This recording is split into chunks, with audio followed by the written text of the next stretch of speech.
The turn of the screw.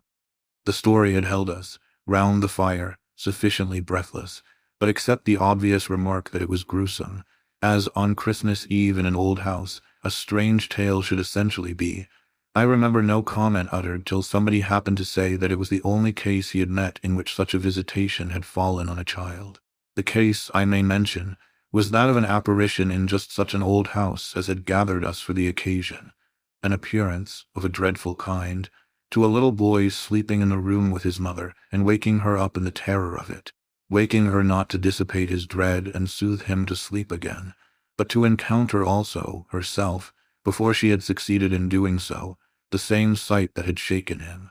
It was this observation that drew from Douglas, not immediately, but later in the evening, a reply that had the interesting consequence to which I call attention. Someone else told a story not particularly effective, which I saw he was not following. This I took for a sign that he had himself something to produce, and that we should only have to wait. We waited, in fact, till 2 nights later, but that same evening, before we scattered, he brought out what was in his mind. I quite agree, in regard to Griffin's ghost, or whatever it was, that its appearing first to the little boy at so tender an age adds a particular touch. But it's not the first occurrence of its charming kind that I know to have involved a child. If the child gives the effect another turn of the screw, what do you say to 2 children? We say, of course, somebody exclaimed, that they give 2 turns, also that we want to hear about them. I can see Douglas there before the fire, to which he had got up to present his back, looking down at his interlocutor with his hands in his pockets. Nobody but me, till now, has ever heard. It's quite too horrible. This, naturally, was declared by several voices to give the thing the utmost price, and our friend, with quiet art, prepared his triumph by turning his eyes over the rest of us and going on. It's beyond everything. Nothing at all that I know touches it. For sheer terror, I remember asking. He seemed to say it was not so simple as that, to be really at a loss how to qualify it. He passed his hand over his eyes, made a little wincing grimace. For dreadfulness? Oh, how delicious! Cried one of the women. He took no notice of her. He looked at me, but as if, instead of me, he saw what he spoke of. For general uncanny ugliness and horror and pain. Well then, I said, just sit right down and begin. He turned round to the fire, gave a kick to a log, watched it an instant. Then, as he faced us again, I can't begin. I shall have to send to town. There was a unanimous groan at this, and much reproach, after which, in his preoccupied way, he explained. The story's written. It's in a locked drawer. It has not been out for years. I could write to my man and enclose the key. He could send down the packet as he finds it. It was to me in particular that he appeared to propound this, appeared almost to appeal for aid, not to hesitate. He had broken a thickness of ice, the formation of many a winter, had had his reasons for a long silence. The others resented postponement, but it was just his scruples that charmed me. I adjured him to write by the first post and to agree with us for an early hearing. Then I asked him if the experience in question had been his own. To this his answer was prompt. Oh, thank God, no. And is the record yours? You took the thing down? Nothing but the impression. I took that here. He tapped his heart. I've never lost it. Then your manuscript is in old faded ink and in the most beautiful hand. He hung fire again. A woman's. She has been dead these 20 years. She sent me the pages in question before she died. They were all listening now, and of course there was somebody to be arch, or at any rate to draw the inference. But if he put the inference by without a smile, it was also without irritation. She was a most charming person, but she was 10 years older than I. She was my sister's governess, he quietly said.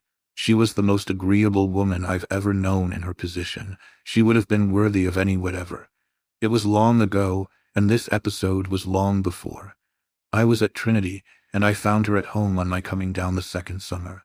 I was much there that year. It was a beautiful one, and we had in her offers some strolls and talks in the garden, talks in which she struck me as awfully clever and nice. Oh yes, don't grin. I liked her extremely, and am glad to this day to think she liked me too. If she hadn't, she wouldn't have told me. She had never told anyone. It wasn't simply that she said so, but that I knew she hadn't. I was sure. I could see. You'll easily judge why when you hear. Because the thing had been such a scare, he continued to fix me. You'll easily judge, he repeated. You will. I fixed him too. I see, she was in love. He laughed for the first time. You are acute. Yes, she was in love. That is, she had been. That came out. She couldn't tell her story without its coming out. I saw it, and she saw I saw it, but neither of us spoke of it. I remember the time and the place, the corner of the lawn, the shade of the great beeches, and the long, hot summer afternoon. It wasn't a scene for a shudder, but oh— He quitted the fire and dropped back into his chair. You'll receive the packet Thursday morning? I inquired. Probably not till the second post. Well then, after dinner, you'll all meet me here. He looked us round again. Isn't anybody going? It was almost the tone of hope. Everybody will stay. I will, and I will, cried the ladies whose departure had been fixed. Mrs. Griffin, however, expressed the need for a little more light. Who was it she was in love with? The story will tell, I took upon myself to reply. Oh, I can't wait for the story. The story won't tell, said Douglas, not in any literal, vulgar way. More's the pity, then. That's the only way I ever understand. Won't you tell, Douglas? Somebody else inquired. He sprang to his feet again. Yes, tomorrow. Now I must go to bed. Good night. And quickly catching up a candlestick, he left us slightly bewildered. From our end of the great brown hall we heard his step on the stair, whereupon Mrs. Griffin spoke. Well, if I don't know who she was in love with, I know who he was. She was 10 years older, said her husband. Racine de plus at that age. But it's rather nice, his long reticence. 40 years, Griffin put in. With this outbreak at last. The outbreak, I returned, will make a tremendous occasion of Thursday night, and everyone so agreed with me that, in the light of it, we lost all attention for everything else. The last story, however incomplete and like the mere opening of a serial, had been told. We handshook and candle-stuck, as somebody said, and went to bed. I knew the next day that a letter containing the key had, by the first post, gone off to his London apartments, but in spite of, or perhaps just on account of, the eventual diffusion of this knowledge, we quite let him alone till after dinner, till such an hour of the evening, in fact, as might best accord with the kind of emotion on which our hopes were fixed. Then he became as communicative as we could desire, and indeed gave us his best reason for being so. We had it from him again before the fire in the hall, as we had had our mild wonders of the previous night. It appeared that the narrative he had promised to read us really required for a proper intelligence a few words of prologue. Let me say here distinctly, to have done with it, that this narrative, from an exact transcript of my own made much later, is what I shall presently give. Poor Douglas, before his death, when it was in sight, committed to me the manuscript that reached him on the 3rd of these days, and that, on the same spot, with immense effect, he began to read to our hushed little circle on the night of the 4th. The departing ladies who had said they would stay didn't, of course, thank heaven, stay. They departed, in consequence of arrangements made, in a rage of curiosity, as they professed, produced by the touches with which he had already worked us up. But that only made his little final auditory more compact and select, kept it, round the hearth, subject to a common thrill. The first of these touches conveyed that the written statement took up the tale at a point after it had, in a manner, begun. The fact to be in possession of was therefore that his old friend, the youngest of several daughters of a poor country parson, had, at the age of 20, on taking service for the first time in the schoolroom, come up to London, in trepidation, to answer in person an advertisement that had already placed her in brief correspondence with the advertiser. This person proved, on her presenting herself, for judgment at a house in Harley Street that impressed her as vast and imposing. This prospective patron proved a gentleman, a bachelor in the prime of life, such a figure as had never risen, save in a dream or an old novel, before a fluttered, anxious girl out of a Hampshire vicarage. One could easily fix his type. It never, happily, dies out. He was handsome and bold and pleasant, offhand and gay and kind. He struck her inevitably as gallant and splendid, but what took her most of all and gave her the courage she afterwards showed was that he put the whole thing to her as a kind of favor, an obligation he should gratefully incur. She conceived him as rich, but as fearfully extravagant, saw him all in a glow of high fashion, of good looks, of expensive habits, of charming ways with women. He had for his own town residence a big house filled with the spoils of travel and the trophies of the chase. But it was to his country home, an old family place in Essex, that he wished her immediately to proceed. He had been left, by the death of their parents in India, guardian to a small nephew and a small niece, children of a younger, a military brother, whom he had lost 2 years before. These children were, by the strangest of chances for a man in his position, a lone man without the right sort of experience or a grain of patience, very heavily on his hands. It had all been a great worry, and on his own part doubtless, a series of blunders, but he immensely pitied the poor chicks and had done all he could, had in particular sent them down to his other house, the proper place for them being of course the country, and kept them there from the first, with the best people he could find to look after them, parting even with his own servants to wait on them and going down himself, whenever he might, to see how they were doing. The awkward thing was that they had practically no other relations, and that his own affairs took up all his time. He had put them in possession of Bly, which was healthy and secure, and had placed at the head of their little establishment, but below stairs only, an excellent woman, Mrs. Groves, whom he was sure his visitor would like, and who had formerly been maid to his mother. She was now housekeeper, and was also acting for the time as superintendent to the little girl, of whom, without children of her own, she was, by good luck, extremely fond. There were plenty of people to help, but of course the young lady who should go down as governess would be in supreme authority. She would also have, in holidays, to look after the small boy who had been for a term at school, young as he was to be sent, but what else could be done? And who, as the holidays were about to begin, would be back from one day to the other. There had been for the two children at first a young lady whom they had had the misfortune to lose. She had done for them quite beautifully. She was a most respectable person.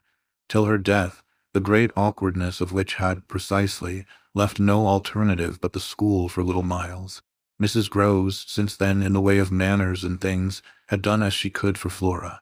And there were, further, a cook, a housemaid, a dairywoman, an old pony, an old groom, and an old gardener, all likewise thoroughly respectable. So far had Douglas presented his picture when someone put a question. And what did the former governess die of so much respectability? Our friend's answer was prompt. That will come out. I don't anticipate. Excuse me, I thought that was just what you are doing.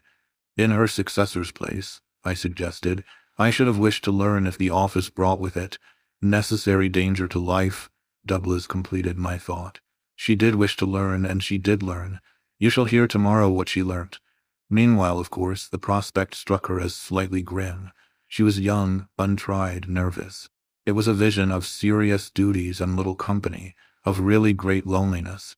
She hesitated, took a couple of days to consult and consider, but the salary offered much exceeded her modest measure, and on a second interview she faced the music. She engaged. And Douglas, with this, made a pause that, for the benefit of the company, moved me to throw in, the moral of which was of course the seduction exercised by the splendid young man. She succumbed to it. He got up, and, as he had done the night before, went to the fire, gave a stir to a log with his foot, then stood a moment with his back to us. She saw him only twice. Yes, but that's just the beauty of her passion. A little to my surprise, on this, Douglas turned round to me. It was the beauty of it. There were others, he went on, who hadn't succumbed. He told her frankly all his difficulty, that for several applicants the conditions had been prohibitive. They were, somehow, simply afraid. It sounded dull, it sounded strange, and all the more so because of his main condition. Which was, that she should never trouble him, but never, neither appeal nor complain nor write about anything. Only meet all questions herself, receive all moneys from his solicitor, take the whole thing over and let him alone. She promised to do this, and she mentioned to me that when, for a moment, disburdened, delighted, he held her hand, thanking her for the sacrifice, she already felt rewarded. But was that all her reward? One of the ladies asked. She never saw him again. Oh, said the lady, which, as our friend immediately left us again, was the only other word of importance contributed to the subject, till the next night, by the corner of the hearth, in the best chair, he opened the faded red cover of a thin, old-fashioned, gilt-edged album. The whole thing took indeed more nights than one, but on the first occasion the same lady put another question. "What is your title?" "I haven't one." "Oh, I have," I said. But Douglas, without heeding me, had begun to read with a fine clearness that was like a rendering to the ear of the beauty of his author's hand. Part 1. I remember the whole beginning as a succession of flights and drops, a little seesaw of the right throbs and the wrong. After rising in town to meet his appeal, I had at all events a couple of very bad days, found myself doubtful again, felt indeed sure I had made a mistake. In this state of mind, I spent the long hours of bumping, swinging coach that carried me to the stopping place at which I was to be met by a vehicle from the house. This convenience, I was told, had been ordered, and I found, toward the close of the June afternoon, a commodious fly in waiting for me. Driving at that hour, on a lovely day, through a country to which the summer sweetness seemed to offer me a friendly welcome, my fortitude mounted afresh, and as we turned into the avenue, encountered a reprieve that was probably but a proof of the point to which it had sunk. I suppose I had expected, or had dreaded, something so melancholy that what greeted me was a good surprise. I remember as a most pleasant impression the broad, clear front, its open windows and fresh curtains, and the pair of maids looking out. I remember the lawn and the bright flowers, and the crunch of my wheels on the gravel, and the clustered treetops, over which the rooks circled and cawed in the golden sky. The scene had a greatness that made it a different affair from my own scant home, and there immediately appeared at the door, with a little girl in her hand, a civil person who dropped me as decent a curtsy as if I had been the mistress or a distinguished visitor. I had received in Harley Street a narrower notion of the place, and that, as I recalled it, made me think the proprietor still more of a gentleman, suggested that what I was to enjoy might be something beyond his promise. I had no drop again till the next day, for I was carried triumphantly through the following hours by my introduction to the younger of my pupils. The little girl who accompanied Mrs. Groves appeared to me on the spot a creature so charming as to make it a great fortune to have to do with her. She was the most beautiful child I had ever seen, and I afterwards wondered that my employer had not told me more of her. I slept little that night. I was too much excited, and this astonished me too, I recollect, remained with me, adding to my sense of the liberality with which I was treated. The large, impressive room, one of the best in the house, the great state bed as I almost felt it, the full-figured draperies, the long glasses in which, for the first time I could see myself from head to foot, all struck me, like the extraordinary charm of my small charge, as so many things thrown in. It was thrown in as well, from the first moment, that I should get on with Mrs. Groves in a relation over which, on my way in the coach, I fear I had rather brooded. The only thing indeed that in this early outlook might have made me shrink again was the clear circumstance of her being so glad to see me. I perceived within half an hour that she was so glad, stout, simple, plain, clean, wholesome woman, as to be positively on her guard against showing it too much.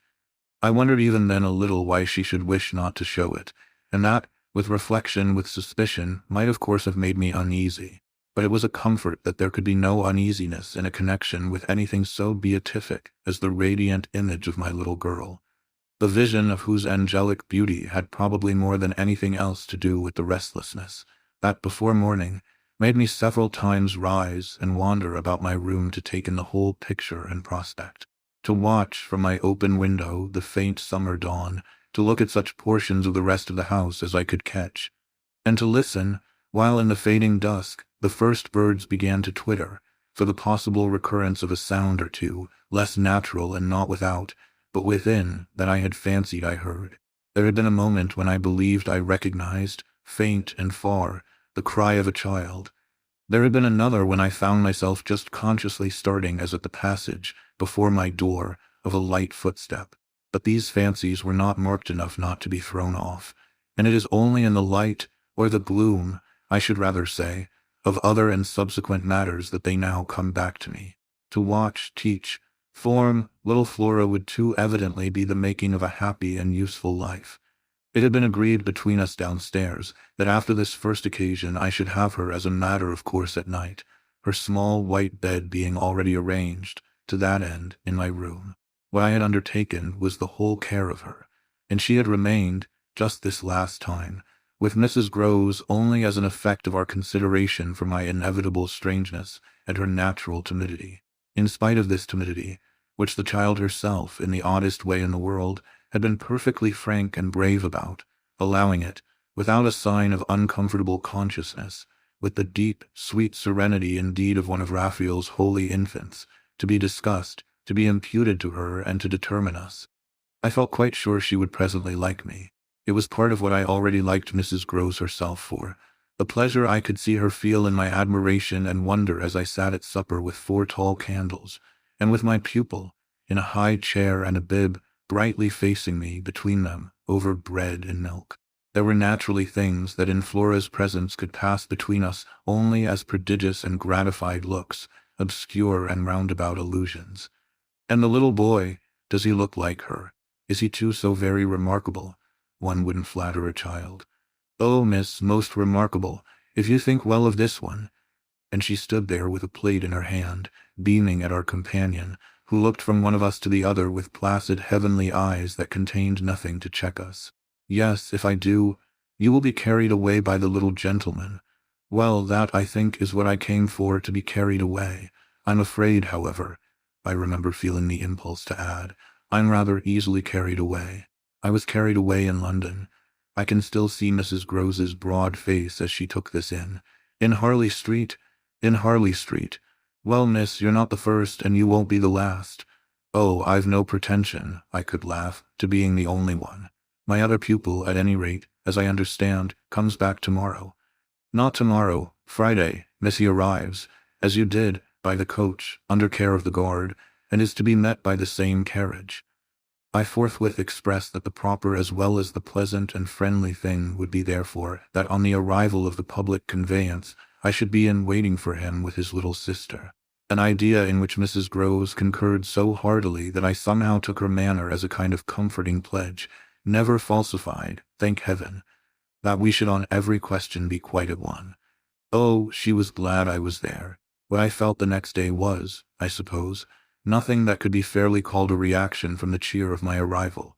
It was probably at the most only a slight oppression produced by a fuller measure of the scale, as I walked round them, gazed up at them, took them in, of my new circumstances.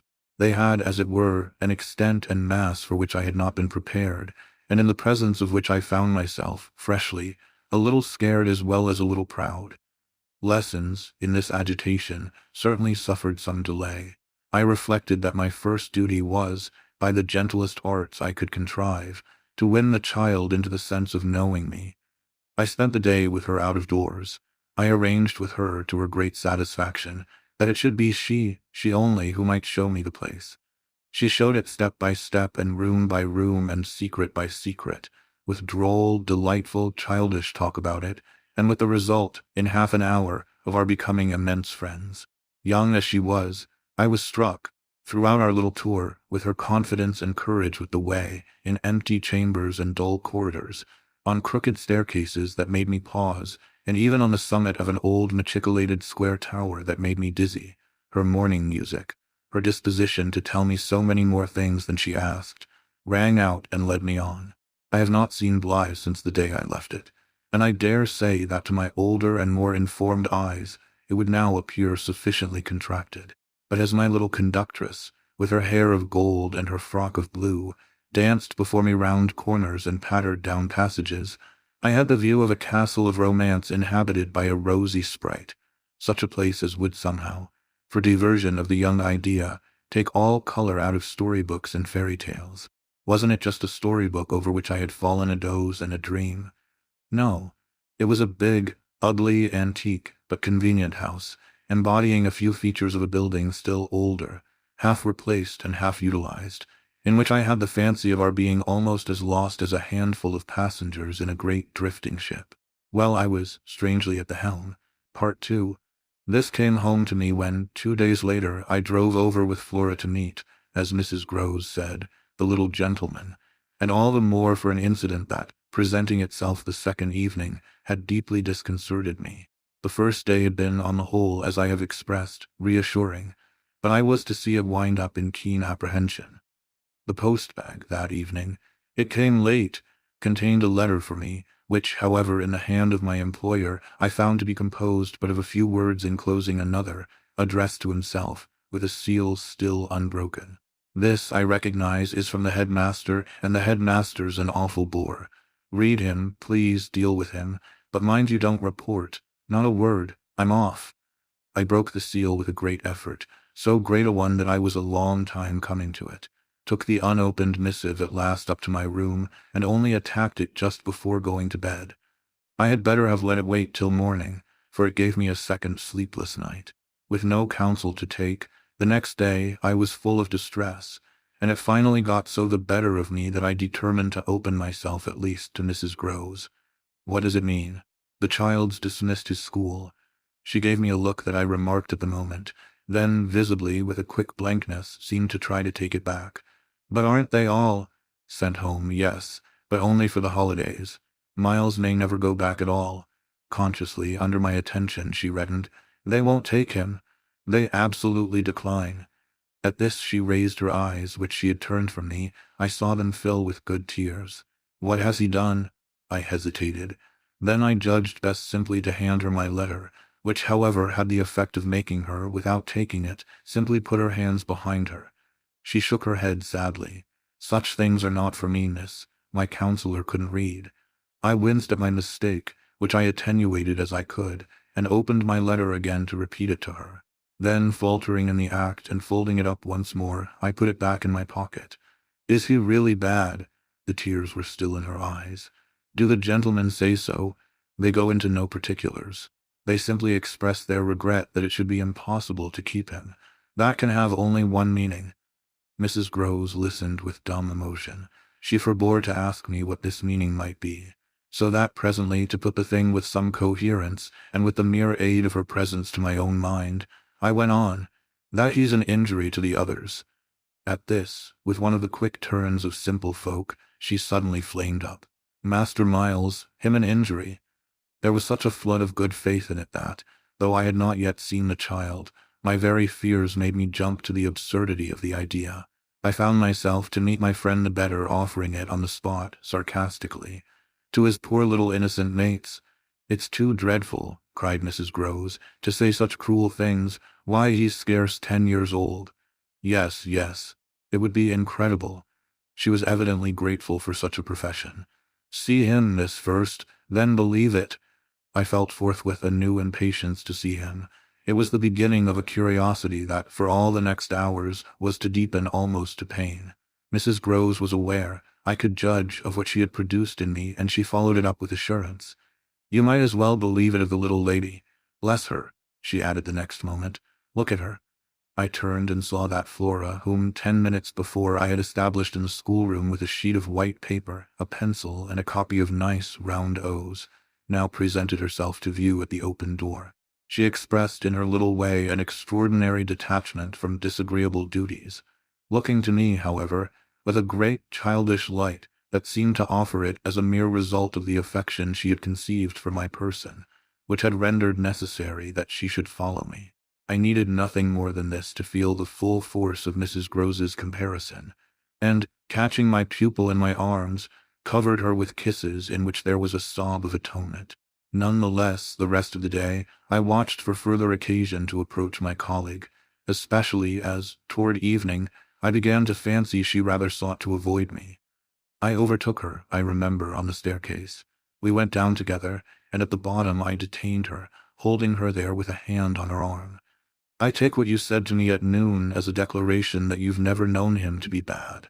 She threw back her head. She had clearly, by this time, and very honestly, adopted an attitude. Oh, never known him, I don't pretend that. I was upset again. Then you have known him? Yes, indeed, miss, thank God. On reflection, I accepted this. You mean that a boy who never is no boy for me? I held her tighter. You like them with the spirit to be naughty. Then, keeping pace with her answer, so do I eagerly brought out. But not to the degree to contaminate. To contaminate. My big word left her at a loss. I explained it. To corrupt. She stared, taking my meaning in, but it produced in her an odd laugh. Are you afraid he'll corrupt you? She put the question with such a fine, bold humor that, with a laugh, a little silly doubtless, to match her own, I gave way for the time to the apprehension of ridicule. But the next day, as the hour for my drive approached, I cropped up in another place. What was the lady who was here before? The last governess. She was also young and pretty, almost as young and almost as pretty, miss, even as you. Ah, then, I hope her youth and her beauty helped her, I recollect throwing off. He seems to like us young and pretty. Oh, he did, Mrs. Groves assented. It was the way he liked everyone. She had no sooner spoken, indeed, than she caught herself up. I mean, that's his way, the master's. I was struck. But of whom did you speak first? She looked blank, but she colored. Why, of him. Of the master. Of who else? There was so obviously no one else that the next moment I had lost my impression of her having accidentally said more than she meant, and I merely asked what I wanted to know. Did she see anything in the boy? That wasn't right. She never told me. I had a scruple, but I overcame it. Was she careful, particular? Mrs. Groves appeared to try to be conscientious. About some things, yes, but not about all. Again she considered. Well, miss, she's gone. I won't tell tales. I quite understand your feeling, I hastened to reply, but I thought it, after an instant, not opposed to this concession, to pursue. Did she die here? No, she went off. I don't know what there was in this brevity of Mrs. Groves's that struck me as ambiguous. Went off to die. Mrs. Groves looked straight out of the window. But I felt that, hypothetically, I had a right to know what young persons engaged for Bly were expected to do. She was taken ill, you mean, and went home? She was not taken ill, so far as appeared in this house. She left it at the end of the year to go home, as she said, for a short holiday, to which the time she had put in had certainly given her a right. We had then a young woman, a nursemaid who had stayed on and who was a good girl and clever, and she took the children altogether for the interval. But our young lady never came back, and at the very moment I was expecting her, I heard from the master that she was dead. I turned this over. But of what? He never told me. But please, miss, said Mrs. Groves, I must get to my work. Part 3. Her thus turning her back on me was fortunately not, for my just preoccupations, a snub that could check the growth of our mutual esteem. We met, after I had brought home little Miles, more intimately than ever on the ground of my stupefaction, my general emotion. So monstrous was I then ready to pronounce it, that such a child as had now been revealed to me should be under an interdict. I was a little late on the scene, and I felt, as he stood wistfully looking out for me before the door of the inn at which the coach had put him down, that I had seen him, on the instant, without and within, in the great glow of freshness, the same positive fragrance of purity, in which I had, from the first moment, seen his little sister. He was incredibly beautiful, and Mrs. Groves had put her finger on it. Everything but a sort of passion of tenderness for him was swept away by his presence. Why then and there took him to my heart, for was something divine that I have never found to the same degree in any child, his indescribable little air of knowing nothing in the world but love. It would have been impossible to carry a bad name with a greater sweetness of innocence, and by the time I had got back to Bly with him, I remained merely bewildered, so far, that is, as I was not outraged, by the sense of the horrible letter locked up in my room, in a drawer. As soon as I could compass a private word with Mrs. Groves, I declared to her that it was grotesque. She promptly understood me. You mean the cruel charge? It doesn't live an instant. My dear woman, look at him. She smiled at my pretension to have discovered his charm. I assure you, miss, I do nothing else. What will you say, then? She immediately added. In answer to the letter, I had made up my mind. Nothing, and to his uncle, I was incisive. Nothing, and to the boy himself, I was wonderful. Nothing. She gave with her apron a great wipe to her mouth. Then I'll stand by you. We'll see it out. We'll see it out, I ardently echoed, giving her my hand to make it a vow. She held me there a moment, then whisked up her apron again with her detached hand. Would you mind, miss, if I used the freedom? To kiss me? No. I took the good creature in my arms, and after we had embraced like sisters, felt still more fortified and indignant. This, at all events, was for the time. A time so full that, as I recall the way it went, it reminds me of all the art I now need to make it a little distinct. What I look back at with amazement is the situation I accepted. I had undertaken, with my companion, to see it out, and I was under a charm, apparently, that could smooth away the extent and the far and difficult connections of such an effort. I was lifted aloft on a great wave of infatuation and pity. I found it simple, in my ignorance, my confusion, and perhaps my conceit, to assume that I could deal with a boy whose education for the world was all on the point of beginning.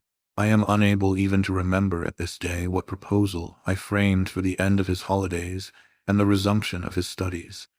Lessons with me, indeed, that charming summer, we all had a theory that he was to have, but I now feel that, for weeks, the lessons must have been rather my own. I learnt something at first, certainly, that had not been one of the teachings of my small, smothered life. Learnt to be amused, and even amusing, and not to think for the morrow. It was the first time, in a manner, that I had known space and air and freedom, all the music of summer and all the mystery of nature. And then there was consideration, and consideration was sweet.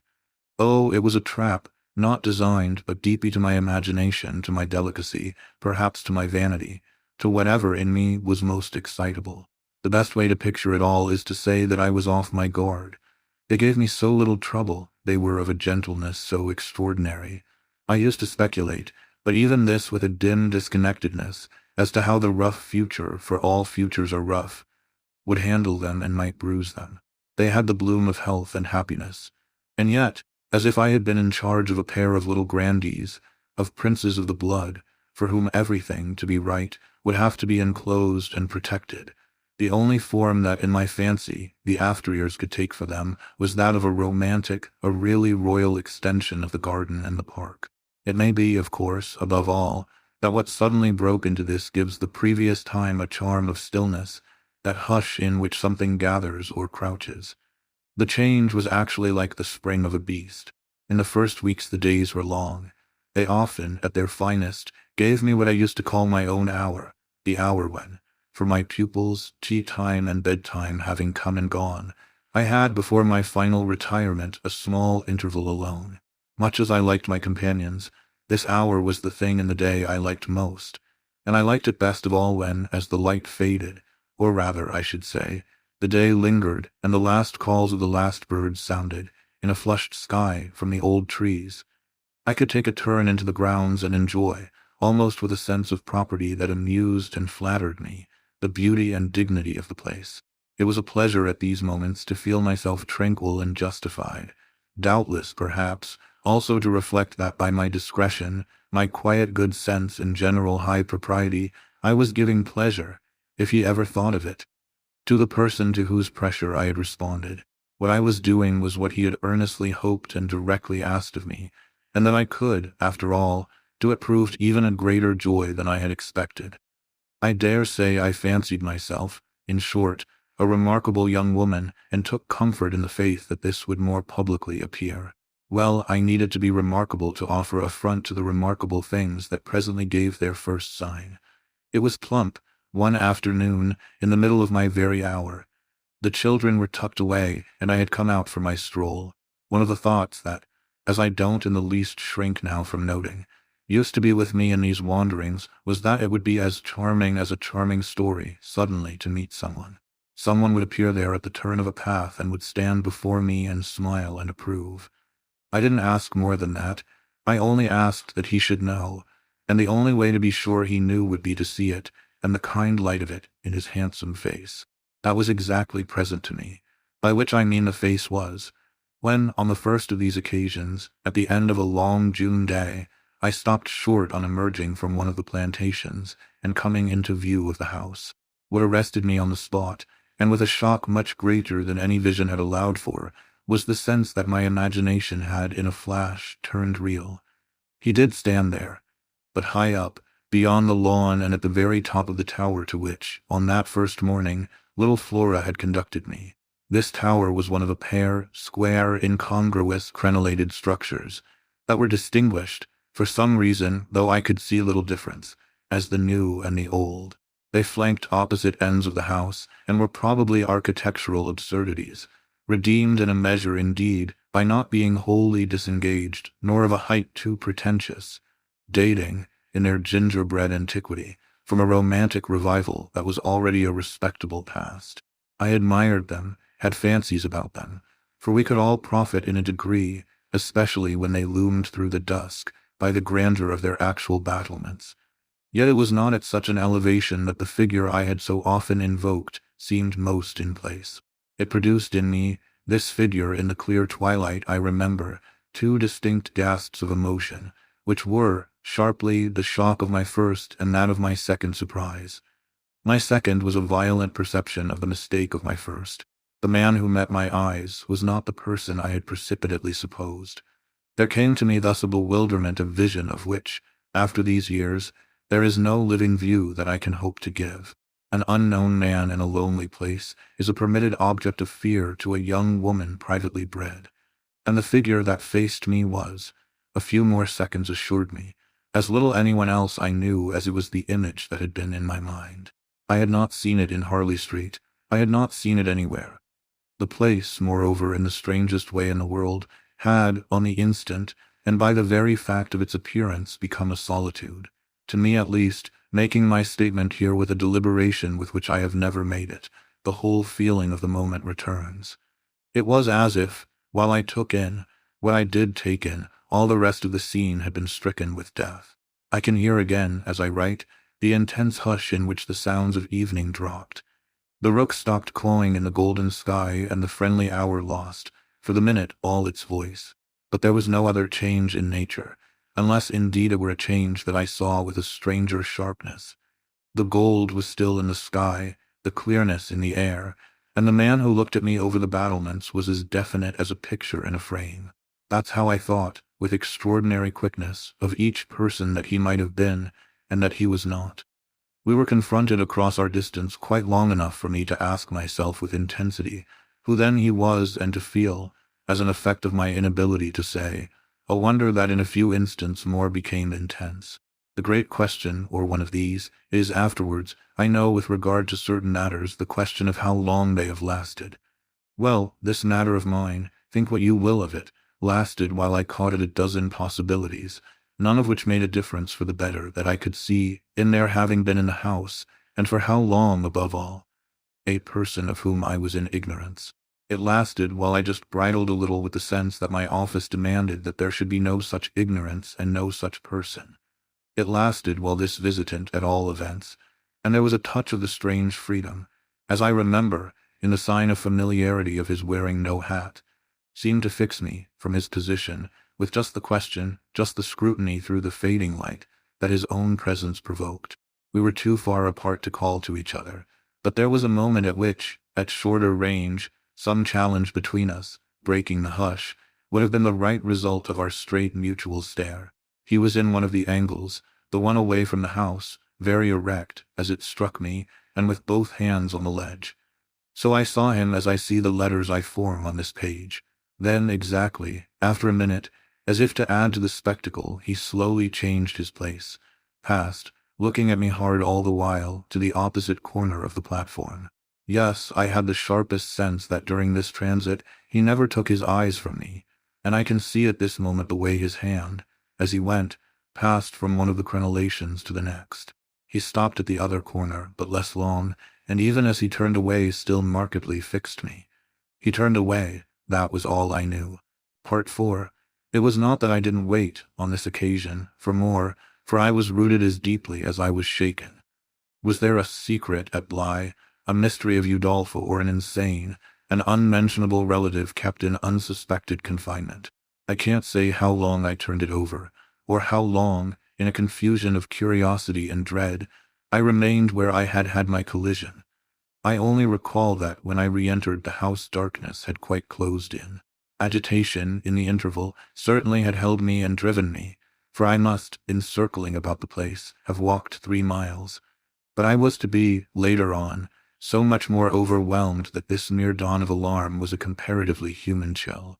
The most singular part of it, in fact, singular as the rest had been, was the part I became, in the hall, aware of in meeting Mrs. Groves. This picture comes back to me in the general train, the impression, as I received it on my return, of the wide white-panelled space, bright in the lamplight and with its portraits and red carpet, and of the good surprised look of my friend, which immediately told me she had missed me. It came to me straightway, under her contact, that with plain heartiness, mere relieved anxiety at my appearance.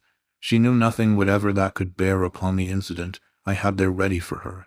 I had not suspected in advance that her comfortable face would pull me up, and I somehow measured the importance of what I had seen by my thus finding myself hesitate to mention it. Scarce anything in the whole history seems to me so odd as this fact that my real beginning of fear was one, as I may say, with the instinct of sparing my companion. On the spot, accordingly, in the pleasant hall, and with her eyes on me, I, for a reason that I couldn't then have phrased, achieved an inward revolution, offered a vague pretext for my lateness, and with the plea of the beauty of the night and of the heavy dew and wet feet, went as soon as possible to my room. Here it was another affair. Here, for many days after, it was a queer affair enough. There were hours from day to day, or at least there were moments, snatched even from clear duties, when I had to shut myself up to think. It was not so much yet that I was more nervous than I could bear to be as that I was remarkably afraid of becoming so. For the truth I had now to turn over was, simply and clearly, the truth that I could arrive at no account whatever of the visitor with whom I had been so inexplicably, and yet, as it seemed to me, so intimately concerned. It took little time to see that I could sound without forms of inquiry, and without exciting remark any domestic complication. The shock I had suffered must have sharpened all my senses. I felt sure, at the end of 3 days, and as the result of mere closer attention, that I had not been practiced upon by the servants, nor made the object of any game. Of whatever it was, that I knew nothing was known around me. There was but one sane inference. Someone had taken a liberty rather gross. That was what repeatedly I dipped into my room and locked the door to say to myself. We had been, collectively, subject to an intrusion.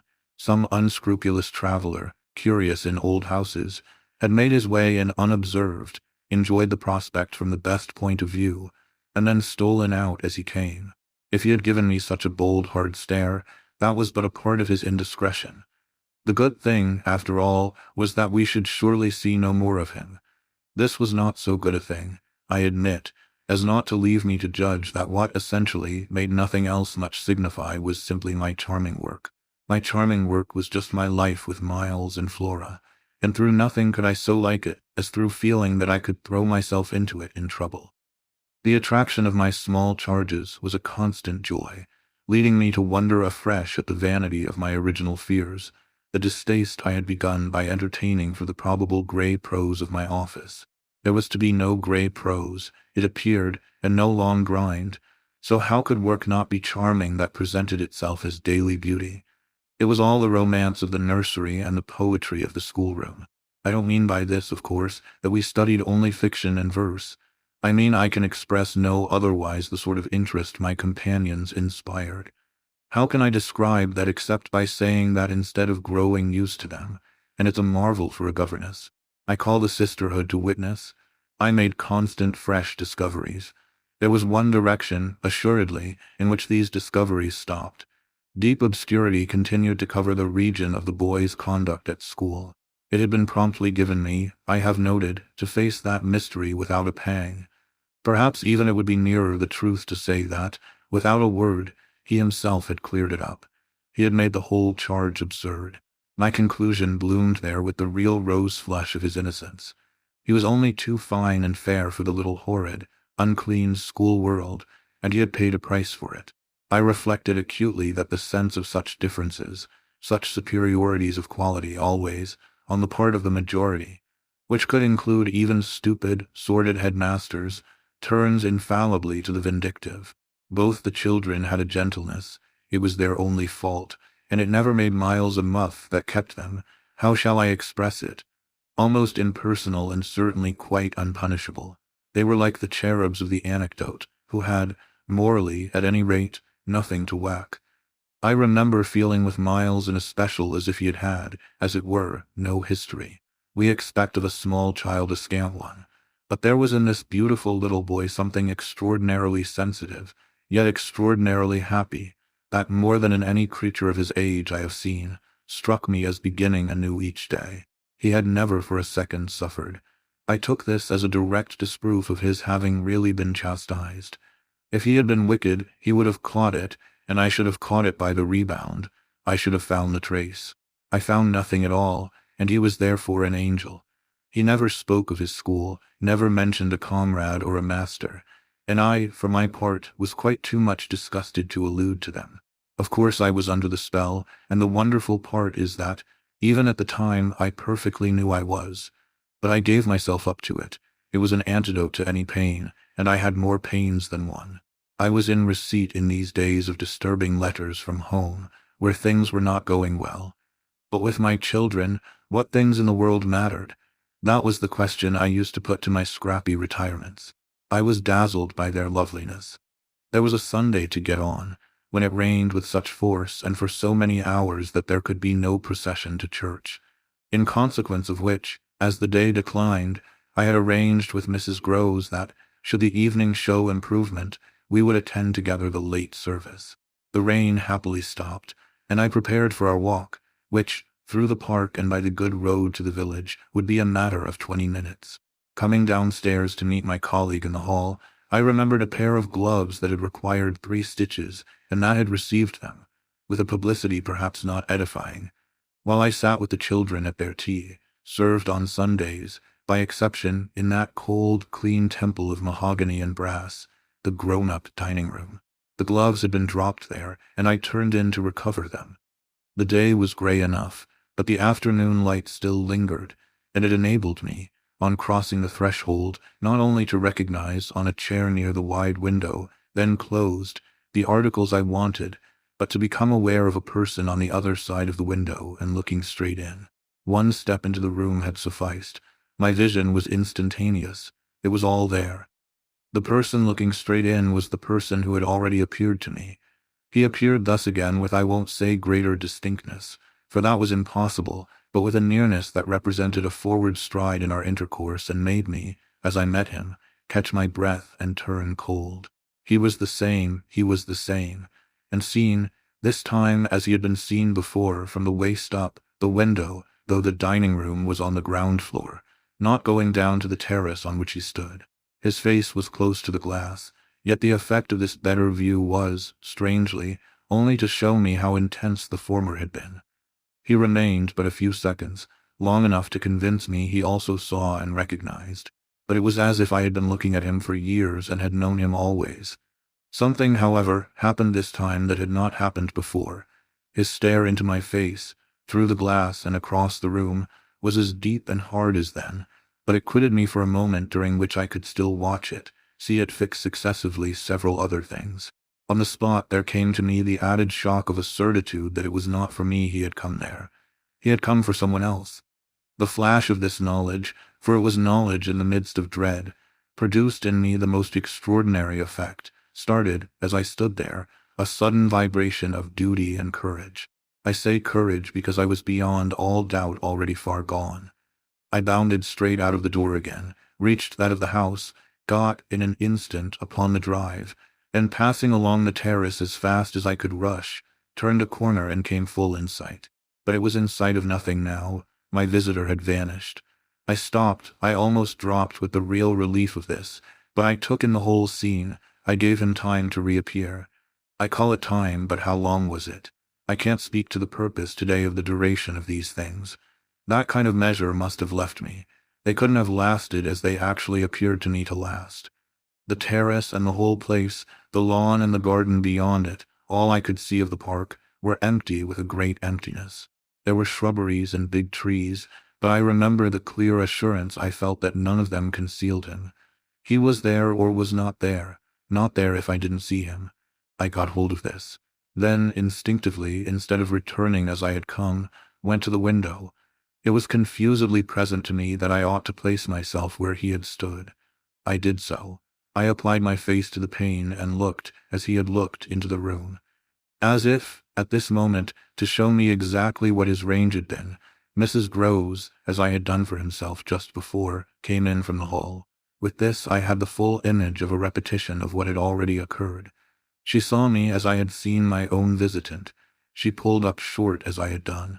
I gave her something of the shock that I had received. She turned white, and this made me ask myself if I had blanched as much. She stared, in short, and retreated on just my lines, and I knew she had then passed out and come round to me, and that I should presently meet her. I remained where I was, and while I waited I thought of more things than one. But there's only one I take space to mention. I wondered why she should be scared. Part 5.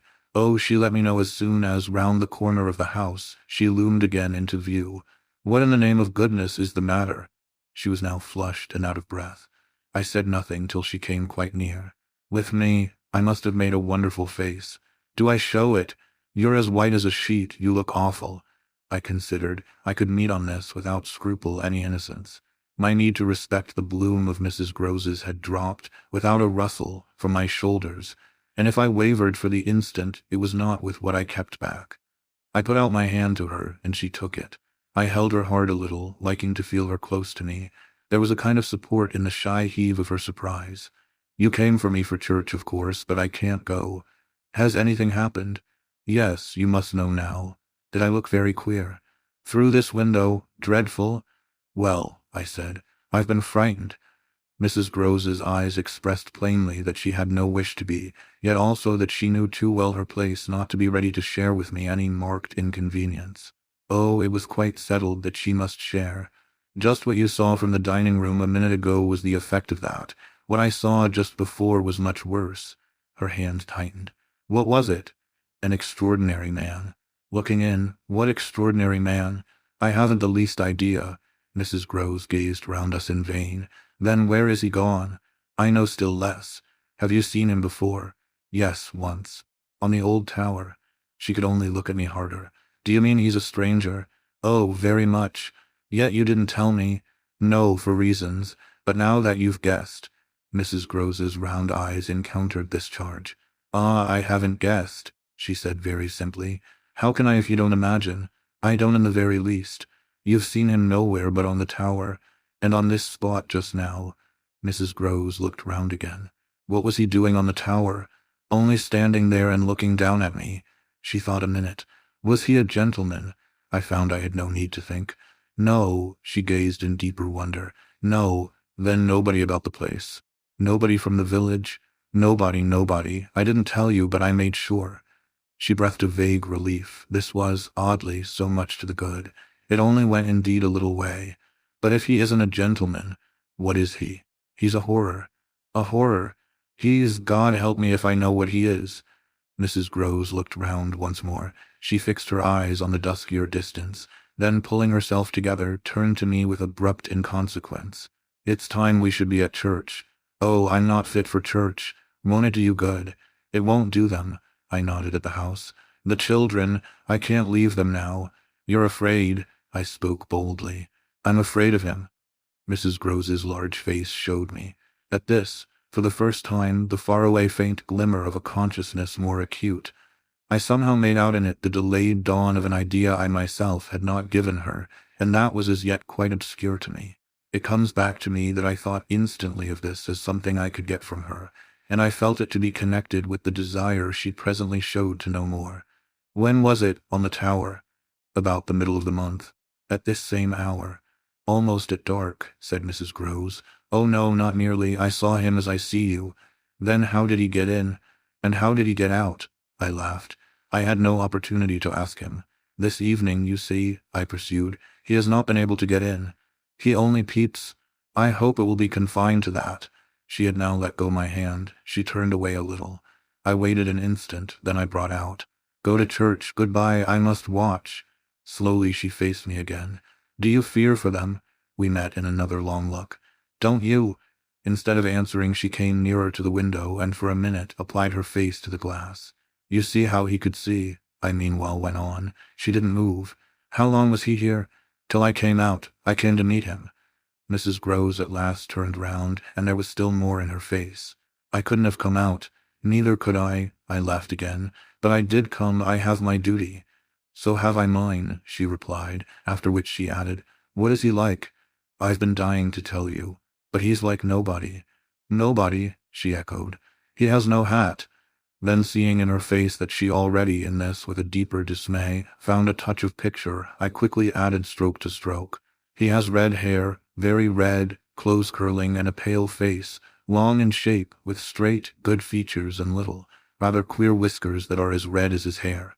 His eyebrows are somehow darker. They look particularly arched and as if they might move a good deal. His eyes are sharp, strange awfully, but I only know clearly that they're rather small and very fixed. His mouth's wide, and his lips are thin, and except for his little whiskers he's quite clean-shaven. He gives me a sort of sense of looking like an actor. An actor? It was impossible to resemble one less, at least, than Mrs. Groves at that moment. I've never seen one, but so I suppose them. He's tall, active, erect, I continued, but never, no, never, a gentleman. My companion's face had blanched as I went on. Her round eyes started and her mild mouth gaped.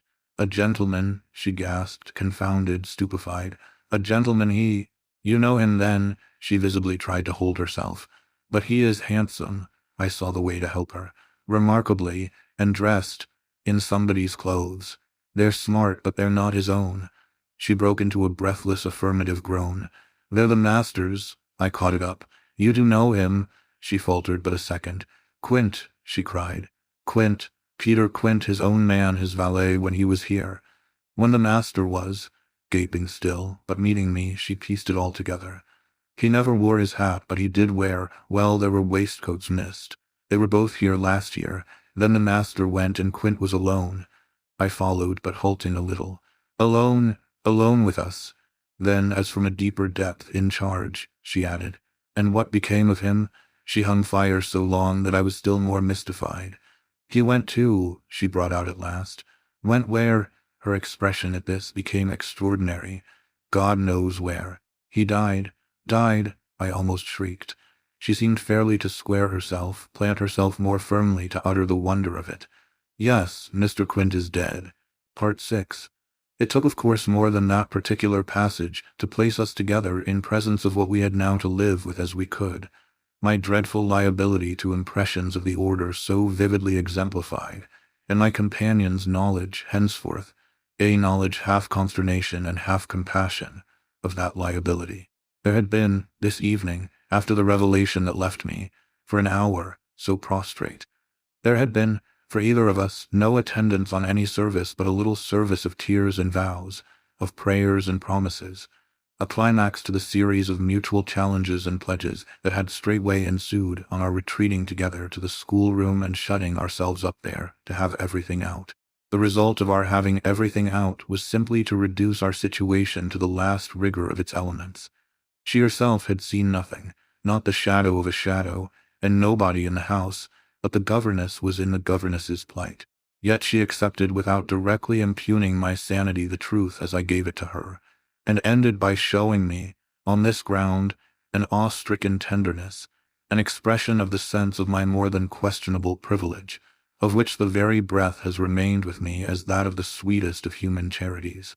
What was settled between us, accordingly, that night, was that we thought we might bear things together, and I was not even sure that, in spite of her exemption, it was she who had the best of the burden. I knew at this hour, I think, as well as I knew later what I was capable of meeting to shelter my pupils. But it took me some time to be wholly sure of what my honest ally was prepared for to keep terms with so compromising a contract. I was queer company enough, quite as queer as the company I received. But as I trace over what we went through, I see how much common ground we must have found in the one idea that, by good fortune, could steady us. It was the idea, the second movement, that led me straight out, as I may say, of the inner chamber of my dread. I could take the air in the court, at least, and there Mrs. Groves could join me. Perfectly can I recall now the particular way strength came to me before we separated for the night. We had gone over and over every feature of what I had seen. He was looking for someone else, you say, someone who was not you. He was looking for little Miles. A portentous clearness now possessed me. That's whom he was looking for. But how do you know? I know. My exultation grew. And you know, my dear, she didn't deny this, but I felt, not even so much telling as that. She resumed in a moment, at any rate. What if he should see him? Little Miles, that's what he wants. She looked immensely scared again. The child, heaven forbid, the man. He wants to appear to them. That he might was an awful conception, and yet, somehow, I could keep it at bay, which, moreover, as we lingered there, was what I succeeded in practically proving. I had an absolute certainty that I should see again what I had already seen, but something within me said that by offering myself bravely as the sole subject of such experience, by accepting, by inviting, by surmounting it all, I should serve as an expiatory victim and guard the tranquility of my companions. The children, in especial, I should thus fence about and absolutely save. I recall one of the last things I said that night to Mrs. Groves. It does strike me that my pupils have never mentioned. She looked at me hard as I musingly pulled up. His having been here and the time they were with him. The time they were with him, and his name, his presence, his history in any way.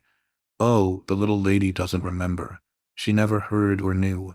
The circumstances of his death, I thought with some intensity. Perhaps not, but Miles would remember, Miles would know. Ah, don't try him, broke from Mrs. Groves. I returned her the look she had given me. Don't be afraid, I continued to think.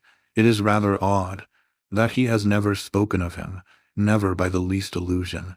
And you tell me they were great friends? Oh, it wasn't him, Mrs. Groves with emphasis declared. It was Quint's own fancy. To play with him, I mean to spoil him. She paused a moment, then she added, Quint was much too free. This gave me, straight from my vision of his face, such a face, a sudden sickness of disgust. Too free with my boy? Too free with everyone. I forbore, for the moment, to analyze this description further than by the reflection that a part of it applied to several of the members of the household, of the half-dozen maids and men who were still of our small colony.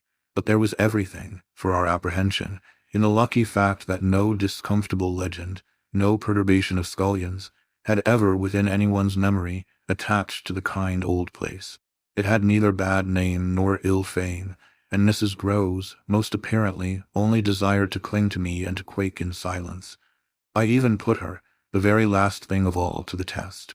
It was when, at midnight, she had her hand on the schoolroom door to take leave.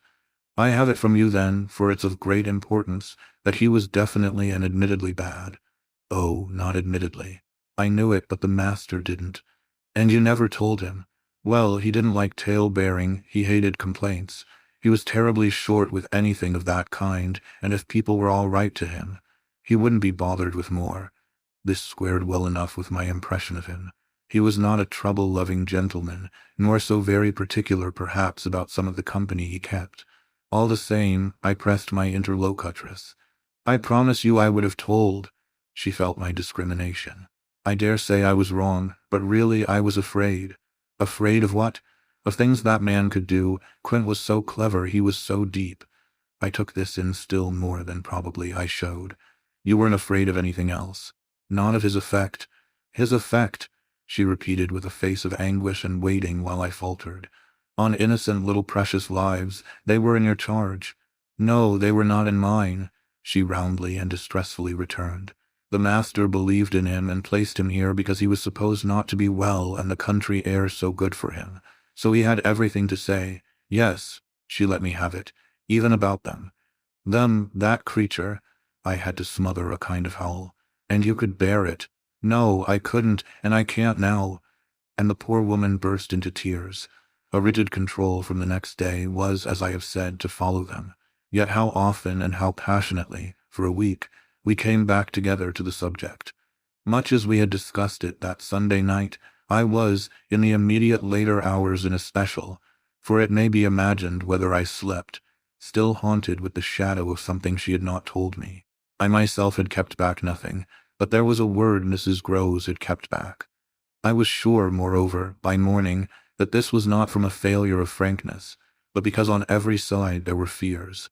It seems to me, indeed, in retrospect, that by the time the morrow's sun was high I had restlessly read into the facts before us almost all the meaning they were to receive from subsequent and more cruel occurrences. What they gave me above all was just the sinister figure of the living man. The dead one would keep a while, and of the months he had continuously passed at Bly, which, added up, made a formidable stretch.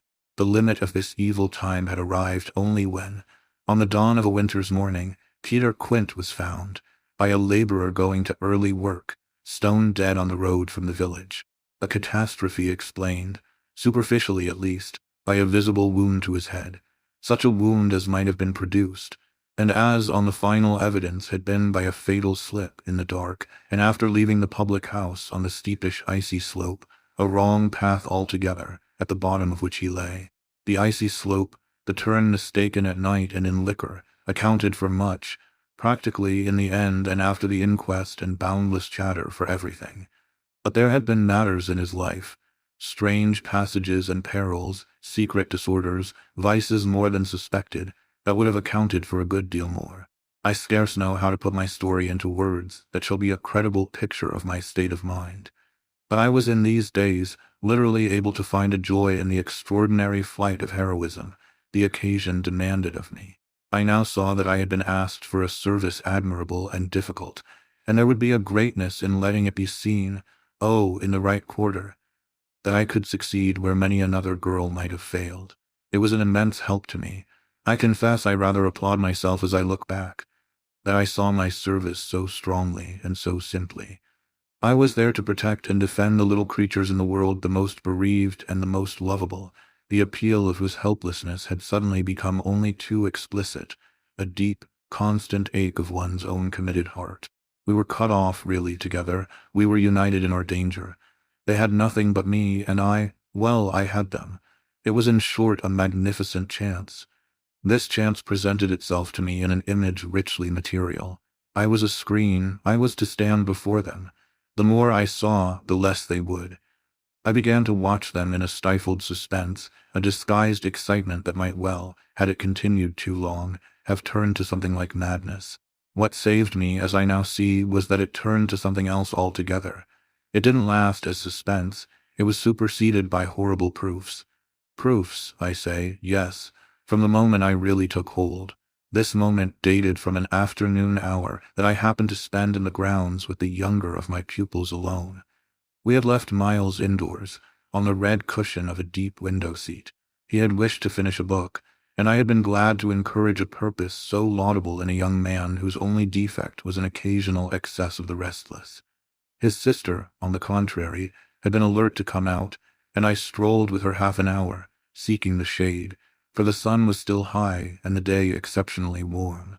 I was aware afresh, with her, as we went, of how, like her brothers, she contrived. It was the charming thing in both children, to let me alone without appearing to drop me, and to accompany me without appearing to surround. They were never importunate, and yet never listless. My attention to them all really went to seeing them amuse themselves immensely without me. This was a spectacle they seemed actively to prepare, and that engaged me as an active admirer. I walked in a world of their invention. They had no occasion whatever to draw upon mine, so that my time was taken only with being, for them, some remarkable person or thing that the game of the moment required, and that was merely, thanks to my superior, my exalted stamp, a happy and highly distinguished sinecure. I forget what I was on the present occasion. I only remember that I was something very important and very quiet, and that Flora was playing very hard. We were on the edge of the lake, and as we had lately begun geography, the lake was the Sea of Azov. Suddenly, in these circumstances, I became aware that, on the other side of the Sea of Azov, we had an interested spectator. The way this knowledge gathered in me was the strangest thing in the world. The strangest, that is, except the very much stranger in which it quickly merged itself.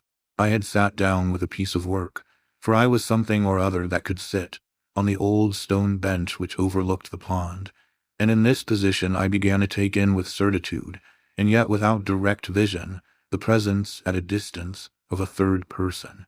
The old trees, the thick shrubbery, made a great and pleasant shade, but it was all suffused with the brightness of the hot, still hour. There was no ambiguity in anything, none whatever, at least, in the conviction I from one moment to another found myself forming as to what I should see straight before me, and across the lake as a consequence of raising my eyes. They were attached at this juncture to the stitching in which I was engaged, and I can feel once more the spasm of my effort not to move them, till I should so have steadied myself as to be able to make up my mind what to do. There was an alien object in view, a figure whose right of presence I instantly, passionately questioned. I recollect counting over perfectly the possibilities, reminding myself that nothing was more natural, for instance, than the appearance of one of the men about the place, or even of a messenger, a postman or a tradesman's boy from the village. That reminder had as little effect on my practical certitude as I was conscious, still even without looking, of its having upon the character and attitude of our visitor. Nothing was more natural than that these things should be the other things that they absolutely were not. Of the positive identity of the apparition, I would assure myself as soon as the small clock of my courage should have ticked out the right second. Meanwhile, with an effort that was already sharp enough, I transferred my eyes straight to little Flora, who, at the moment, was about 10 yards away. My heart had stood still for an instant with the wonder and terror of the question whether she too would see, and I held my breath while I waited for what a cry from her, what some sudden innocent sign either of interest or of alarm, would tell me. I waited, but nothing came. Then, in the first place, and there is something more dire in this, I feel, than in anything I have to relate, I was determined by a sense that, within a minute, all sounds from her had previously dropped, and in the second, by the circumstance that, also within the minute, she had, in her play, turned her back to the water.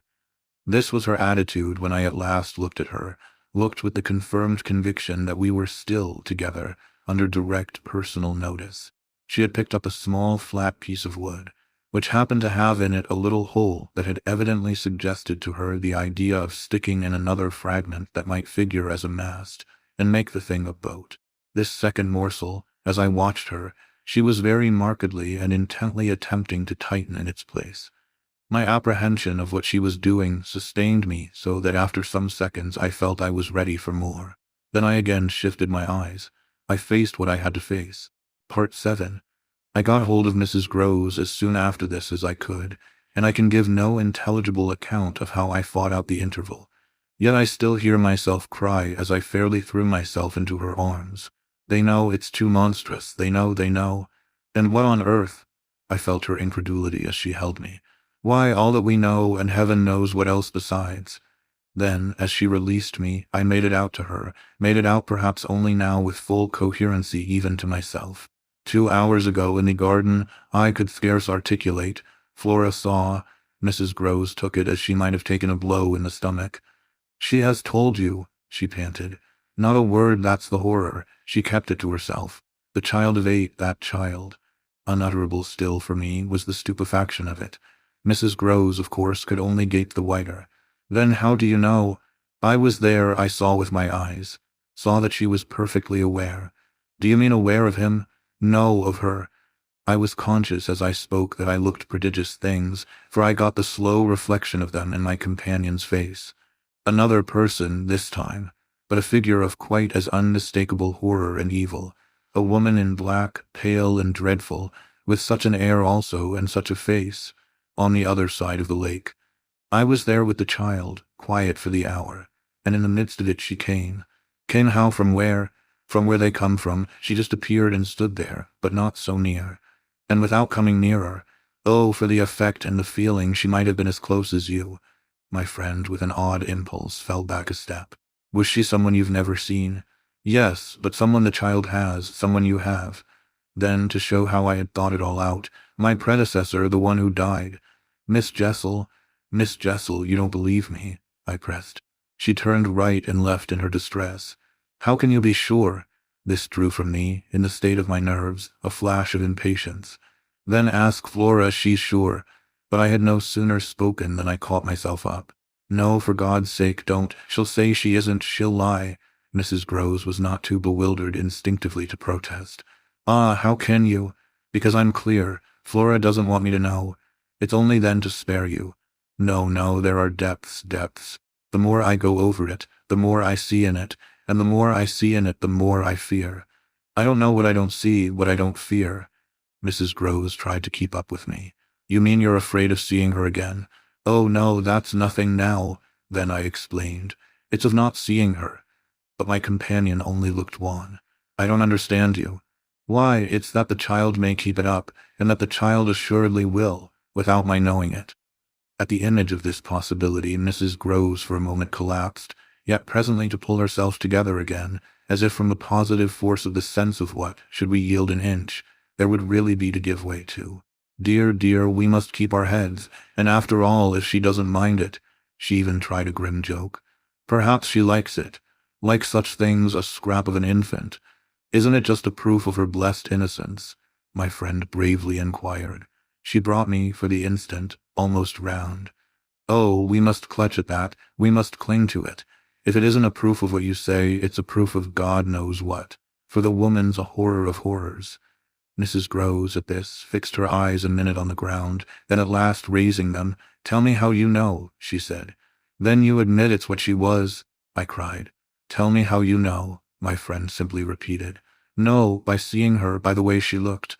"At you, do you mean, so wickedly?" "Dear me, no, I could have borne that. She gave me never a glance. She only fixed the child." Mrs. Groves tried to see it. "Fixed her? Ah, with such awful eyes." She stared at mine as if they might really have resembled them. "Do you mean of dislike?" "God help us, no. Of something much worse." "Worse than dislike?" This left her indeed at a loss. "With a determination indescribable, with a kind of fury of intention." I made her turn pale. "Intention? To get hold of her?" Mrs. Groves, her eyes just lingering on mine, gave a shudder and walked to the window, and while she stood there looking out I completed my statement. "That's what Flora knows."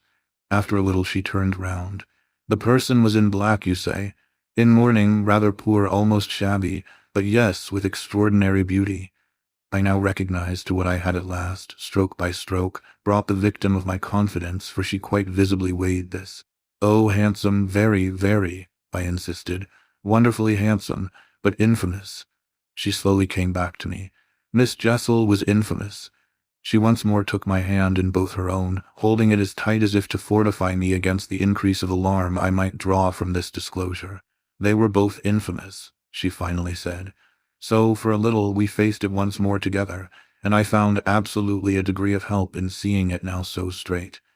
"I appreciate," I said, "the great decency of your not having hitherto spoken, but the time has certainly come to give me the whole thing."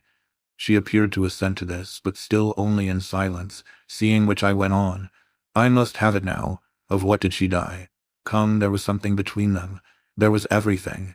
In spite of the difference, oh, of their rank, their condition," she brought it woefully out. "She was a lady." I turned it over, I again saw. "Yes, she was a lady." "And he's so dreadfully below," said Mrs. Groves.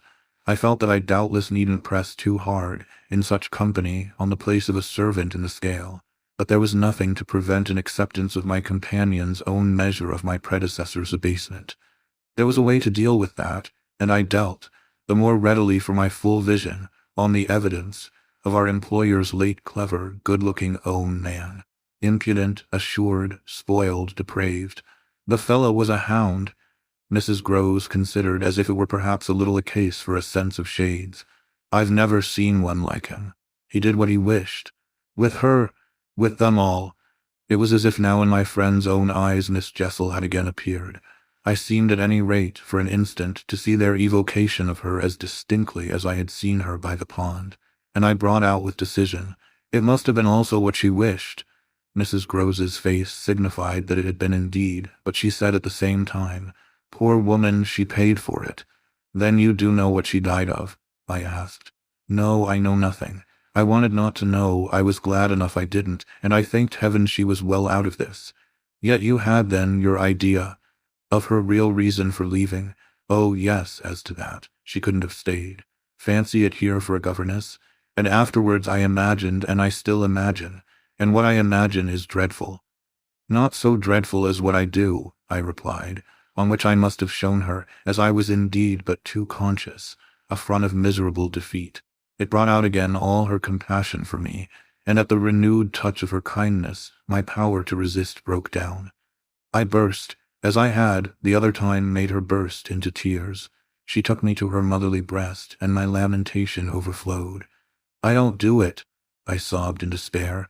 "I don't save or shield them. It's far worse than I dreamed. They're lost." Part 8. What I had said to Mrs. Groves was true enough. There were in the matter I had put before her depths and possibilities that I lacked resolution to sound, so that when we met once more in the wonder of it, we were of a common mind about the duty of resistance to extravagant fancies. We were to keep our heads if we should keep nothing else, difficult indeed as that might be in the face of what, in our prodigious experience was least to be questioned. Late that night, while the house slept, we had another talk in my room, when she went all the way with me as to its being beyond doubt that I had seen exactly what I had seen. To hold her perfectly in the pinch of that, I found I had only to ask her how, if I had made it up, I came to be able to give, of each of the persons appearing to me, a picture disclosing, to the last detail, their special marks, a portrait on the exhibition of which she had instantly recognized and named them. She wished, of course, small blame to her, to sink the whole subject, and I was quick to assure her that my own interest in it had now violently taken the form of a search for the way to escape from it. I encountered her on the ground of a probability that with recurrence, for recurrence we took for granted, I should get used to my danger, distinctly professing that my personal exposure had suddenly become the least of my discomforts. It was my new suspicion that was intolerable, and yet even to this complication the later hours of the day had brought a little ease. On leaving her, after my first outbreak, I had of course returned to my pupils, associating the right remedy for my dismay with that sense of their charm, which I had already found to be a thing I could positively cultivate, and which had never failed me yet. I had simply, in other words, plunged afresh into Flora's special society, and there become aware, it was almost a luxury, that she could put her little conscious hand straight upon the spot that ached. She had looked at me in sweet speculation, and then had accused me to my face of having cried. I had supposed I had brushed away the ugly signs, but I could literally, for the time, at all events, rejoice under this fathomless charity that they had not entirely disappeared. To gaze into the depths of blue of the child's eyes, and pronounce their loveliness a trick of premature cunning, was to be guilty of a cynicism in preference to which I naturally preferred to abjure my judgment, and so far as might be, my agitation. I couldn't abjure for merely wanting to, but I could repeat to Mrs. Groves, as I did there, over and over, in the small hours, that with their voices in the air, their pressure on one's heart and their fragrant faces against one's cheek, everything fell to the ground but their incapacity and their beauty. It was a pity that, somehow, to settle this once for all, I had equally to re-enumerate the signs of subtlety that, in the afternoon, by the lake, had made a miracle of my show of self-possession. It was a pity to be obliged to re-investigate the certitude of the moment itself, and repeat how it had come to me as a revelation that the inconceivable communion I then surprised was a matter, for either party, of habit.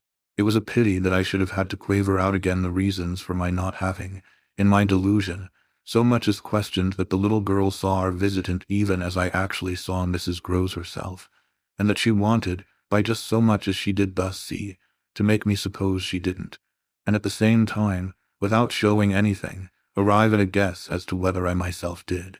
It was a pity that I needed once more to describe the portentous little activity by which she sought to divert my attention, the perceptible increase of movement, the greater intensity of play, the singing, the gabbling of nonsense, and the invitation to romp. Yet if I had not indulged, to prove there was nothing in it, in this review I should have missed the 2 or 3 dim elements of comfort that still remained to me. I should not, for instance, have been able to asseverate to my friend that I was certain, which was so much to the good, that I at least had not betrayed myself. I should not have been prompted, by stress of need, by desperation of mind, I scarce know what to call it, to invoke such further aid to intelligence as might spring from pushing my colleague fairly to the wall. She had told me, bit by bit, under pressure, a great deal, but a small shifty spot on the wrong side of it all still sometimes brushed my brow like the wing of a bat, and I remember how on this occasion, for the sleeping house and the concentration alike of our danger and our watch seemed to help, I felt the importance of giving the last jerk to the curtain. I don't believe anything so horrible, I recollect saying. No, let us put it definitely, my dear, that I don't. But if I did, there's a thing I should require now, just without sparing you the least bit more. Oh, not a scrap, come, to get out of you. What was it you had in mind when, in our distress, before Miles came back, over the letter from his school, you said, under my insistence, that you didn't pretend for him that he had not literally ever been bad. He has not literally, ever, in these weeks that I myself have lived with him and so closely watched him, he has been an imperturbable little prodigy of delightful, lovable goodness. Therefore you might perfectly have made the claim for him if you had not, as it happened, seen an exception to take. What was your exception, and to what passage in your personal observation of him did you refer? It was a dreadfully austere inquiry, but levity was not our note, and at any rate, before the grey dawn admonished us to separate, I had got my answer. What my friend had had in mind proved to be immensely to the purpose. It was neither more nor less than the circumstance that for a period of several months Quint and the boy had been perpetually together. It was in fact the very appropriate truth that she had ventured to criticize the propriety, to hint at the incongruity, of so close an alliance, and even to go so far on the subject as a frank overture to Miss Jessel. Miss Jessel had, with a most strange manner, requested her to mind her business, and the good woman had, on this, directly approached little Miles. What she had said to him, since I pressed, was that she liked to see young gentlemen not forget their station. I pressed again, of course, at this. You reminded him that Quint was only a base menial, as you might say, and it was his answer for one thing that was bad. And for another thing, I waited. He repeated your words to Quint. No, not that, it's just what he wouldn't, she could still impress upon me. I was sure, at any rate, she added, that he didn't, but he denied certain occasions. What occasions? When they had been about together quite as if Quint were his tutor, and a very grand one, and Miss Jessel only for the little lady. When he had gone off with the fellow, I mean, and spent hours with him. He then prevaricated about it. He said he hadn't. Her assent was clear enough to cause me to add in a moment, I see, he lied. Oh, Mrs. Groves mumbled. This was a suggestion that it didn't matter, which indeed she backed up by a further remark. You see, after all, Miss Jessel didn't mind. She didn't forbid him. I considered. Did he put that to you as a justification? At this she dropped again. No, he never spoke of it. Never mentioned her in connection with Quint. She saw, visibly flushing, where I was coming out. Well, he didn't show anything. He denied, she repeated. He denied. Lord, how I pressed her now, so that you could see he knew what was between the two wretches. I don't know, the poor woman groaned. You do know, you dear thing, I replied.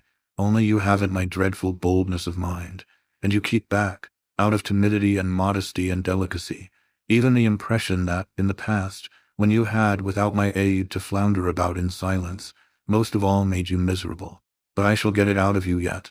There was something in the boy that suggested to you, I continued, that he covered and concealed their relation. Oh, he couldn't prevent. You're learning the truth, I dare say. But heavens, I fell with vehemence a-thinking, what it shows that they must, to that extent, have succeeded in making of him. Ah, nothing that's not nice now, Mrs. Groves lugubriously pleaded. I don't wonder you looked queer, I persisted, when I mentioned to you the letter from his school. I doubt if I looked as queer as you, she retorted with homely force. And if he was so bad then as that comes to, how is he such an angel now? Yes, indeed, and if he was a fiend at school, how, well, I said in my torment, you must put it to me again, but I shall not be able to tell you for some days. Only, put it to me again, I cried in a way that made my friend stare. There are directions in which I must not for the present let myself go. Meanwhile, I returned to her first example, the one to which she had just previously referred, of the boy's happy capacity for an occasional slip. If Quint, on your remonstrance at the time you speak of, was a base menial, one of the things Miles said to you, I find myself guessing, was that you were another. Again her admission was so adequate that I continued. And you forgave him that? Wouldn't you? Oh, yes. And we exchanged there in the stillness a sound of the oddest amusement. Then I went on, at all events while he was with the man. Miss Flora was with the woman. It suited them all. It suited me too, I felt, only too well. By which I mean that it suited exactly the particularly deadly view I was in the very act of forbidding myself to entertain. But I so far succeeded in checking the expression of this view that I will throw, just here, no further light on it than may be offered by the mention of my final observation to Mrs. Groves. His having lied and been impudent or, I confess, less engaging specimens than I had hoped to have from you of the outbreak in him of the little natural man. Still, I mused, they must do, for they make me feel more than ever that I must watch. It made me blush, the next minute, to see in my friend's face how much more unreservedly she had forgiven him than her anecdote struck me as presenting to my own tenderness an occasion for doing. This came out when, at the schoolroom door, she quitted me. "Surely you don't accuse him of carrying on an intercourse that he conceals from me? Ah, remember that until further evidence I now accuse nobody." Then, before shutting her out to go by another passage to her own place, "I must just wait," I wound up. Part 9.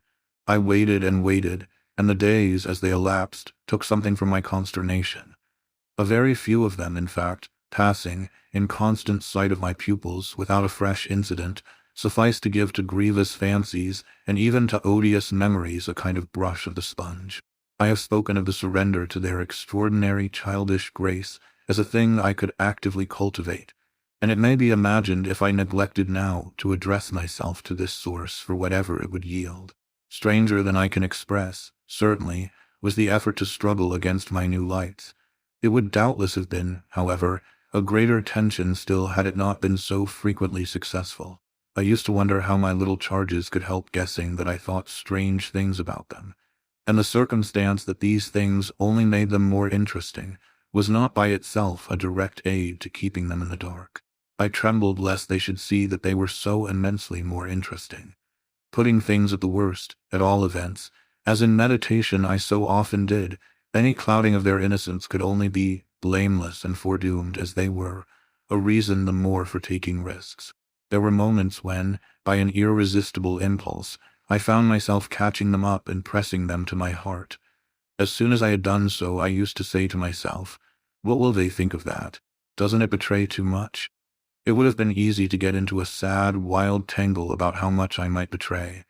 But the real account, I feel, of the hours of peace that I could still enjoy was that the immediate charm of my companions was a beguilement still effective, even under the shadow of the possibility that it was studied. For if it occurred to me that I might occasionally excite suspicion by the little outbreaks of my sharper passion for them, so too I remember wondering if I mightn't see a queerness in the traceable increase of their own demonstrations. They were at this period extravagantly and preternaturally fond of me, which, after all, I could reflect, was no more than a graceful response in children perpetually bowed over and hugged. The homage of which they were so lavish succeeded, in truth, for my nerves, quite as well as if I never appeared to myself, as I may say, literally to catch them at a purpose in it. They had never, I think, wanted to do so many things for their poor protectress. I mean, though they got their lessons better and better, which was naturally what would please her most, in the way of diverting, entertaining, surprising her, reading her passages, telling her stories, acting her charades, pouncing out at her in disguises as animals and historical characters, and above all astonishing her by the pieces they had secretly got by heart and could interminably recite. I should never get to the bottom, were I to let myself go even now, of the prodigious private commentary, all under still more private correction, with which, in these days, I overscored their full hours. They had shown me from the first a facility for everything, a general faculty which, taking a fresh start, achieved remarkable flights. They got their little tasks as if they loved them, and indulged, from the mere exuberance of the gift, in the most unimposed little miracles of memory. They not only popped out at me as tigers and as Romans, but as Shakespeareans, astronomers, and navigators. This was so singularly the case that it had presumably much to do with the fact as to which, at the present day, I am at a loss for a different explanation. I allude to my unnatural composure on the subject of another school for miles. What I remember is that I was content not, for the time, to open the question, and that contentment must have sprung from the sense of his perpetually striking show of cleverness. He was too clever for a bad governess, for a parson's daughter, to spoil. And the strangest, if not the brightest thread in the pensive embroidery I just spoke of, was the impression I might have got, if I had dared to work it out, that he was under some influence operating in his small intellectual life as a tremendous incitement. If it was easy to reflect, however, that such a boy could postpone school, it was at least as marked that for such a boy to have been kicked out by a schoolmaster was a mystification without end. Let me add that in their company now, and I was careful almost never to be out of it, I could follow no scent very far. We lived in a cloud of music and love and success in private theatricals. The musical sense in each of the children was of the quickest, but the elder in especial had a marvelous knack of catching and repeating. The schoolroom piano broke into all gruesome fancies, and when that failed, there were confabulations in corners, with a sequel of one of them going out in the highest spirits in order to come in as something new. I had had brothers myself, and it was no revelation to me that little girls could be slavish idolaters of little boys. What surpassed everything was that there was a little boy in the world who could have for the inferior age, sex, and intelligence so fine a consideration. They were extraordinarily at one, and to say that they never either quarreled or complained is to make the note of praise coarse for their quality of sweetness. Sometimes, indeed, when I dropped into coarseness, I perhaps came across traces of little understandings between them, by which one of them should keep me occupied, while the other slipped away. There is a naïf side, I suppose, in all diplomacy, but if my pupils practiced upon me, it was surely with the minimum of grossness. It was all in the other quarter that, after a lull, the grossness broke out. I find that I really hang back, but I must take my plunge. In going on with the record of what was hideous at Bly, I not only challenge the most liberal faith, for which I little care, but, and this is another matter, I renew what I myself suffered. I again push my way through it to the end. There came suddenly an hour after which, as I look back, the affair seems to me to have been all pure suffering, but I have at least reached the heart of it, and the straightest road out is doubtless to advance. One evening, with nothing to lead up or to prepare it, I felt the cold touch of the impression that had breathed on me the night of my arrival, and which, much lighter than, as I have mentioned, I should probably have made little of in memory had my subsequent sojourn been less agitated. I had not gone to bed. I sat reading by a couple of candles. There was a roomful of old books at Bly last-century fiction, some of it, which, to the extent of a distinctly deprecated renown, but never to so much as that of a stray specimen, had reached the sequestered home and appealed to the unavowed curiosity of my youth. I remember that the book I had in my hand was Fielding's Amelia, also that I was wholly awake. I recall further both a general conviction that it was horribly late and a particular objection to looking at my watch. I figure, finally, that the white curtain draping, in the fashion of those days, the head of Flora's little bed, shrouded, as I had assured myself long before, the perfection of childish rest. I recollect, in short, that, though I was deeply interested in my author, I found myself, at the turn of a page and with his spell all scattered, looking straight up from him and hard at the door of my room. There was a moment during which I listened, reminded of the faint sense I had had, the first night, of there being something undefinably astir in the house, and noted the soft breath of the open casement just move the half-drawn blind. Then, with all the marks of a deliberation that must have seemed magnificent had there been anyone to admire it, I laid down my book, rose to my feet, and taking a candle, went straight out of the room and from the passage, on which my light made little impression, noiselessly closed and locked the door. I can say now neither what determined nor what guided me, but I went straight along the lobby, holding my candle high, till I came within sight of the tall window that presided over the great turn of the staircase. At this point I precipitately found myself aware of three things. They were practically simultaneous, yet they had flashes of succession. My candle, under a bold flourish, went out, and I perceived, by the uncovered window, that the yielding dusk of earliest morning rendered it unnecessary. Without it, the next instant, I saw that there was someone on the stair.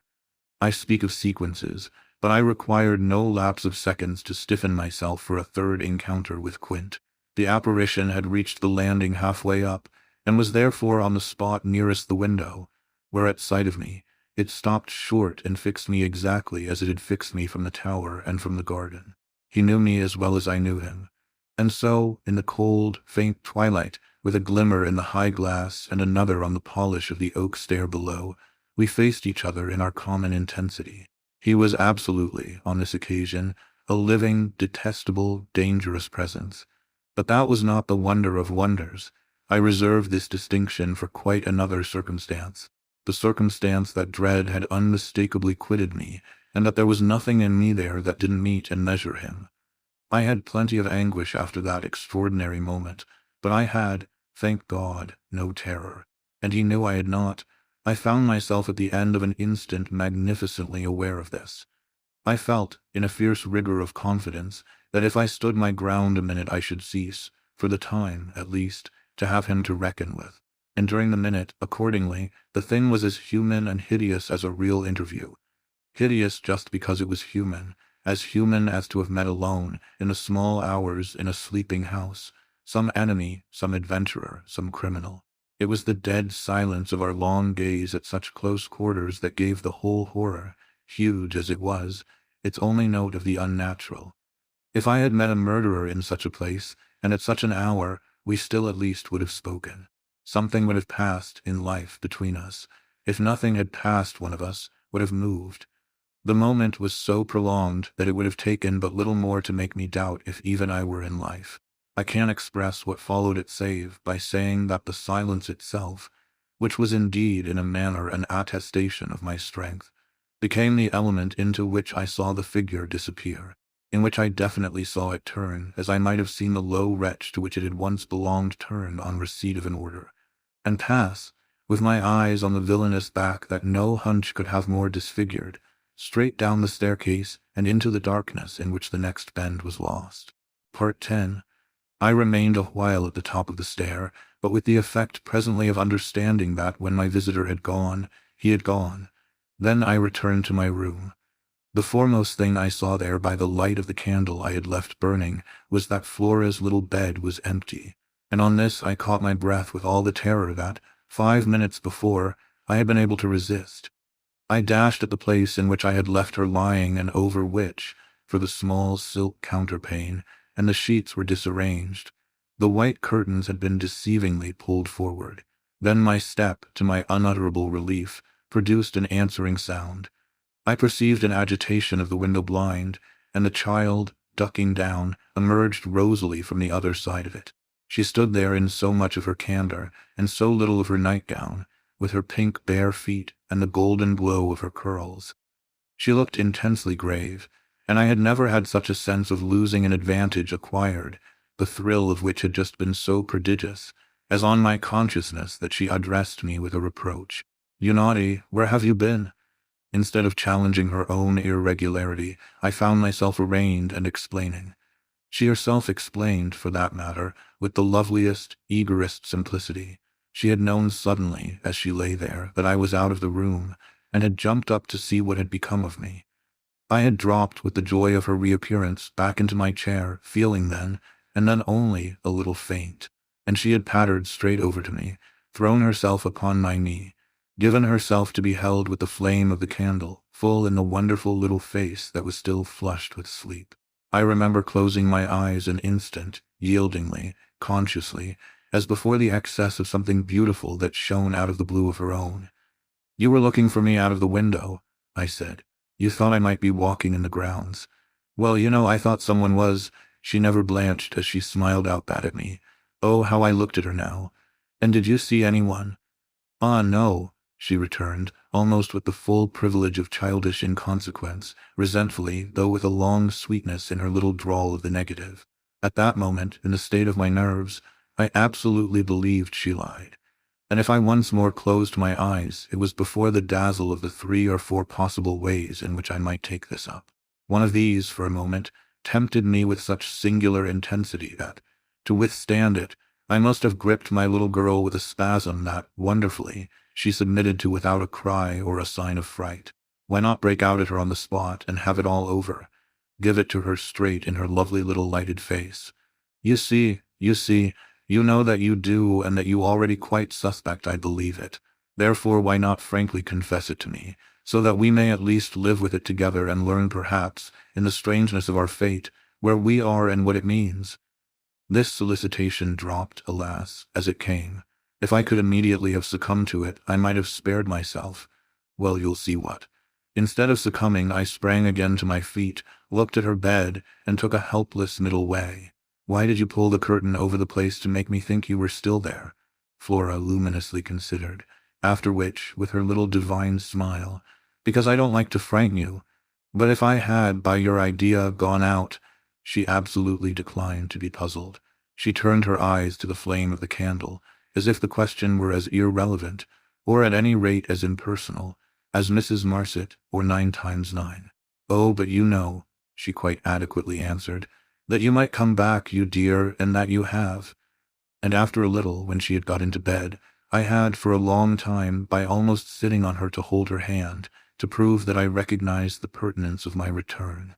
You may imagine the general complexion, from that moment, of my nights. I repeatedly sat up till I didn't know when. I selected moments when my roommate unmistakably slept, and stealing out, took noiseless turns in the passage, and even pushed as far as to where I had last met Quint. But I never met him there again, and I may as well say at once that I on no other occasion saw him in the house. I just missed, on the staircase, on the other hand, a different adventure. Looking down it from the top, I once recognized the presence of a woman, seated on one of the lower steps with her back presented to me, her body half bowed and her head, in an attitude of woe, in her hands. I had been there but an instant, however, when she vanished without looking round at me. I knew, none the less, exactly what dreadful face she had to show, and I wondered whether, if instead of being above I had been below, I should have had, for going up, the same nerve I had lately shown Quint. Well, there continued to be plenty of chance for nerve.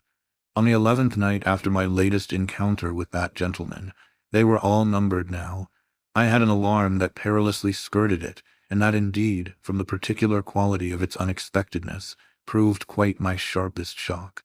It was precisely the first night during this series that, weary with watching, I had felt that I might again without laxity lay myself down at my old hour. I slept immediately, and, as I afterwards knew, till about 1 o'clock, but when I woke it was to sit straight up, as completely roused as if a hand had shook me. I had left a light burning, but it was now out, and I felt an instant certainty that Flora had extinguished it. This brought me to my feet and straight, in the darkness, to her bed, which I found she had left. A glance at the window enlightened me further, and the striking of a match completed the picture. The child had again got up, this time blowing out the taper, and had again, for some purpose of observation or response, squeezed in behind the blind and was peering out into the night. That she now saw, as she had not, I had satisfied myself, the previous time, was proved to me by the fact that she was disturbed neither by my re-illumination nor by the haste I made to get into slippers and into a wrap. Hidden, protected, absorbed, she evidently rested on the sill. The casement opened forward and gave herself up. There was a great still moon to help her, and this fact had counted in my quick decision. She was face to face with the apparition we had met at the lake, and could now communicate with it as she had not then been able to do. What I, on my side, had to care for was, without disturbing her, to reach, from the corridor, some other window in the same quarter. I got to the door without her hearing me. I got out of it, closed it, and listened, from the other side, for some sound from her. While I stood in the passage, I had my eyes on her brother's door, which was but 10 steps off, and which, indescribably, produced in me a renewal of the strange impulse that I lately spoke of as my temptation. What if I should go straight in and march to his window? What if, by risking to his boyish bewilderment a revelation of my motive, I should throw across the rest of the mystery the long halter of my boldness? This thought held me sufficiently to make me cross to his threshold and pause again. I preternaturally listened. I figured to myself what might portentously be. I wondered if his bed were also empty and he too were secretly at watch. It was a deep, soundless minute, at the end of which my impulse failed. He was quiet. He might be innocent. The risk was hideous. I turned away. There was a figure in the grounds, a figure prowling for a sight, the visitor with whom Flora was engaged.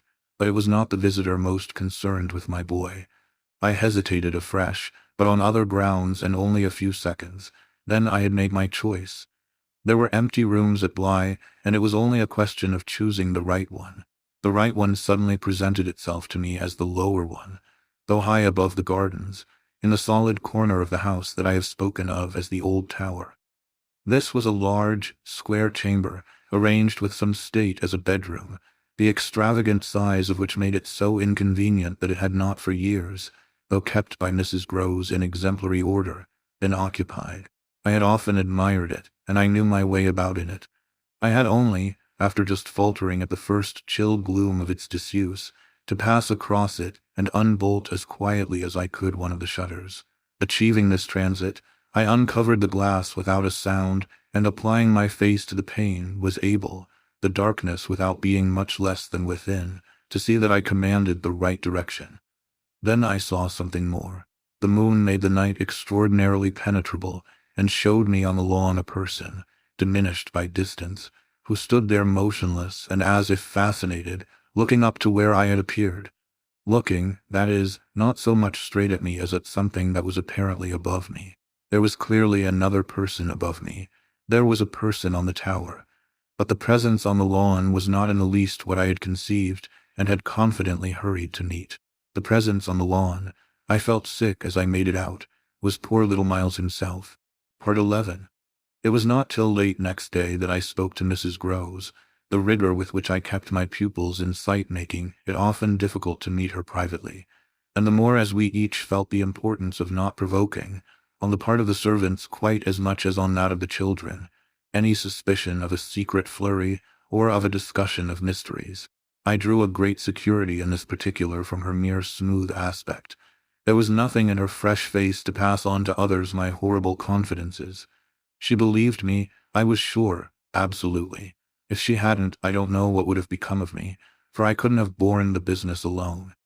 But she was a magnificent monument to the blessing of a want of imagination, and if she could see in our little charges nothing but their beauty and amiability, their happiness and cleverness, she had no direct communication with the sources of my trouble.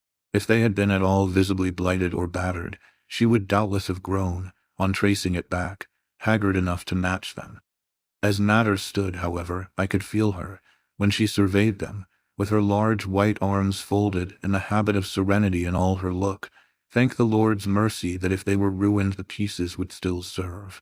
Flights of fancy gave place, in her mind, to a steady fireside glow, and I had already begun to perceive how, with the development of the conviction that, as time went on without a public accident, our young things could, after all, look out for themselves, she addressed her greatest solicitude to the sad case presented by their instructress. That, for myself, was a sound simplification. I could engage that, to the world, my face should tell no tales, but it would have been, in the conditions, an immense added strain to find myself anxious about hers.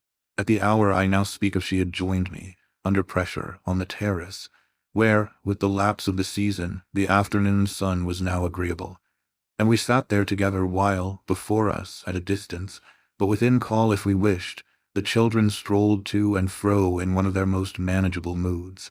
They moved slowly in unison, below us, over the lawn, the boy, as they went, reading aloud from a storybook and passing his arm round his sister to keep her quite in touch. Mrs. Groves watched them with positive placidity. Then I caught the suppressed intellectual creak with which she conscientiously turned to take from me a view of the back of the tapestry. I had made her a receptacle of lurid things, but there was an odd recognition of my superiority, my accomplishments, and my function, in her patience under my pain. She offered her mind to my disclosures as, had I wished to mix a witch's broth and proposed it with assurance, she would have held out a large, clean saucepan. This had become thoroughly her attitude by the time that, in my recital of the events of the night, I reached the point of what Miles had said to me when, after seeing him, at such a monstrous hour, almost on the very spot where he happened now to be, I had gone down to bring him in, choosing then, at the window, with a concentrated need of not alarming the house, rather that method than a signal more resonant. I had left her meanwhile in little doubt of my small hope of representing with success, even to her actual sympathy, my sense of the real splendor of the little inspiration with which, after I had got him into the house, the boy met my final articulate challenge. As soon as I appeared in the moonlight on the terrace, he had come to me as straight as possible, on which I had taken his hand without a word and led him, through the dark spaces, up the staircase where Quint had so hungrily hovered for him, along the lobby where I had listened and trembled, and so to his forsaken room. Not a sound on the way had passed between us, and I had wondered, oh, how I had wondered, if he were groping about in his little mind for something plausible and not too grotesque. It would tax his invention, certainly, and I felt, this time over his real embarrassment, a curious thrill of triumph. It was a sharp trap for the inscrutable. He couldn't play any longer at innocence. So how the deuce would he get out of it? There beat in me indeed, with the passionate throb of this question, an equal dumb appeal as to how the deuce I should. I was confronted at last, as never yet, with all the risk attached even now to sounding my own horrid note. I remember, in fact, that as we pushed into his little chamber, where the bed had not been slept in at all, and the window, uncovered to the moonlight, made the place so clear that there was no need of striking a match, I remember how I suddenly dropped, sank upon the edge of the bed from the force of the idea that he must know how he really, as they say, had me. He could do what he liked, with all his cleverness to help him, so long as I should continue to defer to the old tradition of the criminality of those caretakers of the young who minister to superstitions and fears. He had me indeed, and in a cleft stick, for who would ever absolve me, who would consent that I should go unhung, if, by the faintest tremor of an overture, I were the first to introduce into our perfect intercourse an element so dire? No, no, it was useless to attempt to convey to Mrs. Groves, just as it is scarcely less so to attempt to suggest here, how in our short, stiff brush in the dark, he fairly shook me with admiration. I was of course thoroughly kind and merciful. Never, never yet had I placed on his little shoulders hands of such tenderness as those with which, while I rested against the bed, I held him there well under fire. I had no alternative but in form at least to put it to him. You must tell me now and all the truth. What did you go out for? What were you doing there? I can still see his wonderful smile, the whites of his beautiful eyes, and the uncovering of his little teeth shine to me in the dusk. If I tell you why, will you understand? My heart at this leaped into my mouth. Will you tell me why? I found no sound on my lips to press it, and I was aware of replying only with a vague, repeated, grimacing nod. He was gentleness itself, and while I wagged my head at him, he stood there more than ever a little fairy prince. It was his brightness, indeed, that gave me a respite. Would it be so great if you were really going to tell me? Well, he said at last, just exactly in order that you should do this. Do what? Think me for a change bad. I shall never forget the sweetness and gaiety with which he brought out the word, nor how, on top of it, he bent forward and kissed me. It was practically the end of everything. I met his kiss, and I had to make, while I folded him for a minute in my arms, the most stupendous effort not to cry. He had given exactly the account of himself that permitted least of my going behind it, and it was only with the effect of confirming my acceptance of it that, as I presently glanced about the room, I could say, "Then you didn't undress at all?" He fairly glittered in the gloom. "Not at all. I sat up and read." "And when did you go down?" "At midnight. When I'm bad, I am bad." I see, it's charming. But how could you be sure I would know it?" "Oh, I arranged that with Flora." His answers rang out with a readiness. "She was to get up and look out, which is what she did do. It was I who fell into the trap, so she disturbed you, and to see what she was looking at you also looked, you saw. While you," I concurred, "caught your death in the night air." He literally bloomed so from this exploit that he could afford radiantly to assent. "How otherwise should I have been bad enough?" he asked. Then, after another embrace, the incident and our interview closed on my recognition of all the reserves of goodness that, for his joke, he had been able to draw upon. Part 12. The particular impression I had received proved in the morning light, I repeat, not quite successfully presentable to Mrs. Groves, though I reinforced it with the mention of still another remark that he had made before we separated. "It all lies in half a dozen words," I said to her, "words that really settle the matter. Think, you know, what I might do." He threw that off to show me how good he is. He knows down to the ground what he might do. That's what he gave them a taste of at school. "Lord, you do change," cried my friend. "I don't change, I simply make it out. The four, depend upon it, perpetually meet. If on either of these last nights you had been with either child, you would clearly have understood. The more I've watched and waited, the more I've felt that if there were nothing else to make it sure, it would be made so by the systematic silence of each. Never, by a slip of the tongue, have they so much as alluded to either of their old friends, any more than Miles has alluded to his expulsion. Oh yes, we may sit here and look at them, and they may show off to us there to their fill. But even while they pretend to be lost in their fairy tale, they're steeped in their vision of the dead restored. He's not reading to her, I declared. They're talking of them, they're talking horrors. I go on, I know, as if I were crazy, and it's a wonder I'm not. What I've seen would have made you so, but it has only made me more lucid, made me get hold of still other things. My lucidity must have seemed awful, but the charming creatures who were victims of it, passing and repassing in their interlocked sweetness, gave my colleague something to hold on by, and I felt how tight she held as, without stirring in the breath of my passion, she covered them still with her eyes. Of what other things have you got hold? Why, of the very things that have delighted, fascinated, and yet, at bottom, as I now so strangely see, mystified and troubled me. They're more than earthly beauty, they're absolutely unnatural goodness. It's a game, I went on. It's a policy and a fraud, on the part of little darlings, as yet mere lovely babies. Yes, mad as that seems, the very act of bringing it out really helped me to trace it, follow it all up and piece it all together. They haven't been good, they've only been absent. It has been easy to live with them because they're simply leading a life of their own. They're not mine, they're not ours, they're his and they're hers. Quint's and that woman's, Quint's and that woman's. They want to get to them. Oh, how at this, poor Mrs. Groves appeared to study them. But for what? For the love of all the evil that, in those dreadful days, the pair put into them. And to ply them with that evil still, to keep up the work of demons, is what brings the others back. Laws, said my friend under her breath. The exclamation was homely, but it revealed a real acceptance of my further proof of what, in the bad time, for there had been a worse even than this, must have occurred. There could have been no such justification for me as the plain assent of her experience to whatever depth of depravity I found credible in our brace of scoundrels. It was in obvious submission of memory that she brought out after a moment.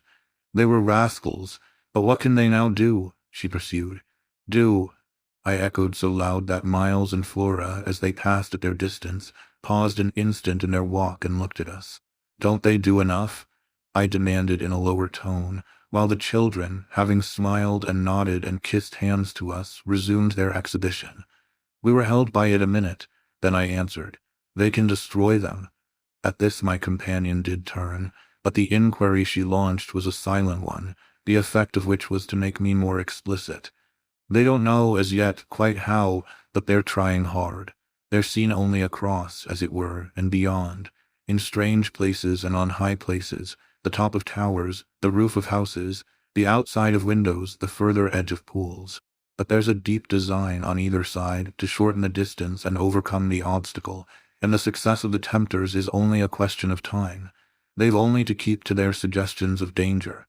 For the children to come and perish in the attempt, Mrs. Groves slowly got up, and I scrupulously added, unless, of course, we can prevent. Standing there before me while I kept my seat, she visibly turned things over. Their uncle must do the preventing, he must take them away. And who's to make him? She had been scanning the distance, but she now dropped on me a foolish face. You, miss, by writing to him that his house is poisoned and his little nephew and niece mad. But if they are, miss, and if I am myself, you mean, that's charming news to be sent him by a governess whose prime undertaking was to give him no worry. Mrs. Groves considered, following the children again. Yes, he do hate worry. That was the great reason. Why those fiends took him in so long, no doubt, though his indifference must have been awful. As I'm not a fiend, at any rate, I shouldn't take him in. My companion, after an instant and for all answer, sat down again and grasped my arm.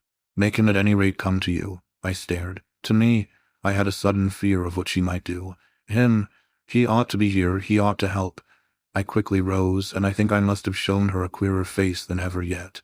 You see me asking him for a visit? No, with her eyes on my face, she evidently couldn't. Instead of it, even as a woman reads another, she could see what I myself saw.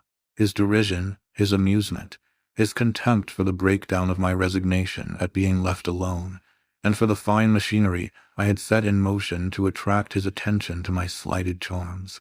She didn't know, no one knew, how proud I had been to serve him and to stick to our terms, yet she none the less took the measure, I think, of the warning I now gave her. If you should so lose your head as to appeal to him for me, she was really frightened. Yes, miss, I would leave on the spot both him and you. Part 13. It was all very well to join them, but speaking to them proved quite as much as ever an effort beyond my strength, offered, in close quarters, difficulties as insurmountable as before. This situation continued a month, and with new aggravations and particular notes, the note above all, sharper and sharper, of the small ironic consciousness on the part of my pupils. It was not, I am as sure today as I was sure then, my mere infernal imagination.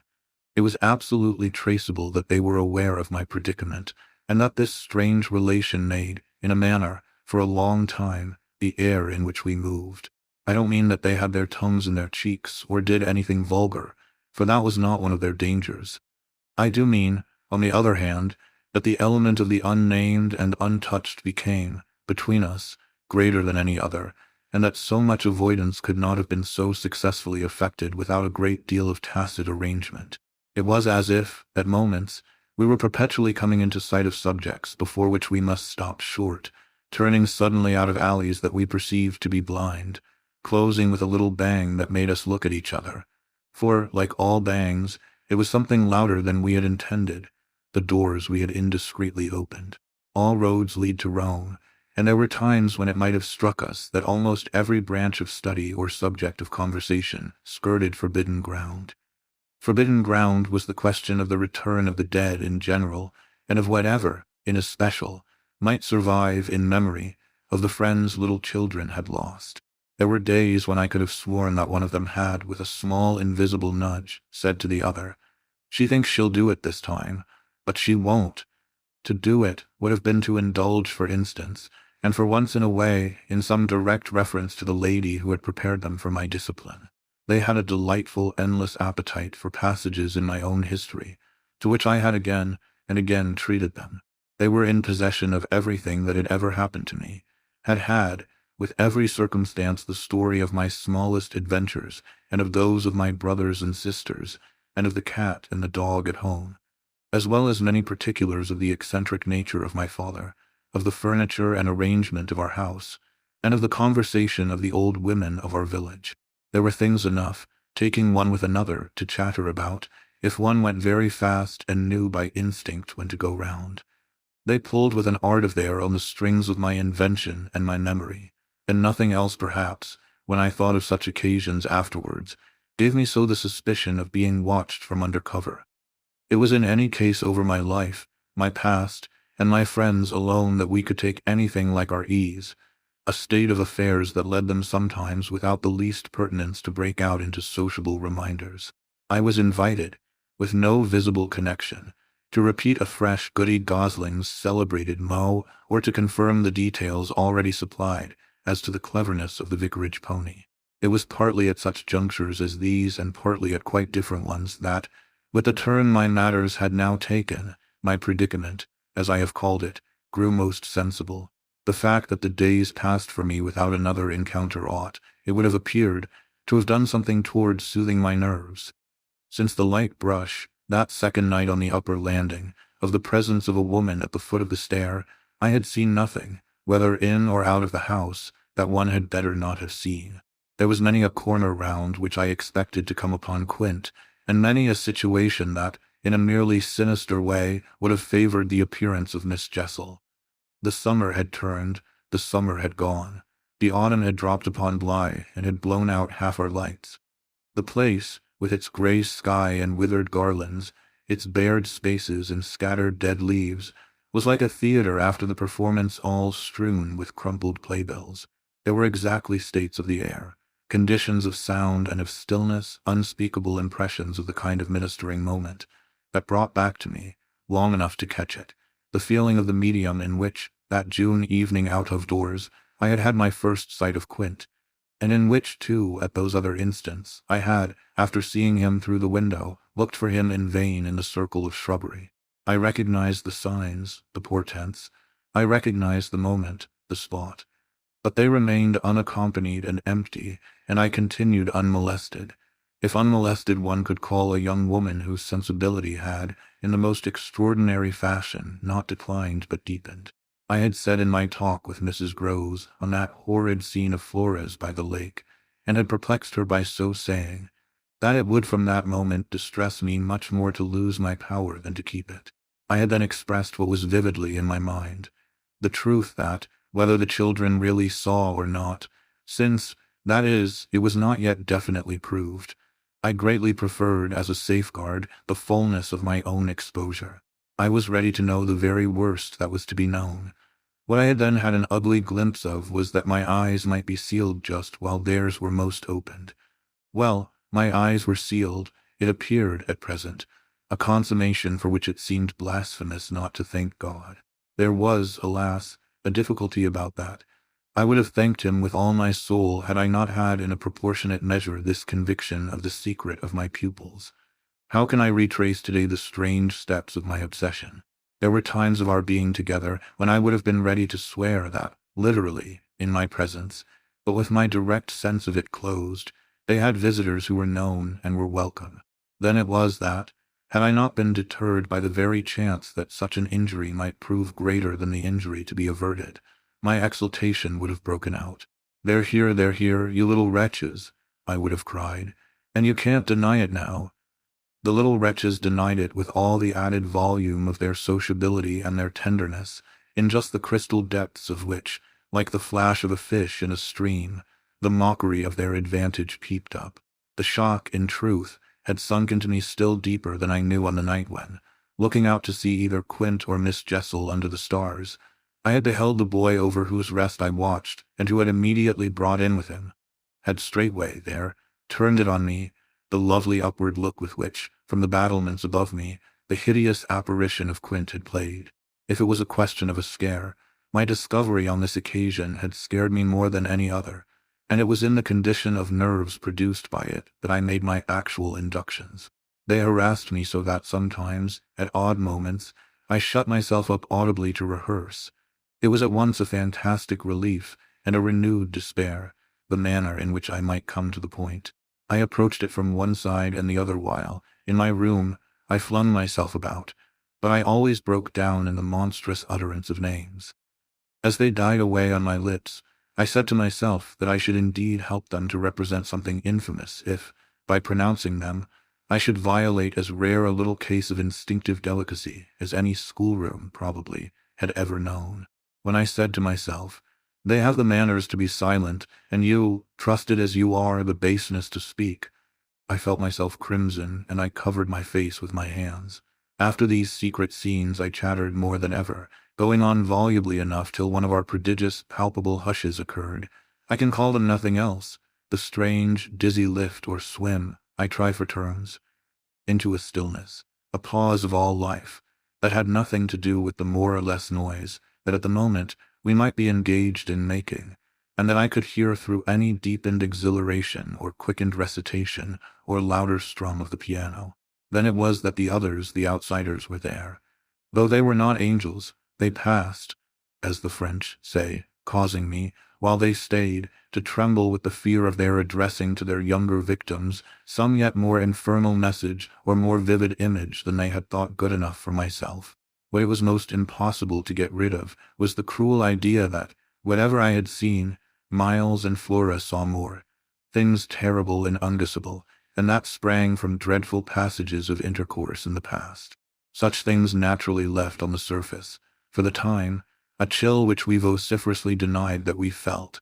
And we had all three, with repetition, got into such splendid training that we went, each time, almost automatically, to mark the close of the incident, through the very same movements.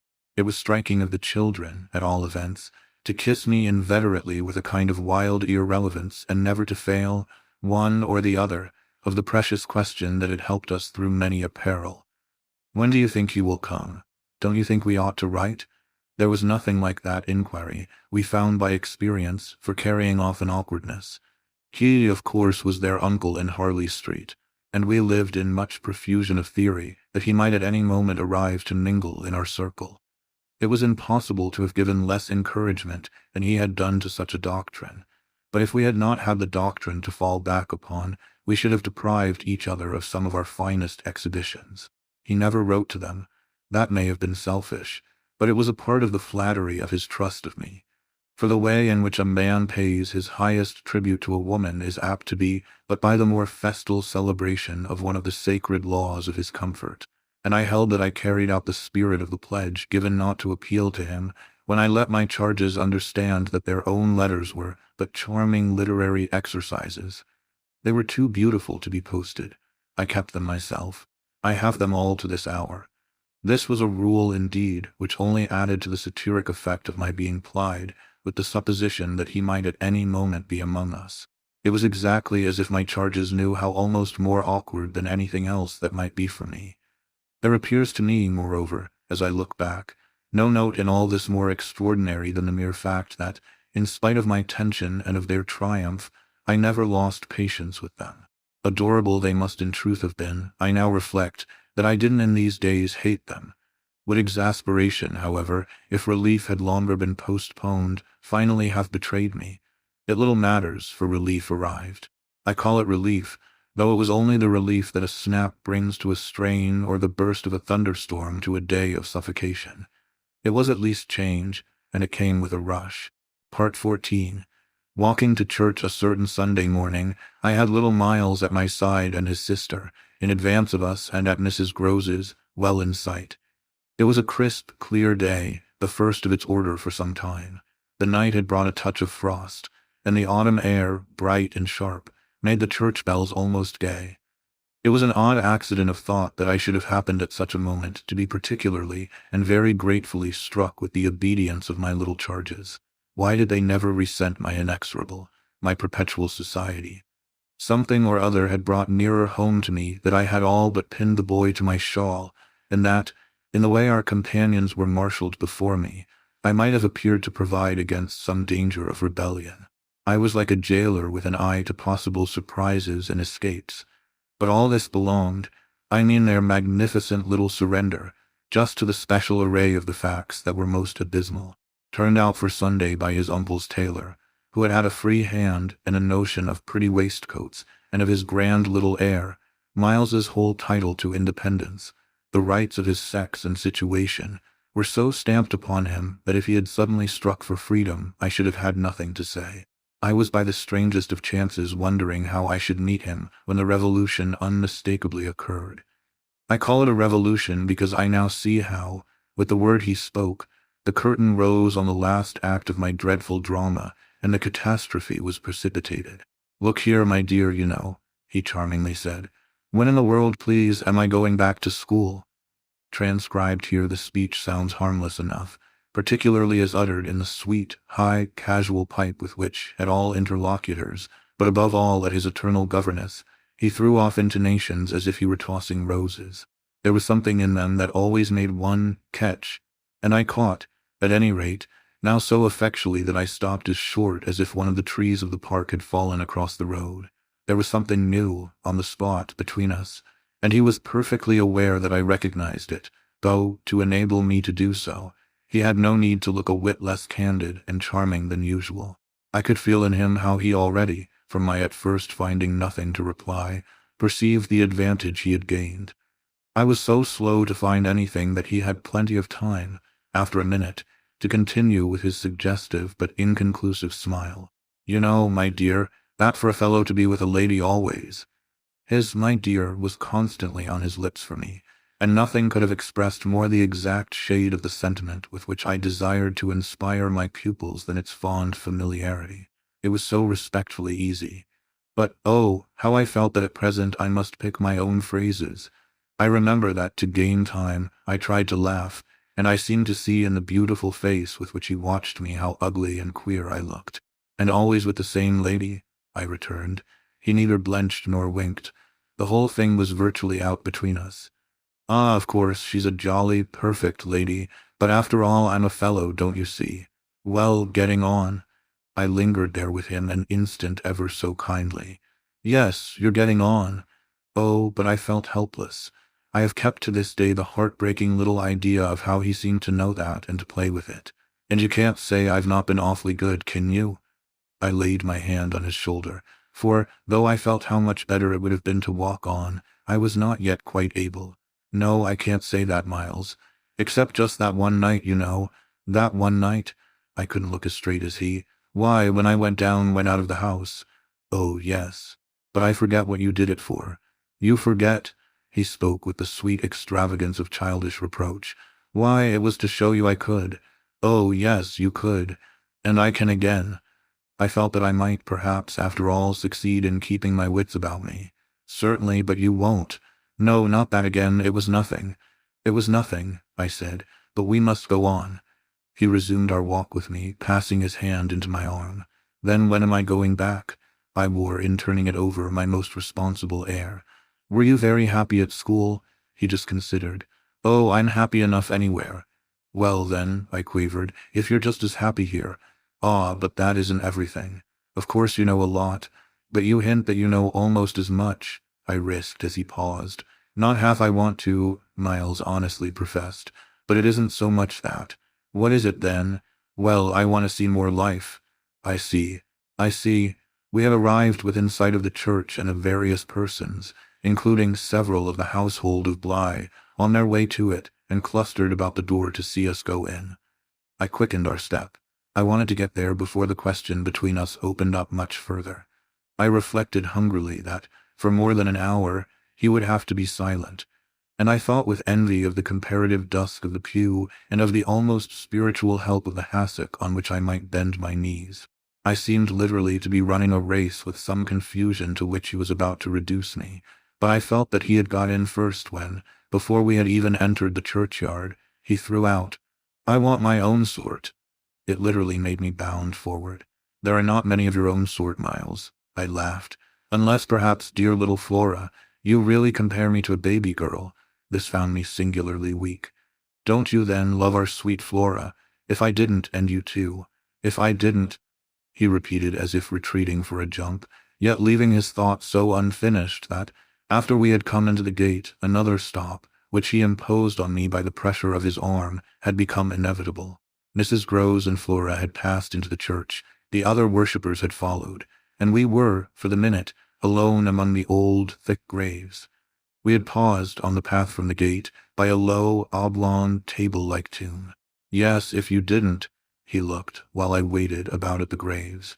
Well, you know what? But he didn't move, and he presently produced something that made me drop straight down on the stone slab, as if suddenly to rest. Does my uncle think what you think? I markedly rested. How do you know what I think? Ah, well, of course I don't, for it strikes me you never tell me. But I mean, does he know? Know what, Miles? Why, the way I'm going on. I perceived quickly enough that I could make, to this inquiry, no answer that would not involve something of a sacrifice of my employer. Yet it appeared to me that we were all, at Bly, sufficiently sacrificed to make that venial. I don't think your uncle much cares. Miles, on this, stood looking at me. Then don't you think he can be made to? In what way? Why, by his coming down. But who'll get him to come down? I will, the boy said with extraordinary brightness and emphasis. He gave me another look charged with that expression, and then marched off alone into church. Part 15. The business was practically settled from the moment I never followed him. It was a pitiful surrender to agitation, but my being aware of this had somehow no power to restore me. I only sat there on my tomb and read into what my little friend had said to me the fullness of its meaning. By the time I had grasped the whole of which I had also embraced, for absence, the pretext that I was ashamed to offer my pupils and the rest of the congregation such an example of delay. What I said to myself above all was that Miles had got something out of me, and that the proof of it, for him, would be just this awkward collapse.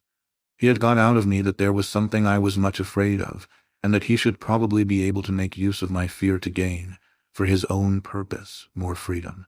My fear was of having to deal with the intolerable question of the grounds of his dismissal from school, for that was really but the question of the horrors gathered behind.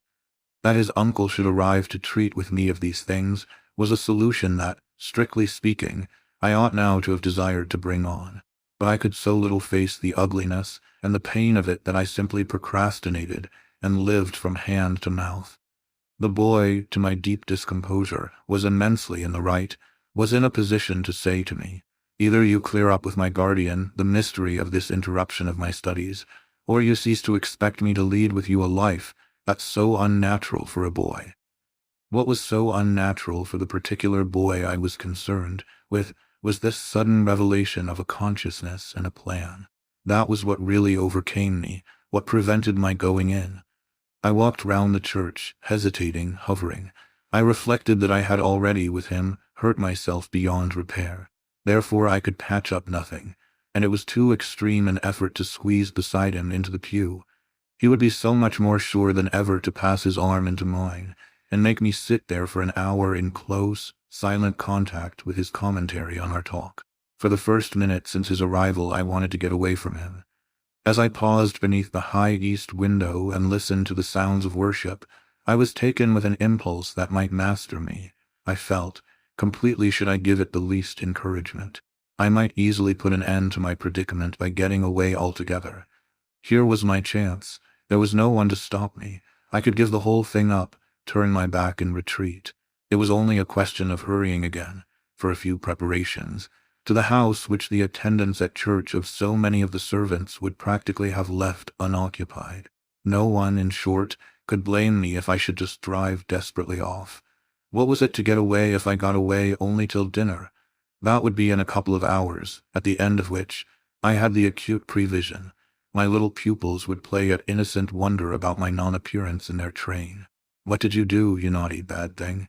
Why in the world to worry us so, and take our thoughts off too, don't you know? Did you desert us at the very door?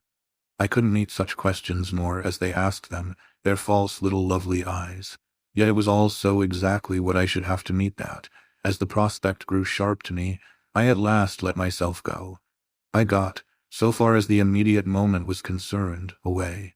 I came straight out of the churchyard, and thinking hard, retraced my steps through the park. It seemed to me that by the time I reached the house I had made up my mind I would fly. The Sunday stillness both of the approaches and of the interior, in which I met no one, fairly excited me with a sense of opportunity. Were I to get off quickly, this way, I should get off without a scene, without a word. My quickness would have to be remarkable, however, and the question of a conveyance was the great one to settle. Tormented, in the hall, with difficulties and obstacles, I remember sinking down at the foot of the staircase, suddenly collapsing there on the lowest step, and then, with a revulsion, recalling that it was exactly where more than a month before, in the darkness of night and just so bowed with evil things, I had seen the spectre of the most horrible of women. At this I was able to straighten myself. I went the rest of the way up. I made, in my bewilderment, for the schoolroom, where there were objects belonging to me that I should have to take. But I opened the door to find again, in a flash, my eyes unsealed. In the presence of what I saw I reeled straight back upon my resistance. Seated at my own table in clear noonday light I saw a person whom, without my previous experience, I should have taken at the first blush for some housemaid who might have stayed at home to look after the place, and who, availing herself of rare relief from observation and of the schoolroom table and my pens, ink, and paper, had applied herself to the considerable effort of a letter to her sweetheart. There was an effort in the way that, while her arms rested on the table, her hands with evident weariness supported her head. But at the moment I took this in I had already become aware that, in spite of my entrance, her attitude strangely persisted. Then it was, with the very act of its announcing itself, that her identity flared up in a change of posture. She rose, not as if she had heard me, but with an indescribable grand melancholy of indifference and detachment, and within a dozen feet of me, stood there as my vile predecessor. Dishonored and tragic, she was all before me, but even as I fixed and from memory secured it, the awful image passed away. Dark as midnight in her black dress, her haggard beauty and her unutterable woe, she had looked at me long enough to appear to say that her right to sit at my table was as good as mine to sit at hers. While these instants lasted indeed, I had the extraordinary chill of a feeling that it was I who was the intruder. It was as a wild protest against it that, actually addressing her, "You terrible, miserable woman," I heard myself break into a sound that, by the open door, rang through the long passage and the empty house.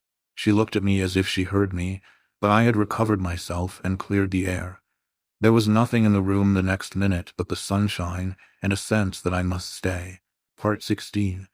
I had so perfectly expected that the return of my pupils would be marked by a demonstration that I was freshly upset at having to take into account that they were dumb about my absence.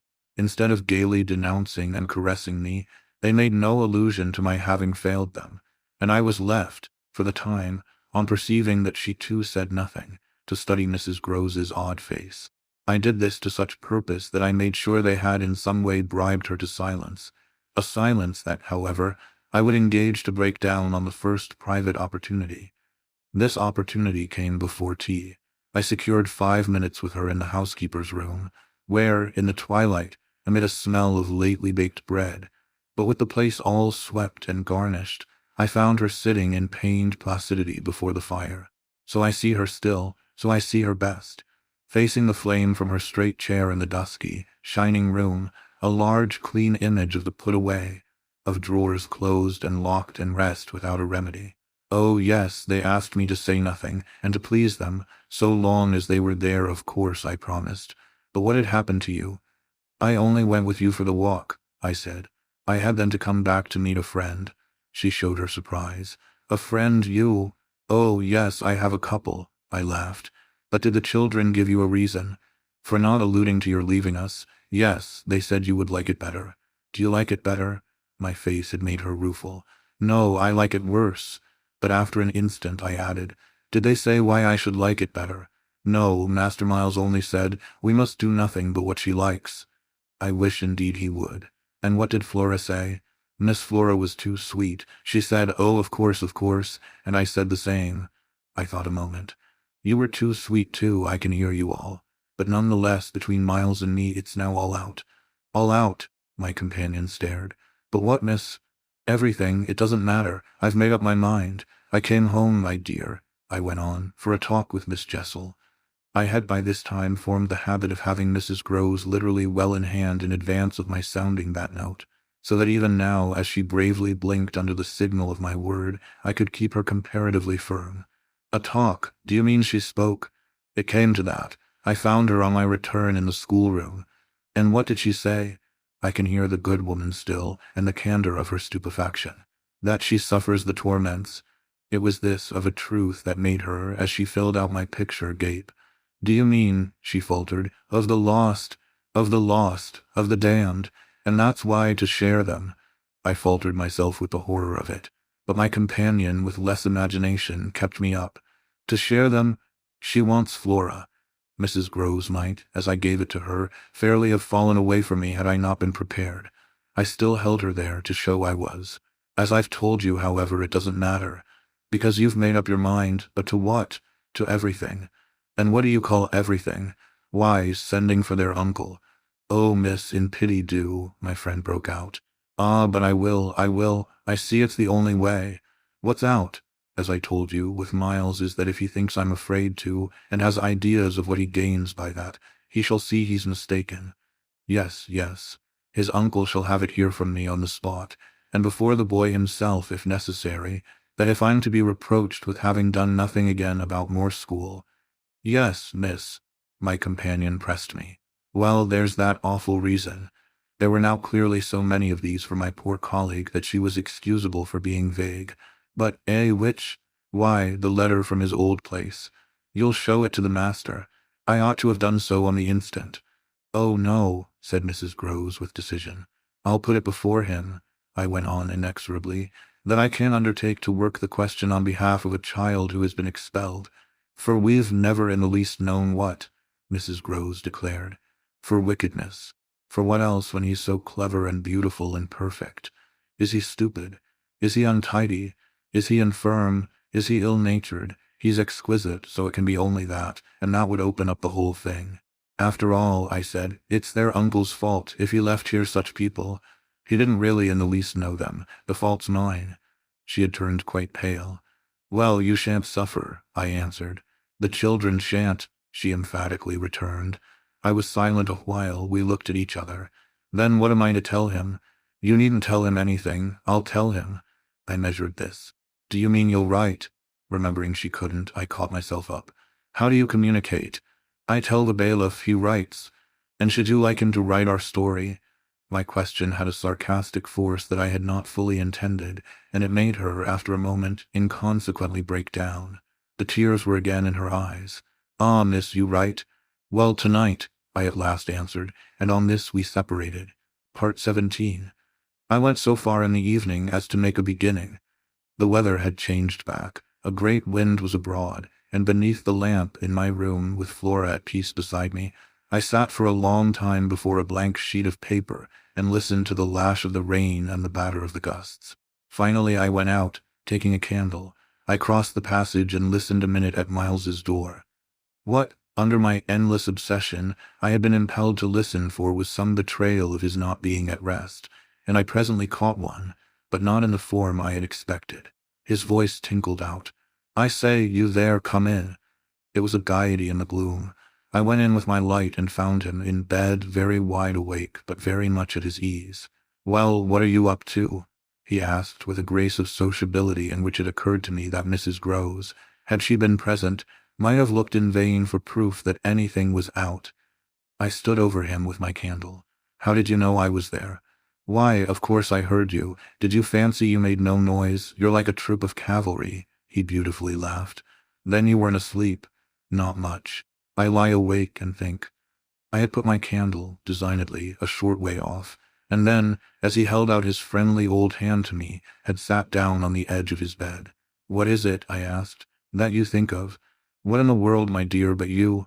"Ah, the pride I take in your appreciation doesn't insist on that. I had so far rather you slept." "Well, I think also, you know, of this queer business of ours." I marked the coolness of his firm little hand. "Of what queer business, Miles?" "Why, the way you bring me up, and all the rest." I fairly held my breath a minute, and even from my glimmering taper there was light enough to show how he smiled up at me from his pillow. "What do you mean by all the rest?" "Oh, you know." I could say nothing for a minute, though I felt, as I held his hand and our eyes continued to meet, that my silence had all the air of admitting his charge, and that nothing in the whole world of reality was perhaps at that moment so fabulous as our actual relation. "Certainly you shall go back to school," I said, "if it be that that troubles you, but not to the old place. We must find another, a better." "How could I know it did trouble you, this question, when you never told me so, never spoke of it at all?" His clear, listening face, framed in its smooth whiteness, made him for the minute as appealing as some wistful patient in a children's hospital, and I would have given, as the resemblance came to me, all I possessed on earth really to be the nurse or the sister of charity who might have helped to cure him. "Well, even as it was, I perhaps might help. Do you know you've never said a word to me about your school? I mean the old one, never mentioned it in any way." He seemed to wonder. He smiled with the same loveliness. But he clearly gained time. He waited. He called for guidance. "Haven't I?" It wasn't for me to help him. It was for the thing I had met. Something in his tone and the expression of his face, as I got this from him, set my heart aching with such a pang as it had never yet known. So unutterably touching was it to see his little brain puzzled, and his little resources taxed to play, under the spell laid on him, a part of innocence and consistency. "No, never, from the hour you came back. You've never mentioned to me one of your masters, one of your comrades, nor the least little thing that ever happened to you at school. Never, little Miles, no, never, have you given me an inkling of anything that may have happened there. Therefore you can fancy how much I'm in the dark. Until you came out, that way, this morning, you had, since the first hour I saw you, scarce even made a reference to anything in your previous life. You seemed so perfectly to accept the present. It was extraordinary how my absolute conviction of his secret precocity, or whatever I might call the poison of an influence that I dared but half to phrase, made him, in spite of the faint breath of his inward trouble, appear as accessible as an older person, imposed him almost as an intellectual equal. "I thought you wanted to go on as you are." It struck me that at this he just faintly colored. He gave, at any rate like a convalescent slightly fatigued, a languid shake of his head. I don't. I want to get away." "You're tired of Bly." "Oh no, I like Bly." "Well then, oh, you know what a boy wants." I felt that I didn't know so well as Miles, and I took temporary refuge. "You want to go to your uncle?" Again, at this, with his sweet, ironic face, he made a movement on the pillow. "Ah, you can't get off with that." I was silent a little, and it was I now, I think, who changed color. "My dear, I don't want to get off." "You can't, even if you do. You can't." He lay beautifully staring. "My uncle must come down, and you must completely settle things." "If we do," I returned with some spirit, "you may be sure it will be to take you quite away." Well, don't you understand that that's exactly what I'm working for? You'll have to tell him about the way you've let it all drop. You'll have to tell him a tremendous lot. The exultation with which he uttered this helped me somehow, for the instant, to meet him rather more. And how much will you, Miles, have to tell him? There are things he'll ask you. He turned it over. Very likely, but what things? The things you've never told me, to make up his mind what to do with you. He can't send you back. Oh, I don't want to go back, he broke in. I want a new field. He said it with admirable serenity, with positive, unimpeachable gaiety. And doubtless it was that very note that most evoked for me the poignancy, the unnatural childish tragedy, of his probable reappearance at the end of 3 months, with all this bravado and still more dishonor. It overwhelmed me now that I should never be able to bear that, and it made me let myself go. I threw myself upon him, and in the tenderness of my pity I embraced him. Dear little Miles, dear little Miles. My face was close to his, and he let me kiss him, simply taking it with indulgent good humor. Well, old lady, is there nothing at all that you want to tell me? He turned off a little, facing round toward the wall and holding up his hand to look at as one had seen sick children look. I told you this morning. Oh, I was sorry for him. That you just want me not to worry you. He looked round at me now, as if in recognition of my understanding him. Then ever so gently, to let me alone, he replied.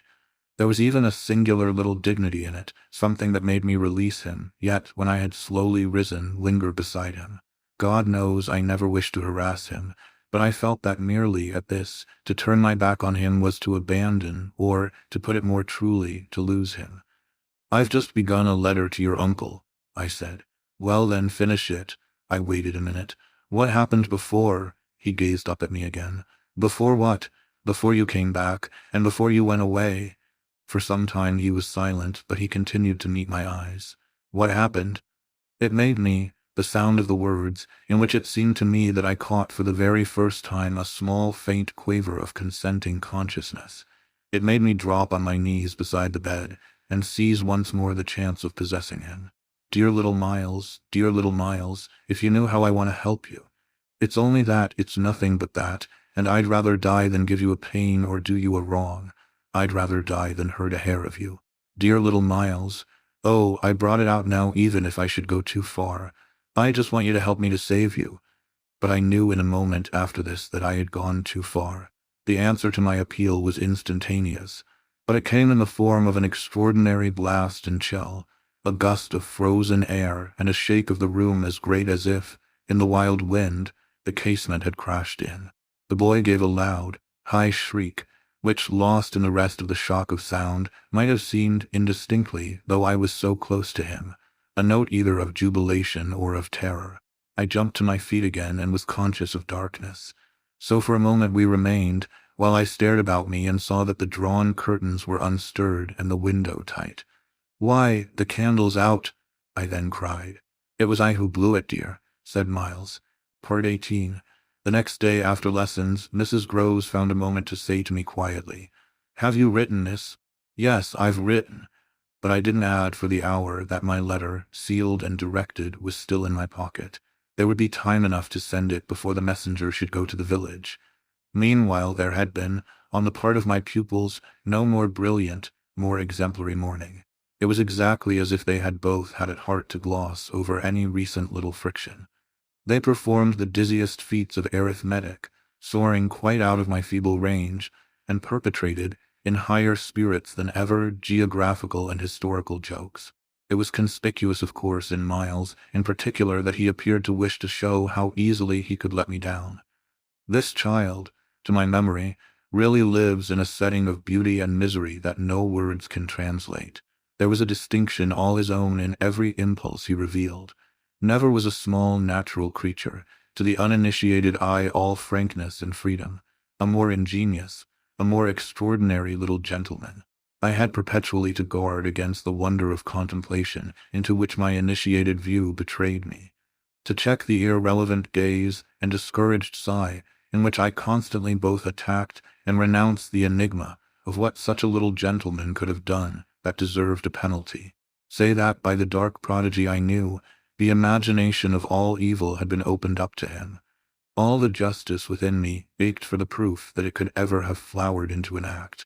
He had never, at any rate, been such a little gentleman as when, after our early dinner on this dreadful day, he came round to me and asked if I shouldn't like him, for half an hour, to play to me. David playing to Saul could never have shown a finer sense of the occasion. It was literally a charming exhibition of tact, of magnanimity, and quite tantamount to his saying outright, "The true knights we love to read about never push an advantage too far. I know what you mean now. You mean that, to be let alone yourself and not followed up, you'll cease to worry and spy upon me, won't keep me so close to you, will let me go and come. Well, I come, you see, but I don't go. There'll be plenty of time for that. I do really delight in your society, and I only want to show you that I contended for a principle." It may be imagined whether I resisted this appeal or failed to accompany him again, hand in hand, to the schoolroom. He sat down at the old piano and played as he had never played. And if there are those who think he had better have been kicking a football, I can only say that I wholly agree with them. For at the end of a time that under his influence I had quite ceased to measure, I started up with a strange sense of having literally slept at my post. It was after luncheon, and by the schoolroom fire, and yet I hadn't really, in the least, slept. I had only done something much worse. I had forgotten. Where all this time was Flora? When I put the question to Miles, he played on a minute before answering, and then could only say, "Why, my dear, how do I know?" breaking moreover into a happy laugh which, immediately after, as if it were a vocal accompaniment, he prolonged into incoherent, extravagant song. I went straight to my room, but his sister was not there. Then, before going downstairs, I looked into several others. As she was nowhere about, she would surely be with Mrs. Groves, whom, in the comfort of that theory, I accordingly proceeded in quest of. I found her where I had found her the evening before, but she met my quick challenge with blank, scared ignorance. She had only supposed that, after the repast, I had carried off both the children, as to which she was quite in her right, for it was the very first time I had allowed the little girl out of my sight without some special provision. Of course now indeed she might be with the maids, so that the immediate thing was to look for her without an air of alarm. This we promptly arranged between us. But when, 10 minutes later, and in pursuance of our arrangement, we met in the hall, it was only to report on either side that after guarded inquiries we had altogether failed to trace her. For a minute there, apart from observation, we exchanged mute alarms, and I could feel with what high interest my friend returned me all those I had from the first given her. "She'll be above," she presently said, "in one of the rooms you haven't searched." "No, she's at a distance." I had made up my mind. "She has gone out." Mrs. Groves stared. "Without a hat." I naturally also looked volumes. "Isn't that woman always without one?" "She's with her. She's with her," I declared. "We must find them." My hand was on my friend's arm, but she failed for the moment, confronted with such an account of the matter, to respond to my pressure. She communed, on the contrary, on the spot with her uneasiness. "And where's Master Miles?" "Oh, he's with Quint. They're in the schoolroom." "Lord, miss." My view, I was myself aware, and therefore I suppose my tone, had never yet reached so calm an assurance. "The trick's played," I went on. "They've successfully worked their plan. He found the most divine little way to keep me quiet while she went off." "Divine?" Mrs. Groves bewilderedly echoed. "Infernal, then," I almost cheerfully rejoined. "He has provided for himself as well. But come," she had helplessly gloomed at the upper regions. "You leave him? So long with Quint? Yes, I don't mind that now."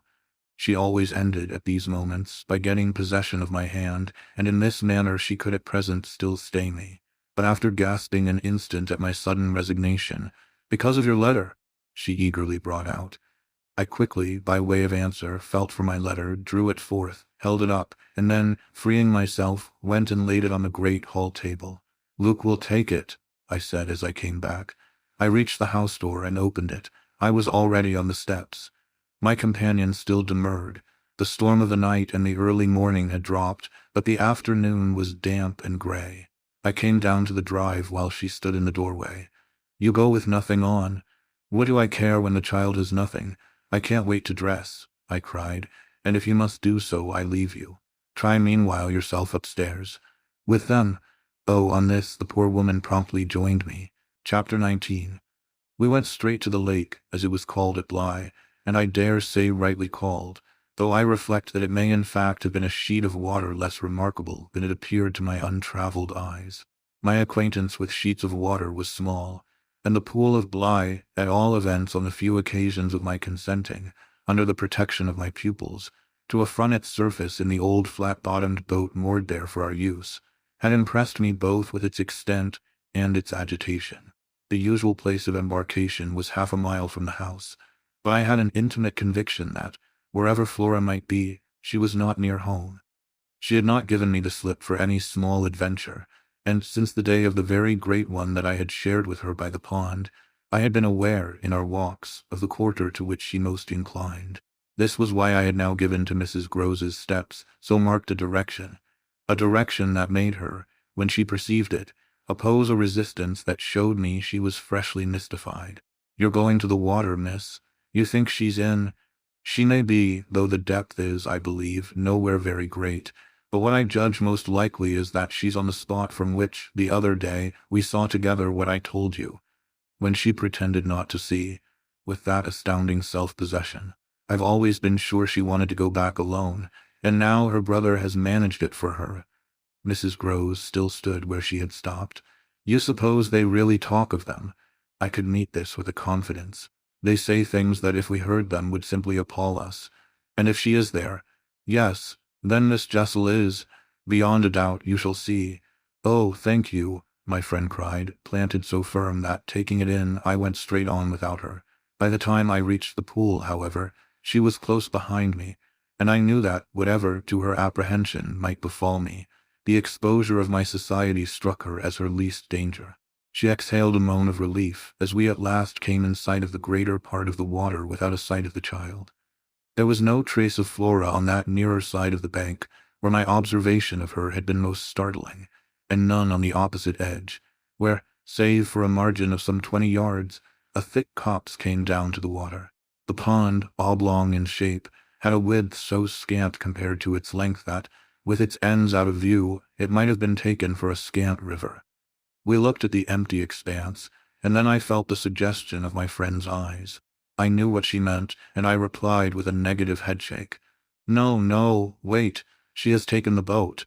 My companion stared at the vacant mooring place and then again across the lake. "Then where is it?"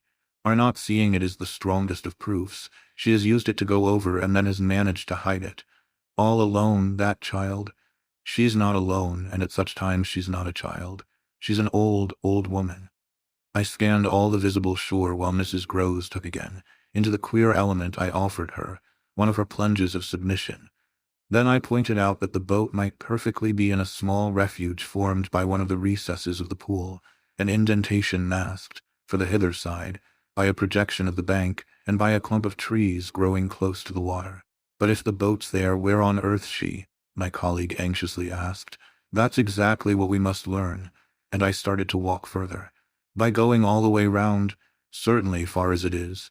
It will take us but 10 minutes, but it's far enough to have made the child prefer not to walk." She went straight over. "Laws!" cried my friend again. The chain of my logic was ever too much for her. It dragged her at my heels even now, and when we had got halfway round, a devious, tiresome process, on ground much broken and by a path choked with overgrowth, I paused to give her breath. I sustained her with a grateful arm, assuring her that she might hugely help me, and this started us afresh, so that in the course of but few minutes more we reached a point from which we found the boat to be where I had supposed it. It had been intentionally left as much as possible out of sight, and was tied to one of the stakes of a fence that came, just there, down to the brink, and that had been an assistance to disembarking. I recognized, as I looked at the pair of short, thick oars, quite safely drawn up, the prodigious character of the feat for a little girl. But I had lived, by this time, too long among wonders, and had panted to too many livelier measures. There was a gate in the fence, through which we passed, and that brought us after a trifling interval more into the open. Then, "There she is!" we both exclaimed at once. Flora, a short way off, stood before us on the grass and smiled as if her performance was now complete. The next thing she did, however, was to stoop straight down and pluck, quite as if it were all she was there for, a big, ugly spray of withered fern. I instantly became sure she had just come out of the copse. She waited for us, not herself taking a step, and I was conscious of the rare solemnity with which we presently approached her. She smiled, and we met, but it was all done in a silence by this time flagrantly ominous. Mrs. Groves was the first to break the spell. She threw herself on her knees, and drawing the child to her breast, clasped in a long embrace the little tender, yielding body. While this dumb convulsion lasted, I could only watch it, which I did the more intently when I saw Flora's face peep at me over our companion's shoulder. It was serious now. The flicker had left it, but it strengthened the pang with which I at that moment envied Mrs. Groves the simplicity of her relation. Still, all this while, nothing more passed between us save that Flora had let her foolish fern again drop to the ground. What she and I had virtually said to each other was that pretexts were useless now. When Mrs. Groves finally got up, she kept the child's hand, so that the two were still before me, and the singular reticence of our communion was even more marked in the frank look she launched me. "I'll be hanged," it said, "if I'll speak." It was Flora who, gazing all over me in candid wonder, was the first. She was struck with our bareheaded aspect. "Why, where are your things?" "Where yours are, my dear," I promptly returned. She had already got back her gaiety and appeared to take this as an answer quite sufficient. "And where's Miles?" she went on.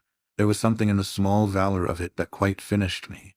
These 3 words from her were, in a flash like the glitter of a drawn blade, the jostle of the cup that my hand, for weeks and weeks, had held high and full to the brim, and that now, even before speaking, I felt overflow in a deluge.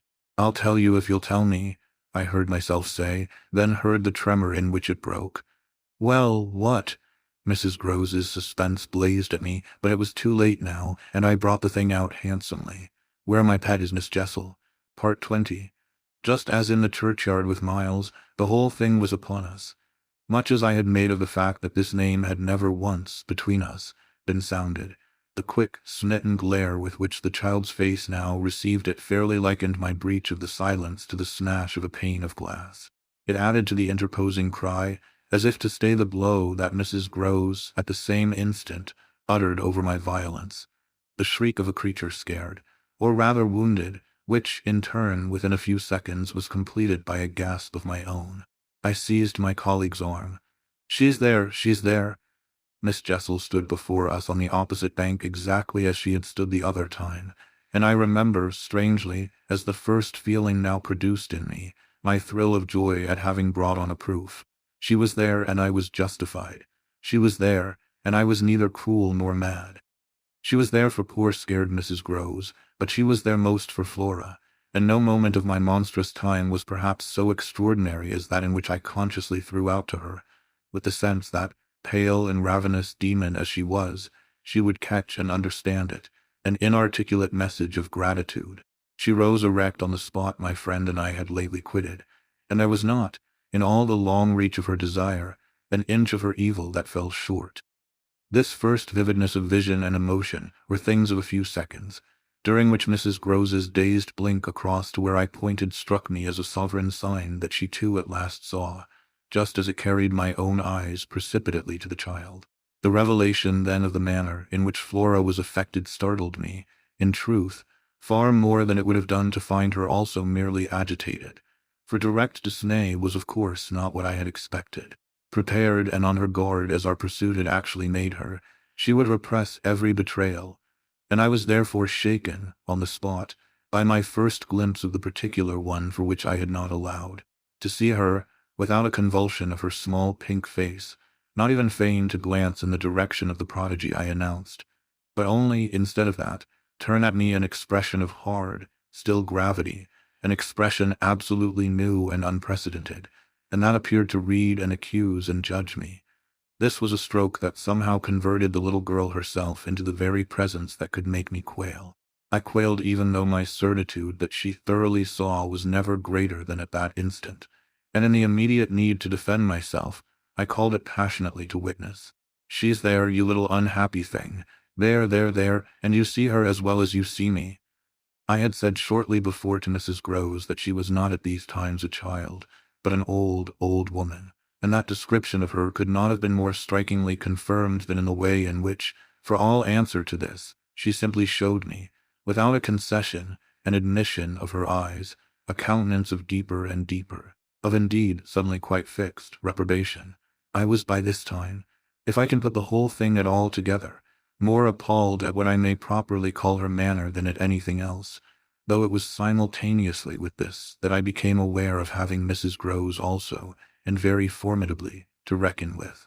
My elder companion, the next moment at any rate, blotted out everything but her own flushed face and her loud, shocked protest, a burst of high disapproval. "What a dreadful turn, to be sure, miss. Where on earth do you see anything?" I could only grasp her more quickly yet, for even while she spoke the hideous plain presence stood undimmed and undaunted. It had already lasted a minute, and it lasted while I continued, seizing my colleague, quite thrusting her at it and presenting her to it, to insist with my pointing hand. "You don't see her exactly as we see? You mean to say you don't now? She's as big as a blazing fire. Only look, dearest woman, look." She looked, even as I did, and gave me, with her deep groan of negation, repulsion, compassion, the mixture with her pity of her relief at her exemption, a sense, touching to me even then, that she would have backed me up if she could. I might well have needed that, for with this hard blow of the proof that her eyes were hopelessly sealed, I felt my own situation horribly crumble. I saw my livid predecessor press from her position on my defeat, and I was conscious, more than all, of what I should have from this instant to deal with in the astounding little attitude of Flora. Into this attitude, Mrs. Groves immediately and violently entered, breaking, even while there pierced through my sense of ruin a prodigious private triumph, into breathless reassurance. "She isn't there, little lady, and nobody's there, and you never see nothing, my sweet. How can poor Miss Jessel, when poor Miss Jessel's dead and buried? We know, don't we, love?" And she appealed, blundering in, to the child. "It's all a mere mistake and a worry and a joke, and we'll go home as fast as we can." Our companion on this had responded with a strange, quick primness of propriety, and they were again, with Mrs. Groves on her feet, united, as it were, in pained opposition to me. Flora continued to fix me with her small mask of reprobation, and even at that minute I prayed God to forgive me for seeming to see that, as she stood there holding tight to her friend's dress. Her incomparable childish beauty had suddenly failed, had quite vanished. I've said it already, she was hideously hard. She had turned common and almost ugly. "I don't know what you mean. I see nobody. I see nothing. I never have. I think you're cruel. I don't like you." Then, after this deliverance, which might have been that of a vulgarly pert little girl in the street, she hugged Mrs. Groves more closely and buried in her skirts the dreadful little face. In this position she produced an almost furious wail. Take me away, oh, take me away from her." "From me," I panted. From you," she cried. Even Mrs. Groves looked across at me dismayed, while I had nothing to do but communicate again with the figure that, on the opposite bank, without a movement, as rigidly still as if catching, beyond the interval, our voices, was as vividly there for my disaster as it was not there for my service. The wretched child had spoken exactly as if she had got from some outside source each of her stabbing little words, and I could therefore, in the full despair of all I had to accept, but sadly shake my head at her. If I had ever doubted, all my doubt would at present have gone. I've been living with the miserable truth, and now it has only too much closed round me. Of course I've lost you. I've interfered, and you've seen, under her dictation, with which I faced, over the pool again, our infernal witness, the easy and perfect way to meet it. I've done my best, but I've lost you. Goodbye. For Mrs. Groves I had an imperative, an almost frantic go, before which, in infinite distress, but mutely possessed of the little girl and clearly convinced, in spite of her blindness, that something awful had occurred and some collapse engulfed us, she retreated by the way we had come, as fast as she could move. Of what first happened when I was left alone I had no subsequent memory. I only knew that at the end of, I suppose, a quarter of an hour, an odorous dampness and roughness, chilling and piercing my trouble, had made me understand that I must have thrown myself, on my face, on the ground, and given way to a wildness of grief. I must have lain there long and cried and sobbed, for when I raised my head the day was almost done. I got up and looked a moment, through the twilight, at the grey pool and its blank, haunted edge, And then I took, back to the house, my dreary and difficult course. When I reached the gate in the fence, the boat, to my surprise, was gone, so that I had a fresh reflection to make on Flora's extraordinary command of the situation. She passed that night, by the most tacit, and I should add, were not the words so grotesque a false note, the happiest of arrangements with Mrs. Groves. I saw neither of them on my return, but on the other hand, as by an ambiguous compensation, I saw a great deal of Miles. I saw, I can use no other phrase, so much of him that it was as if it were more than it had ever been. No evening I had passed at Bly had the portentous quality of this one, in spite of which, and in spite also of the deeper depths of consternation that had opened beneath my feet, there was literally, in the ebbing actual, an extraordinarily sweet sadness. On reaching the house I had never so much as looked for the boy. I had simply gone straight to my room to change what I was wearing, and to take in, at a glance, much material testimony to Flora's rupture. Her little belongings had all been removed. When later, by the schoolroom fire, I was served with tea by the usual maid, I indulged, on the article of my other pupil, in no inquiry whatever. He had his freedom now, he might have it to the end. Well, he did have it, and it consisted, in part at least, of his coming in at about 8 o'clock and sitting down with me in silence. On the removal of the tea things, I had blown out the candles and drawn my chair closer. I was conscious of a mortal coldness, and felt as if I should never again be warm. So, when he appeared, I was sitting in the glow with my thoughts. He paused a moment by the door as if to look at me, then, as if to share them, came to the other side of the hearth and sank into a chair. We sat there in absolute stillness, yet he wanted, I felt, to be with me. Part 21. Before a new day in my room had fully broken, my eyes opened to Mrs. Groves, who had come to my bedside with worse news. Flora was so markedly feverish that an illness was perhaps at hand. She had passed a night of extreme unrest, a night agitated above all by fears that had for their subject not in the least her former, but wholly her present, governess. It was not against the possible re-entrance of Miss Jessel on the scene that she protested. It was conspicuously and passionately against mine. I was promptly on my feet, of course, and with an immense deal to ask. The more that my friend had discernibly now girded her loins to meet me once more. This I felt as soon as I had put to her the question of her sense of the child's sincerity as against my own. She persists in denying to you that she saw or has ever seen anything. My visitor's trouble, truly, was great. Ah, miss, it isn't a matter on which I can push her, yet it isn't either, I must say, as if I much needed to. It has made her, every inch of her, quite old. Oh, I see her perfectly from here. She resents, for all the world like some high little personage, the imputation on her truthfulness, and, as it were, her respectability. Miss Jessel, indeed, she's respectable, the chit. The impression she gave me there yesterday was, I assure you, the very strangest of all. It was quite beyond any of the others. I did put my foot in it. She'll never speak to me again. Hideous and obscure as it all was, it held Mrs. Groves briefly silent. Then she granted my point with a frankness which, I made sure, had more behind it. I think indeed, miss, she never will. She do have a grand manner about it. And that manner, I summed it up, is practically what's the matter with her now. Oh, that manner I could see in my visitor's face, and not a little else besides. She asks me every 3 minutes if I think you're coming in. I see. I too, on my side, had so much more than worked it out. Has she said to you since yesterday, except to repudiate her familiarity with anything so dreadful, a single other word about Miss Jessel? Not one. And of course you know, my friend added, I took it from her by the lake that just then and there at least there was nobody. Rather, and naturally you take it from her still. I don't contradict her. What else can I do? Nothing in the world. You've the cleverest little person to deal with. They've made them, their two friends, I mean, still cleverer even than nature did, for it was wondrous material to play on. Flora has now her grievance, and she'll work it to the end. Yes, miss, but to what end? Why, that of dealing with me to her uncle. She'll make me out to him the lowest creature. I winced at the fair show of the scene in Mrs. Groves's face.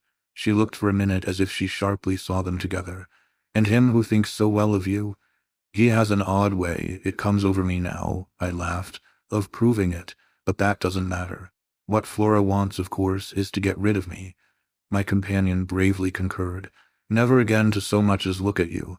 So that what you've come to me now for, I asked, is to speed me on my way? Before she had time to reply, however, I had her in check. I've a better idea, the result of my reflections. My going would seem the right thing, and on Sunday I was terribly near it. Yet that won't do. It's you who must go, you must take Flora. My visitor at this did speculate. But where in the world?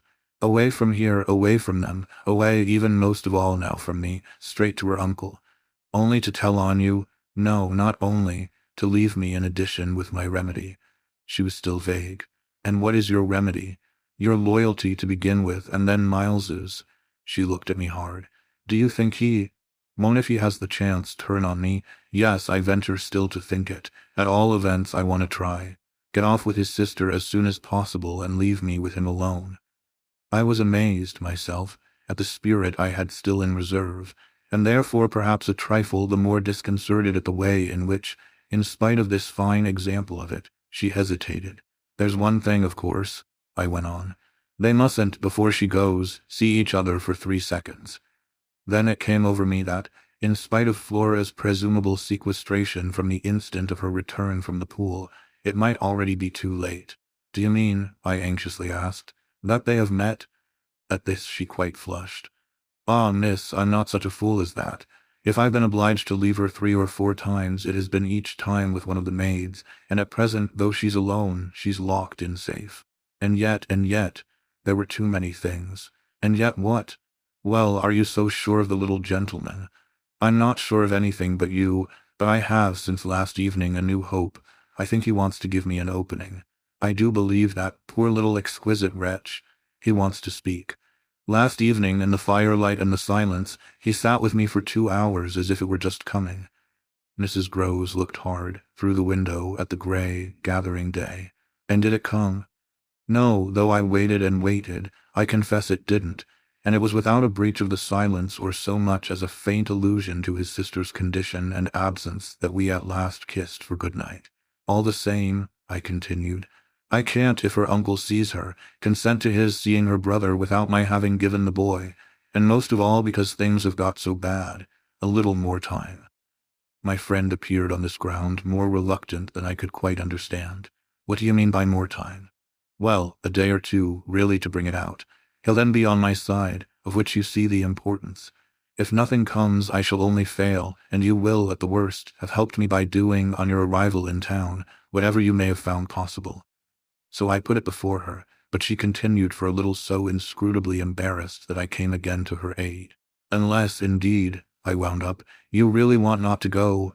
I could see it in her face at last clear itself. She put out her hand to me as a pledge. I'll go this morning. I wanted to be very just. If you should wish still to wait, I would engage she shouldn't see me. No, it's the place itself. She must leave it. She held me a moment with heavy eyes, then brought out the rest. Your idea's the right one. I myself, miss, well, I can't stay. The look she gave me with it made me jump at possibilities. You mean that since yesterday you have seen? She shook her head with dignity.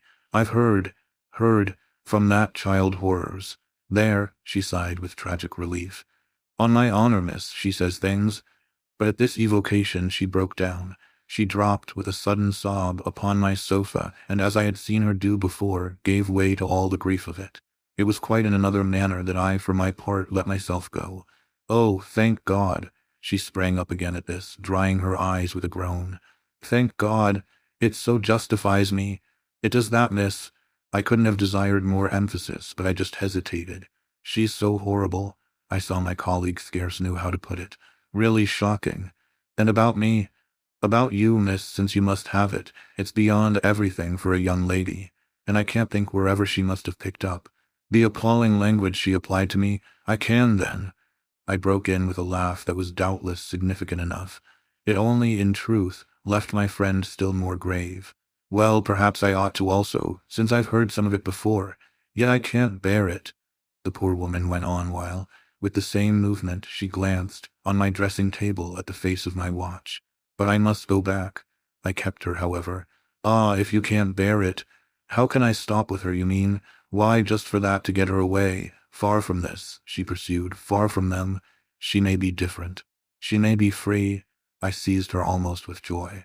Then, in spite of yesterday, you believe in such doings? Her simple description of them required, in the light of her expression, to be carried no further, and she gave me the whole thing as she had never done. I believe. Yes, it was a joy, and we were still shoulder to shoulder. If I might continue sure that I should care but little what else happened. My support in the presence of disaster would be the same as it had been in my early need of confidence, and if my friend would answer for my honesty, I would answer for all the rest. On the point of taking leave of her, none the less, I was to some extent embarrassed. There's one thing, of course, it occurs to me to remember. My letter giving the alarm will have reached town before you. I now perceived still more how she had been beating about the bush, and how weary at last it had made her. Your letter won't have got there. Your letter never went. What then became of it? Goodness knows, Master Miles. Do you mean he took it? I gasped. She hung fire, but she overcame her reluctance. I mean that I saw yesterday, when I came back with Miss Flora, that it wasn't where you had put it. Later in the evening I had the chance to question Luke, and he declared that he had neither noticed nor touched it. We could only exchange on this, one of our deeper mutual soundings, and it was Mrs. Groves who first brought up the plum with an almost elate, "You see." Yes, I see that if Miles took it instead he probably will have read it and destroyed it. And don't you see anything else? I faced her a moment with a sad smile. It strikes me that by this time your eyes are open even wider than mine. They proved to be so indeed, but she could still blush, almost, to show it. I make out now what he must have done at school. And she gave, in her simple sharpness, an almost droll disillusioned nod. He stole. I turned it over. I tried to be more judicial. Well, perhaps. She looked as if she found me unexpectedly calm. He stole letters. She couldn't know my reasons for a calmness after all pretty shallow, so I showed them off as I might. I hoped that it was to more purpose than in this case. The note, at any rate, that I put on the table yesterday, I pursued, will have given him so scant an advantage, for it contained only the bare demand for an interview, that he is already much ashamed of having gone so far for so little, and that what he had on his mind last evening was precisely the need of confession. I seemed to myself, for the instant, to have mastered it, to see it all. Leave us, leave us. I was already at the door, hurrying her off. I'll get it out of him. He'll meet me, he'll confess. If he confesses, he's saved. And if he's saved, then you are— The dear woman kissed me on this, and I took her farewell. I'll save you without him, she cried as she went. Part 22. Yet it was when she had got off, and I missed her on the spot, that the great pinch really came. If I had counted on what it would give me to find myself alone with Miles, I speedily perceived, at least, that it would give me a measure. No hour of my stay, in fact, was so assailed with apprehensions as that of my coming down to learn that the carriage containing Mrs. Groves and my younger pupil had already rolled out of the gates. Now I was, I said to myself, face to face with the elements, and for much of the rest of the day, while I fought my weakness, I could consider that I had been supremely rash. It was a tighter place still than I had yet turned round in. All the more that, for the first time, I could see in the aspect of others a confused reflection of the crisis. What had happened naturally caused them all to stare. There was too little of the explained, throw out whatever we might, in the suddenness of my colleague's act. The maids and the men looked blank, the effect of which on my nerves was an aggravation, until I saw the necessity of making it a positive aid. It was precisely, in short, by just clutching the helm that I avoided total wreck. And I dare say that, to bear up at all, I became, that morning, very grand and very dry. I welcomed the consciousness that I was charged with much to do, and I caused it to be known as well that, left thus to myself, I was quite remarkably firm. I wandered with that manner, for the next hour or two, all over the place, and looked, I have no doubt, as if I were ready for any onset. So, for the benefit of whom it might concern, I paraded with a sick heart. The person it appeared least to concern proved to be, till dinner, little Miles himself. My perambulations had given me, meanwhile, no glimpse of him, but they had tended to make more public the change taking place in our relation as a consequence of his having at the piano, the day before, kept me, in Flora's interest, so beguiled and befooled. The stamp of publicity had of course been fully given by her confinement and departure, and the change itself was now ushered in by our non-observance of the regular custom of the schoolroom. He had already disappeared when, on my way down, I pushed open his door, and I learned below that he had breakfasted, in the presence of a couple of the maids, with Mrs. Groves and his sister. He had then gone out, as he said, for a stroll, than which nothing, I reflected, could better have expressed his frank view of the abrupt transformation of my office. What he would now permit this office to consist of was yet to be settled. There was a queer relief, at all events, I mean for myself in especial, in the renouncement of one pretension. If so much had sprung to the surface, I scarce put it too strongly in saying that what had perhaps sprung highest was the absurdity of our prolonging the fiction that I had anything more to teach him. It sufficiently stuck out that, by tacit little tricks in which even more than myself he carried out the care for my dignity, I had had to appeal to him to let me off straining to meet him on the ground of his true capacity. He had at any rate his freedom now. I was never to touch it again, as I had amply shown, moreover, when, on his joining me in the schoolroom the previous night, I had uttered, on the subject of the interval just concluded, neither challenge nor hint. I had too much, from this moment, my other ideas. Yet when he at last arrived the difficulty of applying them, the accumulations of my problem, were brought straight home to me by the beautiful little presence on which what had occurred had as yet, for the eye, dropped neither stain nor shadow. To mark, for the house, the high state I cultivated, I decreed that my meals with the boy should be served, as we called it, downstairs, so that I had been awaiting him in the ponderous pomp of the room outside of the window of which I had had from Mrs. Groves, that first scared Sunday, my flash of something it would scarce have done to call light. Here at present I felt afresh, for I had felt it again and again, how my equilibrium depended on the success of my rigid will, the will to shut my eyes as tight as possible to the truth that what I had to deal with was, revoltingly, against nature.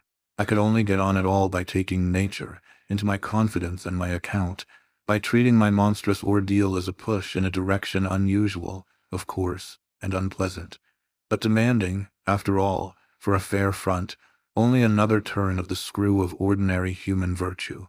No attempt, none the less, could well require more tact than just this attempt to supply, one's self, all the nature. How could I put even a little of that article into a suppression of reference to what had occurred?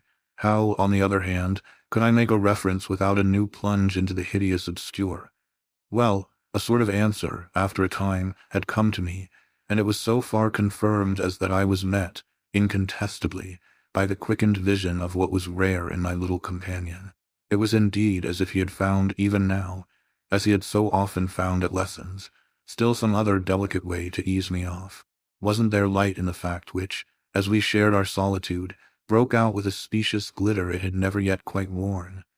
The fact that, opportunity aiding, precious opportunity which had now come, it would be preposterous, with a child so endowed, to forego the help one might wrest from absolute intelligence.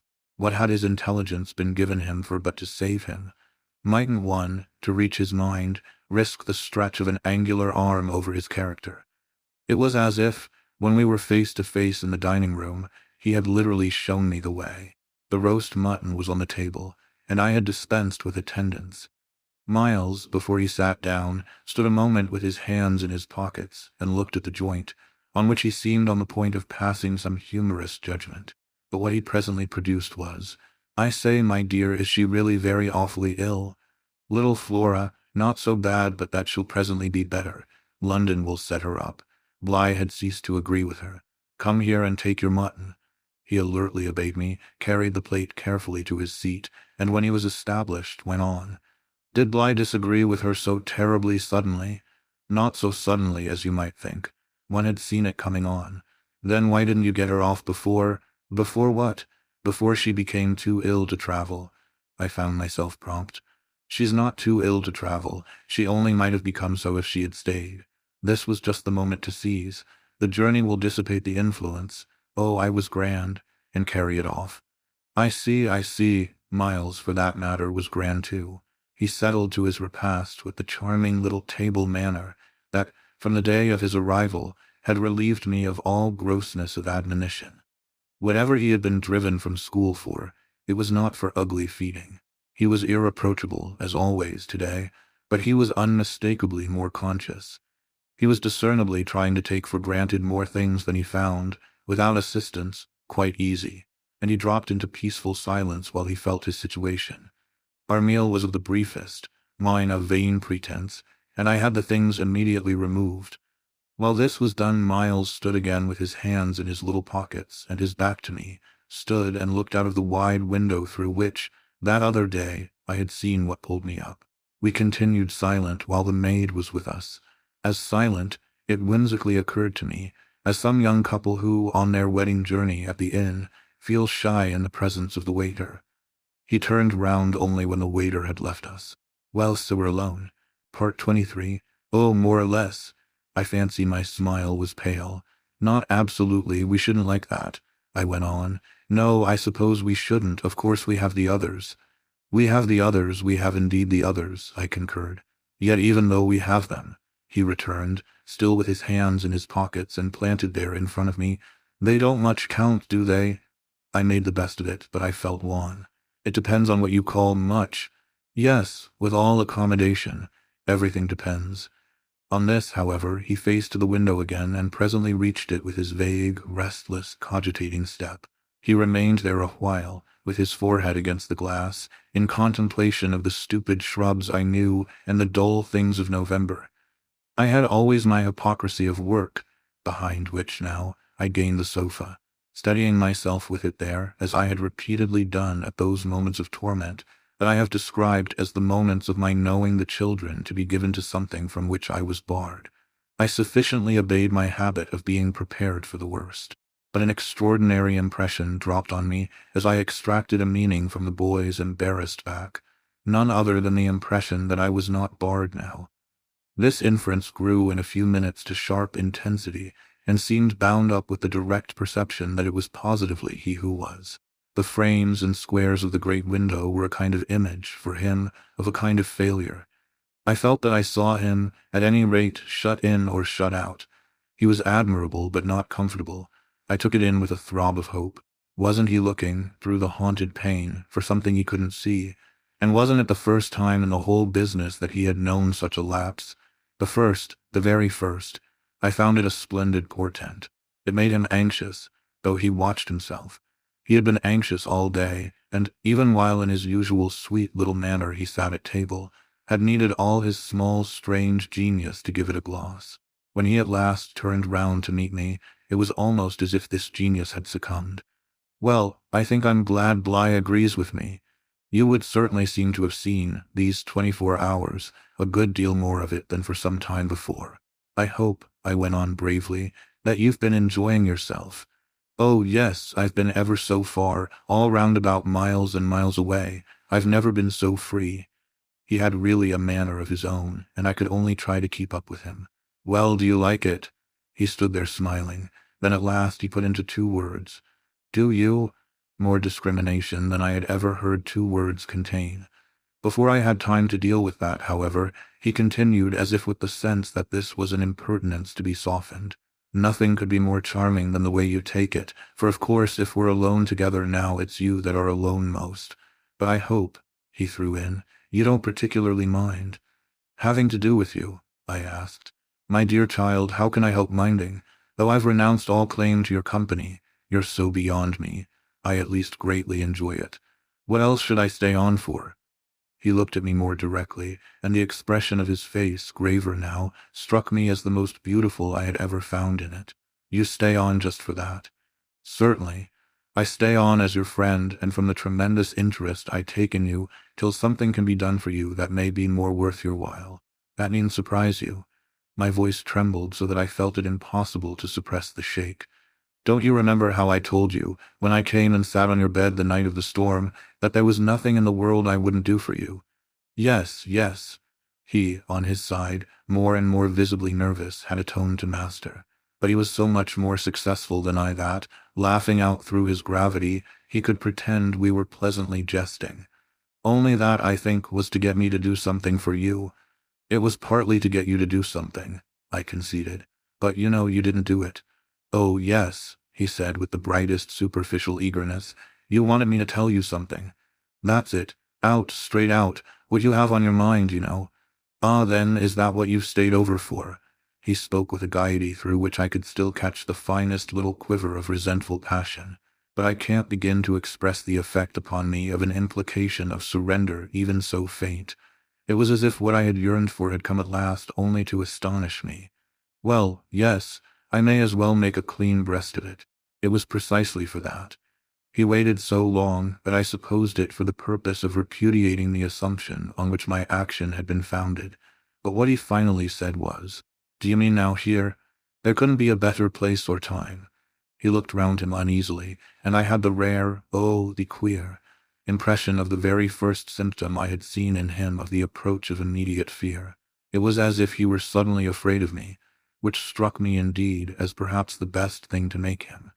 Yet in the very pang of the effort I felt it vain to try sternness, and I heard myself the next instant so gentle as to be almost grotesque. "You want so to go out again?" "Awfully."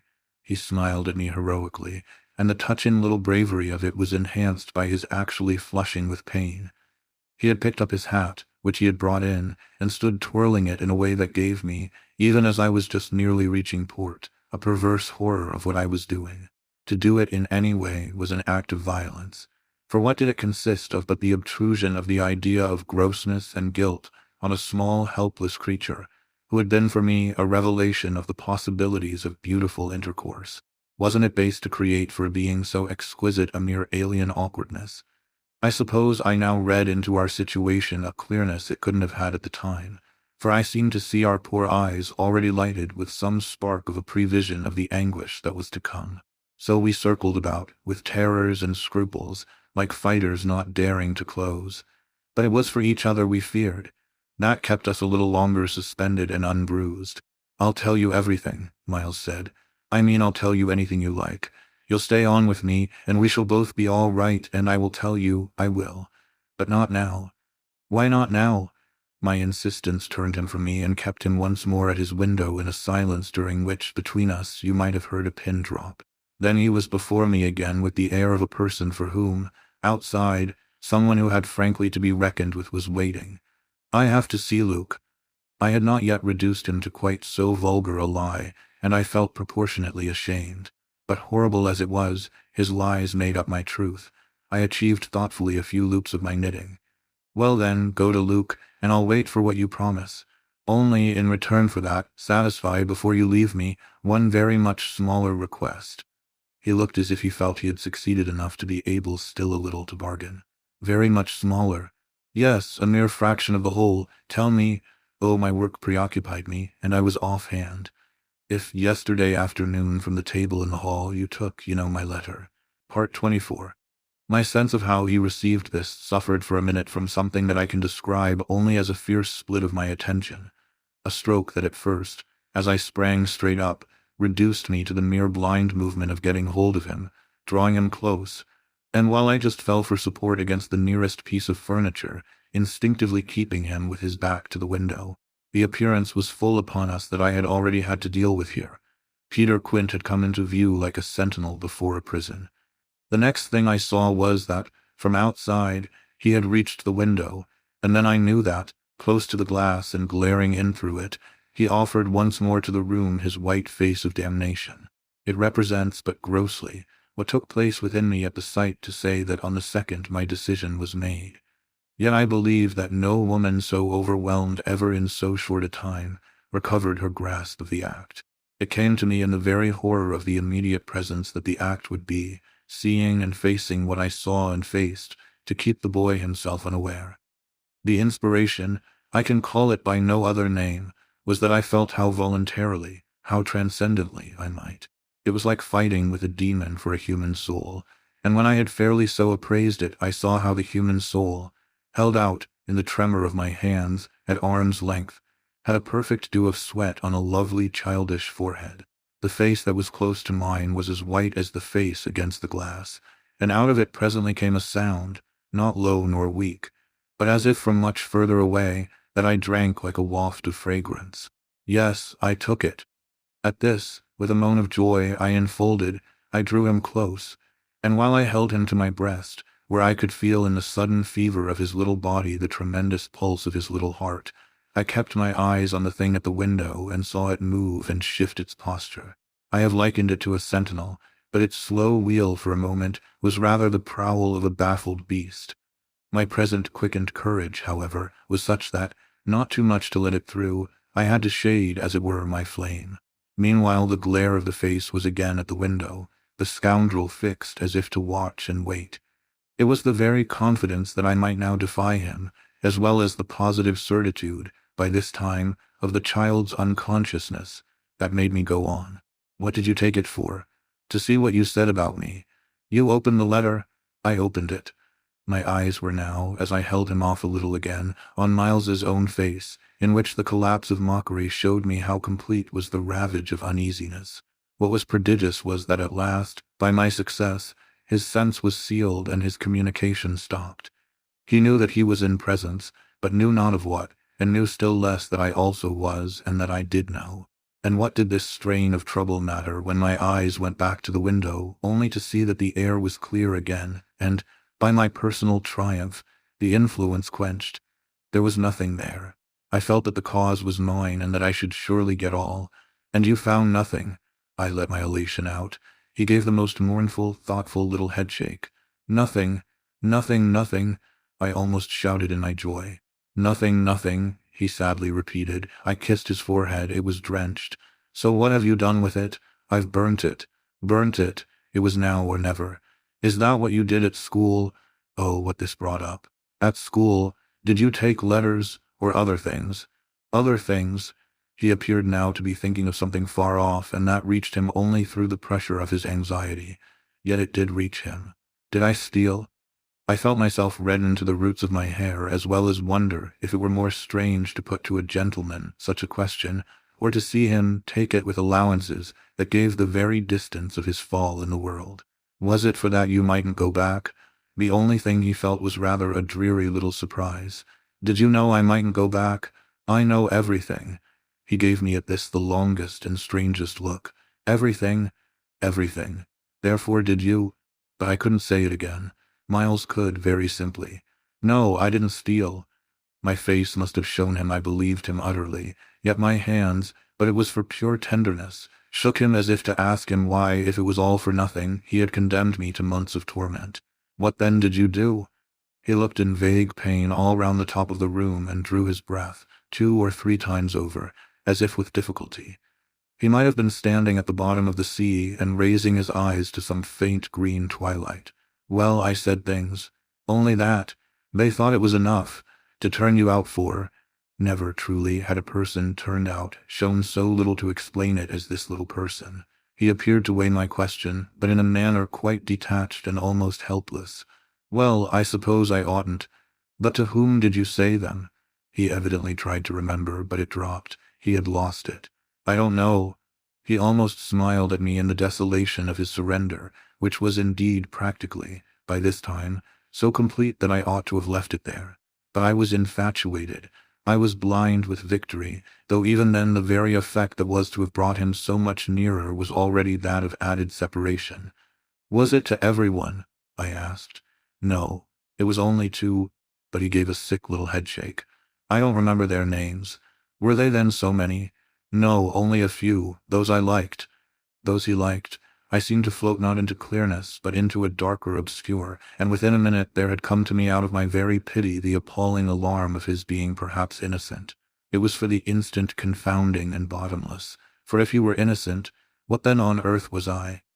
Paralyzed, while it lasted, by the mere brush of the question, I let him go a little, so that, with a deep-drawn sigh, he turned away from me again, which, as he faced toward the clear window, I suffered, feeling that I had nothing now there to keep him from. And did they repeat what you said? I went on after a moment. He was soon at some distance from me, still breathing hard and again with the air, though now without anger for it, of being confined against his will. Once more, as he had done before, he looked up at the dim day as if, of what had hitherto sustained him, nothing was left but an unspeakable anxiety. Oh, yes, he nevertheless replied. They must have repeated them, to those they liked, he added. There was, somehow, less of it than I had expected, but I turned it over. And these things came round to the masters. Oh, yes, he answered very simply. But I didn't know they'd tell. The masters, they've never told. That's why I asked you. He turned to me again, his little beautiful fevered face. Yes, it was too bad. Too bad. What I suppose I sometimes said, to write home. I can't name the exquisite pathos of the contradiction given to such a speech by such a speaker. I only know that the next instant I heard myself throw off with homely force, stuff and nonsense, but the next after that I must have sounded stern enough. What were these things? My sternness was all for his judge, his executioner. Yet it made him avert himself again, and that movement made me, with a single bound and an irrepressible cry, spring straight upon him. For there again, against the glass, as if to blight his confession and stay his answer, was the hideous author of our woe, the white face of damnation. I felt a sick swim at the drop of my victory, and all the return of my battle, so that the wildness of my veritable leap only served as a great betrayal. I saw him, from the midst of my act, meet it with a divination, and on the perception that even now he only guessed, and that the window was still to his own eyes free, I let the impulse flame up to convert the climax of his dismay into the very proof of his liberation. No more, no more, no more, I shrieked, as I tried to press him against me to my visitant. Is she here? Miles panted as he caught with his sealed eyes the direction of my words. Then, as is strange, she staggered me, and with a gasp I echoed it.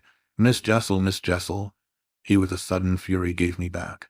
I seized, stupefied, his supposition, some sequel to what we had done to Flora, but this made me only want to show him that it was better still than that. It's not Miss Jessel, but it's at the window, straight before us. It's there, the coward horror there for the last time. At this, after a second in which his head made the movement of a baffled dog's on a scent, and then gave a frantic little shake for air and light, he was at me in a white rage, bewildered, glaring vainly over the place and missing wholly, though it now, to my sense, filled the room like the taste of poison, the wide, overwhelming presence. It's he. I was so determined to have all my proof that I flashed into ice to challenge him. Whom do you mean by he? Peter Quint, you devil. His face gave again, round the room, its convulsed supplication. Where? They are in my ears still, his supreme surrender of the name and his tribute to my devotion. What does he matter now, my own? What will he ever matter? I have you. I launched at the beast, but he has lost you forever. Then, for the demonstration of my work, there, I said to Miles. But he had already jerked straight round, stared, glared again, and seen but the quiet day. With the stroke of the loss, I was so proud if he uttered the cry of a creature hurled over an abyss, and the grasp with which I recovered him might have been that of catching him in his fall. I caught him, yes, I held him. It may be imagined with what a passion, but at the end of a minute I began to feel what it truly was that I held. We were alone with the quiet day, and his little heart, dispossessed, had stopped. Covering end. Part 1. At the foot of the staircase he waited and listened, thinking he had heard her call to him from the gallery, high aloft but out of view, to which he had allowed her independent access, and whence indeed, on her first going up, the sound of her appreciation had reached him in rapid movements, evident rushes and dashes, and in droll, charming cries that echoed through the place. He had afterwards, expectant and restless, been, for another look, to the house door, and then had fidgeted back into the hall, where her voice again caught him. It was many a day since such a voice had sounded in those empty chambers, and never perhaps, in all the years for poor Chivers, had any voice at all launched a note so friendly and so free. "Oh no, mum, there ain't no one would ever come yet. It's quite all right, mum. You can please yourself." If he left her to range, all his pensive little economy seemed to say, wasn't it just his poor pickings? He quitted the stairs, but stopped again with his hand to his ear as he heard her once more appeal to him. "Lots of lovely what, mum, little ups and downs," he quavered aloft. "Oh, as you say, mum, as many as in a poor man's life." She was clearly disposed, as she roamed in delight from point to point, to continue to talk, and with his better ear and his scooped hand, he continued to listen hard. "Dear little crooked steps. Yes, mum, please mind 'em, mum. They be cruel in the dark corners." She appeared to take another of her light scampers, the sign of a fresh discovery and a fresh response, at which he felt his heart warm with the success of a trust of her that might after all have been rash. Once more her voice reached him, and once more he gossiped back. "Coming up too. Not if you'll kindly indulge me, Mum. I must be where I can watch the bell. It takes watching as well as hearing." He dropped, as he resumed his round, to a murmur of great patience. This was taken up the next moment by the husky plaint of the signal itself, which seemed to confess equally to short wind and creaking joints. It moved, however, distinguishably, and its motion made him start much more as if he had been guilty of sleeping at his post than as if he had waited half the day. "Mercy, if I didn't watch!"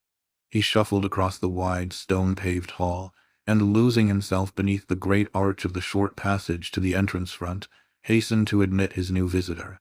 He gives us thereby the use of his momentary absence for a look at the place he has left. This is the central hall, high and square, brown and grey, flagged beneath and timbered above, of an old English country house, an apartment in which a single survey is a perception of long and lucky continuities. It would have been difficult to find elsewhere anything at once so old and so actual, anything that had plainly come so far, far down without, at any moment of the endless journey, losing its way. To stand there and look round was to wonder a good deal, yet without arriving at an answer, whether it had been most neglected or most cherished. There was such resignation in its long survival, and yet such bravery in its high polish. If it had never been spoiled, this was partly, no doubt, because it had been for a century given up. But what it had been given up to was, after all, homely and familiar use. It had in it at the present moment, indeed, much of the chill of fallen fortunes, but there was no concession in its humility and no hypocrisy in its welcome. It was magnificent and shabby, and the eyes of the dozen dark old portraits seemed, in their eternal attention, to count the cracks in the pavement, the rents in the seats of the chairs, and the missing tones in the Flemish tapestry. Above the tapestry, which, in its turn, was above the high oak wainscot, most of these stiff images, on the side on which it principally reigned, were placed, and they held up their heads to assure all comers that a tone or two was all that was missing, and that they had never waked up in winter dawns to any glimmer of bereavement, in the long night, of any relic or any feature. Such as it was, the company was all there. Every inch of old oak, every yard of old arras, every object of ornament were of use to which these surfaces formed so rare a background.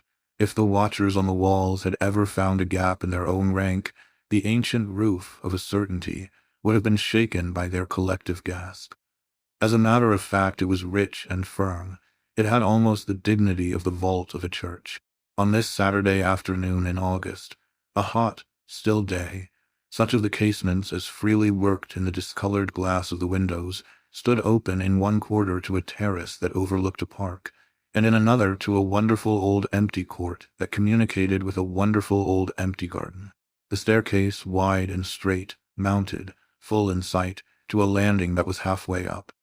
And on the right, as you faced this staircase, a door opened out of the brown paneling into a glimpse of a little morning room, where in a slanted, gilded light there was brownness too, mixed with notes of old yellow. On the left, toward court and garden, another door stood open to the warm air. Still as you faced the staircase you had at your right, between that monument and the morning room, the arch through which Chivers had disappeared.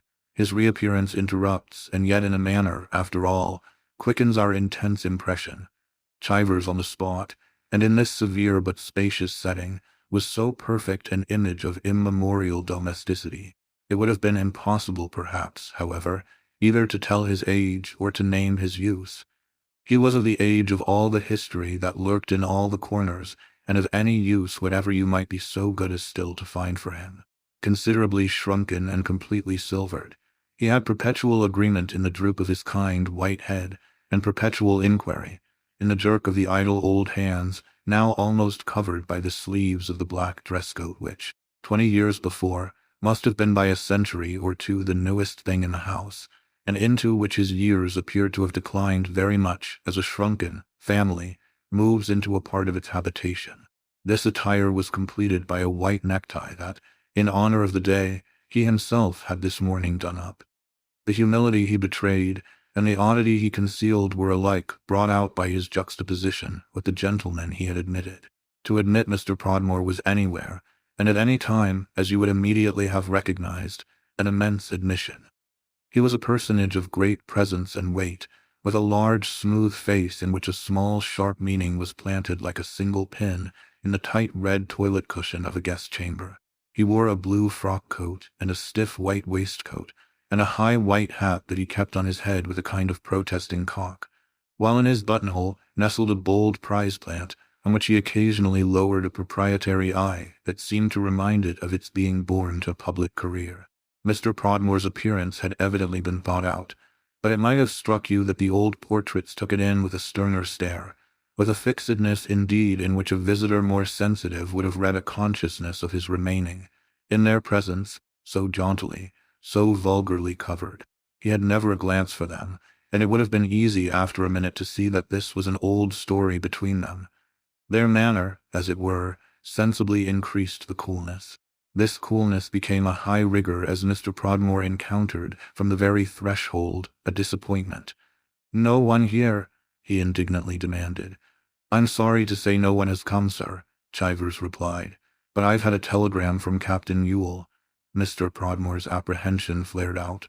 "Not to say he ain't coming. He was to take the 2.2 from Paddington. He certainly should be here." The old man spoke as if his non-arrival were the most unaccountable thing in the world, especially for a poor person ever respectful of the mystery of causes. "He should have been here this hour or more, and so should my flyaway daughter." Chivers surrounded this description of Miss Podmore with the deep discretion of silence, and then, after a moment, evidently reflected that silence, in a world bestrewn with traps to irreverence, might be as rash as speech. "Were they coming, together, sir?" He had scarcely mended the matter, for his visitor gave an inconsequent stare. "Together? For what do you take Miss Podmore?"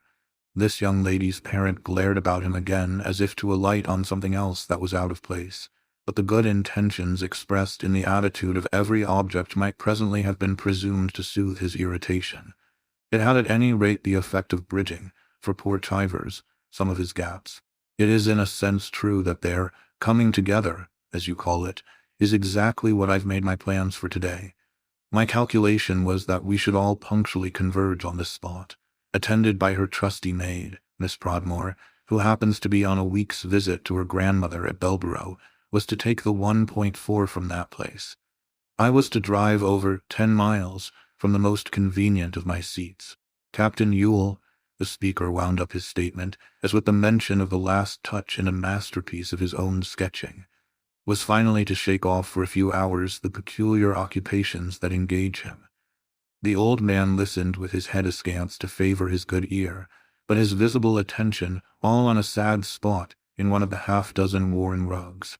"They must be peculiar, sir, when a gentleman comes into a property like this, and goes 3 months without so much as a natural curiosity." "I don't speak of anything but what is natural, sir. But there have been people here. There have repeatedly been people here," Mr. Podmore complacently interrupted.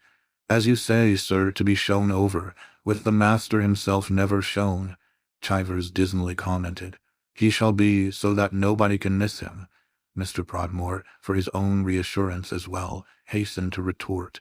His companion risked a tiny explanation. "It will be a mercy indeed to look on him. But I meant that he has not been taken round." "That's what I meant too. I'll take him round and round. It's exactly what I've come for," Mr. Podmore rang out, and his eyes made the lower circuit again, looking as pleased as such a pair of eyes could look with nobody as yet quite good enough either to terrify or to tickle. "He can't fail to be affected, though he has been up to his neck in such a different class of thing." Chivers clearly wondered a while what class of thing it could be. Then he expressed a timid hope. "In nothing, I dare say, but what's right, sir?" "In everything," Mr. Podmore distinctly informed him. "That's wrong, but here he is," that gentleman added with elation as the doorbell again sounded. Chivers, under the double agitation of the appeal and the disclosure, proceeded to the front as fast as circumstances allowed, while Mr. Podmore, left alone, would have been observed, had not his solitude been so bleak, to recover a degree of cheerfulness. Cheerfulness in solitude at covering end was certainly not irresistible, but particular feelings and reasons had pitched, for their campaign, the starched, if now somewhat ruffled, tent of his large white waistcoat. If they had issued audibly from that pavilion, They would have represented to us his consciousness of the reinforcement he might bring up for attack, should Captain Yule really resist the house. The sound he next heard from the front caused him none the less, for that matter, to articulate a certain drop. "Only Cora? Well," he added in a tone somewhat at variance with his "only." "He shan't at any rate resist her." This announcement would have quickened the spectators' interest in the young lady whom Chivers now introduced and followed, a young lady who straightway found herself the subject of traditionary discipline. "I've waited." "What do you mean?" Cora Prodmore, who had a great deal of color in her cheeks and a great deal more, a bold variety of kinds, in the extremely high pitch of her new, smart clothes, meant, on the whole, it was easy to see, very little, and met this challenge with still less show of support either from the sources I have mentioned or from any others. A dull, fresh, honest, overdressed damsel of 22, she was too much out of breath, too much flurried and frightened to do more than stammer. "Waited, Papa? Oh, I'm sorry." Her regret appeared to strike her father still more as an impertinence than as a vanity. "Would you then, if I had not had patience for you, have wished not to find me? Why the dickens are you so late?" Agitated, embarrassed, the girl was at a loss. "I'll tell you, Papa." But she followed up her pledge with an air of vacuity and then, dropping into the nearest seat, simply closed her eyes to her danger. If she desired relief, she had caught at the one way to get it. "I feel rather faint. Could I have some tea?" Mr. Prodmore considered both the idea and his daughter's substantial form. "Well, as I shall expect you to put forth all your powers, yes." He turned to Chivers. "Some tea." The old man's eyes had attached themselves to Miss Prodmore's symptoms with more solicitude than those of her parent. "I did think it might be required." Then, as he gained the door of the morning room, "I'll lay it out here." The young lady, on his withdrawal, recovered herself sufficiently to rise again. "It was my train, Papa, so very awfully behind. I walked up, also, from the station. There's such a lovely footpath across the park." "You've been roaming the country then alone?" Mr. Prodmore inquired. The girl protested with instant eagerness against any such picture. "Oh dear no, not alone." She spoke absurdly, as if she had had a train of attendants, but it was an instant before she could complete the assurance. "There were ever so many people about. Nothing is more possible than that there should be too many," said her father, speaking as for his personal convenience, but presenting that as enough. "But where, among them all," he demanded, "is your trusty maid?" Cora's reply made up in promptitude what it lacked in felicity. "I didn't bring her." She looked at the old portraits as if to appeal to them to help her to remember why. Apparently, indeed, they gave a sign, for she presently went on. "She was so extremely unwell." Mr. Prodmore met this with reprobation. "Wasn't she to understand from the first that we don't permit anything of that sort?"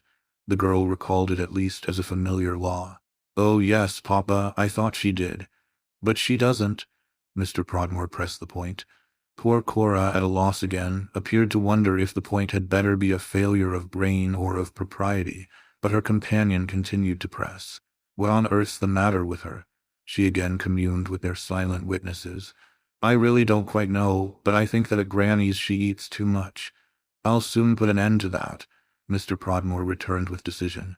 "You expect then to pursue your adventures quite into the night, to return to Belborough as you came?" The girl had by this time begun a little to find her feet. "Exactly as I came, Papa dear, under the protection of a new friend I've just made, a lady whom I met in the train and who is also going back by the 6.19. She was, like myself, on her way to this place, and I expected to find her here." Mr. Prodmore chilled on the spot any such expectations. "What does she want at this place?" Cora was clearly stronger for her new friend than for herself. "She wants to see it."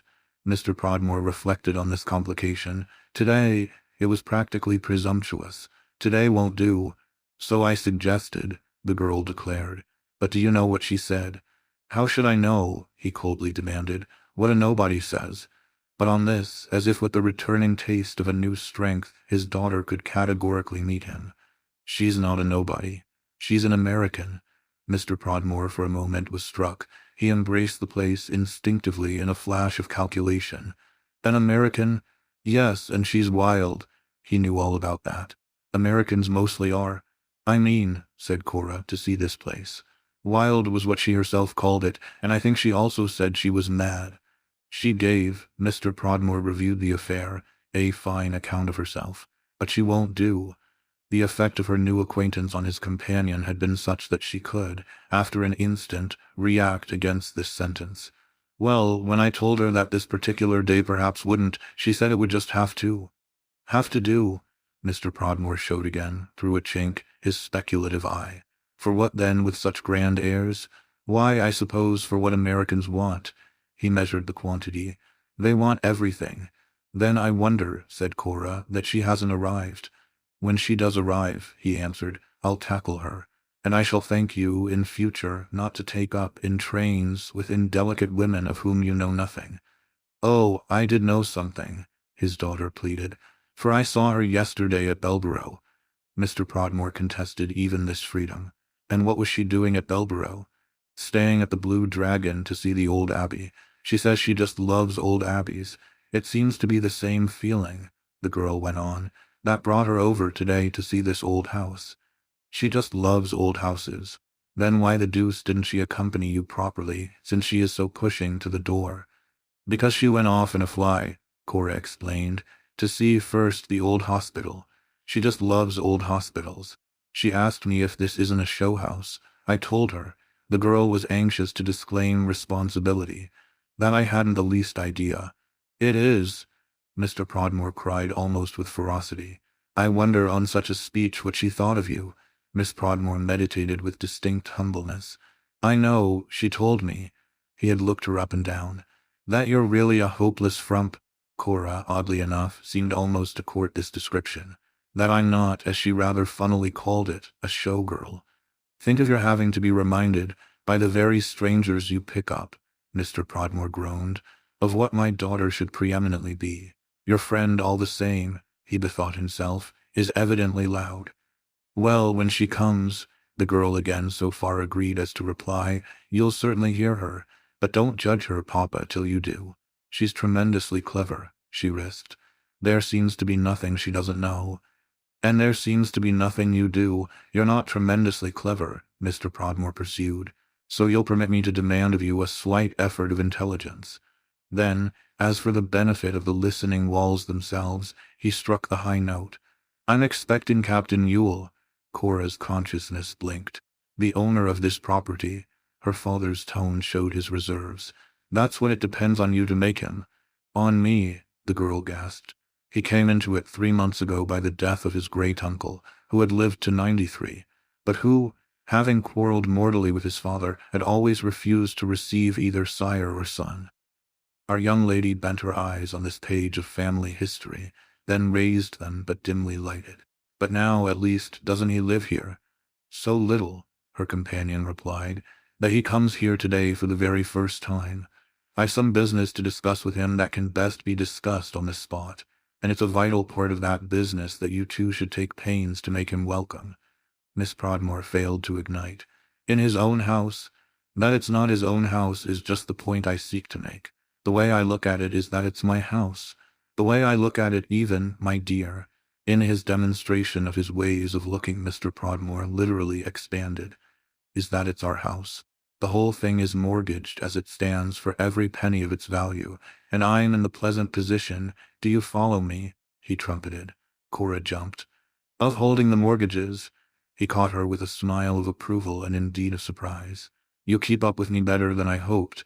I hold every scrap of paper, and it's a precious collection. She smothered, perceptibly, a vague female sigh, glancing over the place more attentively than she had yet done. Do you mean that you can come down on him? I don't need to come, my dear, I am down. This is down. And the iron point of Mr. Prodmore's stick fairly struck, as he rapped it, a spark from the cold pavement. I came many weeks ago, commercially speaking, and haven't since budged from the place. The girl moved a little about the hall, then turned with a spasm of courage. Are you going to be very hard? If she read the eyes with which he met her, she found in them, in spite of a certain accompanying show of pleasantry, her answer. Hard with you? No, that doesn't matter. Hard with the captain. Mr. Prodmore thought an instant. Hard is a stupid, shuffling term. What do you mean by it? Well, I don't understand business, Cora said. But I think I understand you, Papa, enough to gather that you've got, as usual, a striking advantage. As usual, I have scored, but my advantage won't be striking perhaps till I have sent the blow home. What I appeal to you as a father at present to do," he continued broadly to demonstrate, "is to nerve my arm. I look to you to see me through." "Through what, then?" "Through this most important transaction. Through the speculation of which you've been the barely dissimulated subject. I've brought you here to receive an impression, and I've brought you, even more, to make one." The girl turned honestly flat. "But on whom?" "On me to begin with, by not being a fool, and then miss on him." Erect, but as if paralyzed, she had the air of facing the worst. "On Captain Yule, by bringing him to the point." "But father," she asked in evident anguish, "to what point?" "The point where a gentleman has to," Miss Prodmore faltered. "Go down on his knees?" Her father considered. "No, they don't do that now." "What do they do?" Mr. Prodmore carried his eyes with a certain sustained majesty to a remote point. "He will know himself." "Oh no, indeed he won't," the girl cried. "They don't ever." "Then the sooner they learn, whoever teaches them, the better. The better, I mean, in particular," Mr. Prodmore added with an intention discernibly vicious, "for the master of this house. I'll guarantee that he shall understand that," he concluded, "for I shall do my part." She looked at him as if his part were really to be hated. "But how on earth, sir, can I ever do mine? To begin with, you know, I've never even seen him." Mr. Prodmore took out his watch. Then, having consulted it, put it back with a gesture that seemed to dispose at the same time and in the same manner of the objection. "You'll see him now, from one moment to the other. He's remarkably handsome, remarkably young, remarkably ambitious, and remarkably clever. He has one of the best and oldest names in this part of the country, a name that, far and wide here, one could do so much with that I'm simply indignant to see him do so little. I propose, my dear, to do with it all he hasn't, and I further propose, to that end, first to get hold of it. It's you, Miss Prodmore, who shall take it out of the fire." "The fire?" He had terrible figures. "Out of the mud, if you prefer. You must pick it up, do you see? My plan is, in short," Mr. Prodmore pursued, "that when we've brushed it off and rubbed it down a bit, blown away the dust and touched up the rust, my daughter shall gracefully bear it." She could only oppose, now, a stiff, thick transparency that yielded a view of the course in her own veins, after all, however, mingled with a feebler fluid of the passionate blood of the Prodmores. "And pray, is it also Captain Yule's plan?" Her father's face warned her off the ground of irony, but he replied without violence. "His plans have not yet quite matured, but nothing is more natural," he added with an ominous smile, "than that they shall do so on the sunny south wall of Miss Prodmore's best manor." Miss Prodmore's spirit was visibly rising, and a note that might have meant warning for warning sounded in the laugh produced by this sally. "You speak of them, papa, as if they were sour little plums. You exaggerate, I think, the warmth of Miss Prodmore's nature. It has always been thought remarkably cold. Then you'll be so good, my dear, as to confound, it mightn't be amiss even a little to scandalize, that opinion. I've spent 20 years in giving you what your poor mother used to call advantages, and they've cost me hundreds and hundreds of pounds. It's now time that, both as a parent and as a man of business, I should get my money back. I couldn't help your temper," Mr. Prodmore conceded, "nor your taste, nor even your unfortunate resemblance to the estimable, but far from ornamental, woman who brought you forth. But I paid out a small fortune that you should have, damn you, don't you know, a good manner. You never show it to me, certainly, but do you mean to tell me that, at this time of day, for other persons, you haven't got one?" This pulled our young lady perceptibly up. There was a directness in the argument that was like the ache of old pinches. "If you mean by other persons who are particularly civil, well, Captain Yule may not see his way to be one of them. He may not think, don't you see, that I've a good manner. Do your duty, miss, and never mind what he thinks." Her father's conception of her duty momentarily sharpened. "Don't look at him like a sick turkey, and he'll be sure to think right." The color that sprang into Cora's face at this rude comparison was such, unfortunately, as perhaps a little to justify it. Yet she retained, in spite of her emotion, some remnant of presence of mind. "I remember your saying once, some time ago, that that was just what he would be sure not to do. I mean when he began to go in for his dreadful ideas." Mr. Prodmore took her boldly up. About the radical program, the social revolution, the spoliation of everyone, and the destruction of everything. Why, you stupid thing, I've worked round to a complete agreement with him. The taking from those who have by those who haven't. Well, said the girl, with some impatience, as he sought the right way of expressing his notion. What is it but to receive, from consenting hands, the principal treasure of the rich? If I'm rich, my daughter is my largest property, and I freely make her over. I shall, in other words, forgive my young friend his low opinions if he renounces them for you. Cora, at this, started as with a glimpse of delight. He won't renounce them. He shan't. Her father appeared still to enjoy the ingenious way he had put it, so that he had good humor to spare. If you suggest that you're in political sympathy with him, you mean then that you'll take him as he is? I won't take him at all, she protested with her head very high. But she had no sooner uttered the words than the sound of the approach of wheels caused her dignity to drop. A fly! It must be he! She turned right and left, for a retreat or an escape, but her father had already caught her by the wrist. Surely, she pitifully panted, you don't want me to bounce on him thus? Mr. Prodmore, as he held her, estimated the effect. Your frock won't do with what it cost me. It's not my frock, Papa. It's his thinking I've come here for him to see me. He let her go, and as she moved away, had another look for the social value of the view of her stout back. It appeared to determine him, for, with a touch of mercy, he passed his word. He doesn't think it, and he shan't know it. The girl had made for the door of the morning-room, before reaching which she flirted breathlessly round. But he knows you want me to hook him. Mr. Prodmore was already in the parliamentary attitude the occasion had suggested to him for the reception of his visitor. The way to hook him will be not to be hopelessly vulgar. He doesn't know that you know anything. The house bell clinked, and he waved his companion away. Await us there with tea, and mind you toe the mark. Chivers, at this moment, summoned by the bell, reappeared in the morning-room doorway, and Cora's dismay brushed him as he sidled past her and off into the passage to the front. Then, from the threshold of her refuge, she launched a last appeal.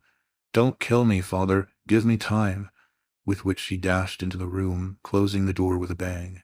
Part 2. Mr. Prodmore, in Chivers's absence, remained staring as if at a sudden image of something rather fine. His child had left with him the sense of a quick irradiation, and he failed to see why, at the worst, such lightnings as she was thus able to dart shouldn't strike somewhere. If he had spoken to her of her best manner, perhaps that was her best manner. He heard steps and voices, however, and immediately invited to his aid his own, which was simply magnificent. Chivers, returning, announced solemnly, Captain Ewell, and ushered in a tall young man in a darkish tweed suit and a red necktie, attached in a sailor's knot, who, as he entered, removed a soft brown hat. Mr. Prodmore, at this, immediately saluted him by uncovering. Delighted at last to see you here. It was the young man who first, in his comparative simplicity, put out a hand. If I've not come before, Mr. Prodmore, it was, very frankly speaking, from the dread of seeing you. His speech contradicted, to some extent, his gesture, but Clement Ewell's was an aspect in which contradictions were rather remarkably at home. Erect and slender, but as strong as he was straight, he was set up, as the phrase is, like a soldier, and yet finished, in certain details. Matters of expression and suggestion only indeed, like a man in whom sensibility had been recklessly cultivated. He was hard and fine, just as he was sharp and gentle, just as he was frank and shy, just as he was serious and young, just as he looked, though you could never have imitated it, distinctly kept up, and yet considerably reduced. His features were thoroughly regular, but his complete shaving might have been designed to show that they were, after all, not absurd. The face Mr. Prodmore offered him fairly glowed, on this new showing, with instant pride of possession, and there was that in Captain Ewell's whole air which justified such a sentiment without consciously rewarding it. Ah, surely, said the elder man, my presence is not without a motive. It's just the motive, Captain Ewell returned, that makes me wince at it. Certainly I've no illusions, he added, about the ground of our meeting. Your thorough knowledge of what you're about has placed me at your mercy. You hold me in the hollow of your hand. It was vivid in every inch that Mr. Prodmore's was a nature to expand in the warmth, or even in the chill, of any tribute to his financial subtlety. Well, I won't, on my side, deny that when, in general, I go in deep, I don't go in for nothing. I make it pay double." He smiled. "You make it pay so well, double surely doesn't do you justice. That, if I've understood you, you can do quite as you like with this preposterous place. Haven't you brought me down exactly that I may see you do it? I've certainly brought you down that you may open your eyes." This, apparently, however, was not what Mr. Prodmore himself had arrived to do with his own. These fine points of expression literally contracted with intensity. "Of course, you can always clear the property. You can pay off the mortgages." Captain Ewell, by this time, had, as he had not done at first, looked up and down, round about and well over the scene, taking in, though at a mere glance it might have seemed, more particularly, the row, high up, of strenuous ancestors. But Mr. Prodmore's last words rang none the less on his ear, and he met them with mild amusement. "Pay off? What can I pay off with? You can always raise money. What can I raise it on?"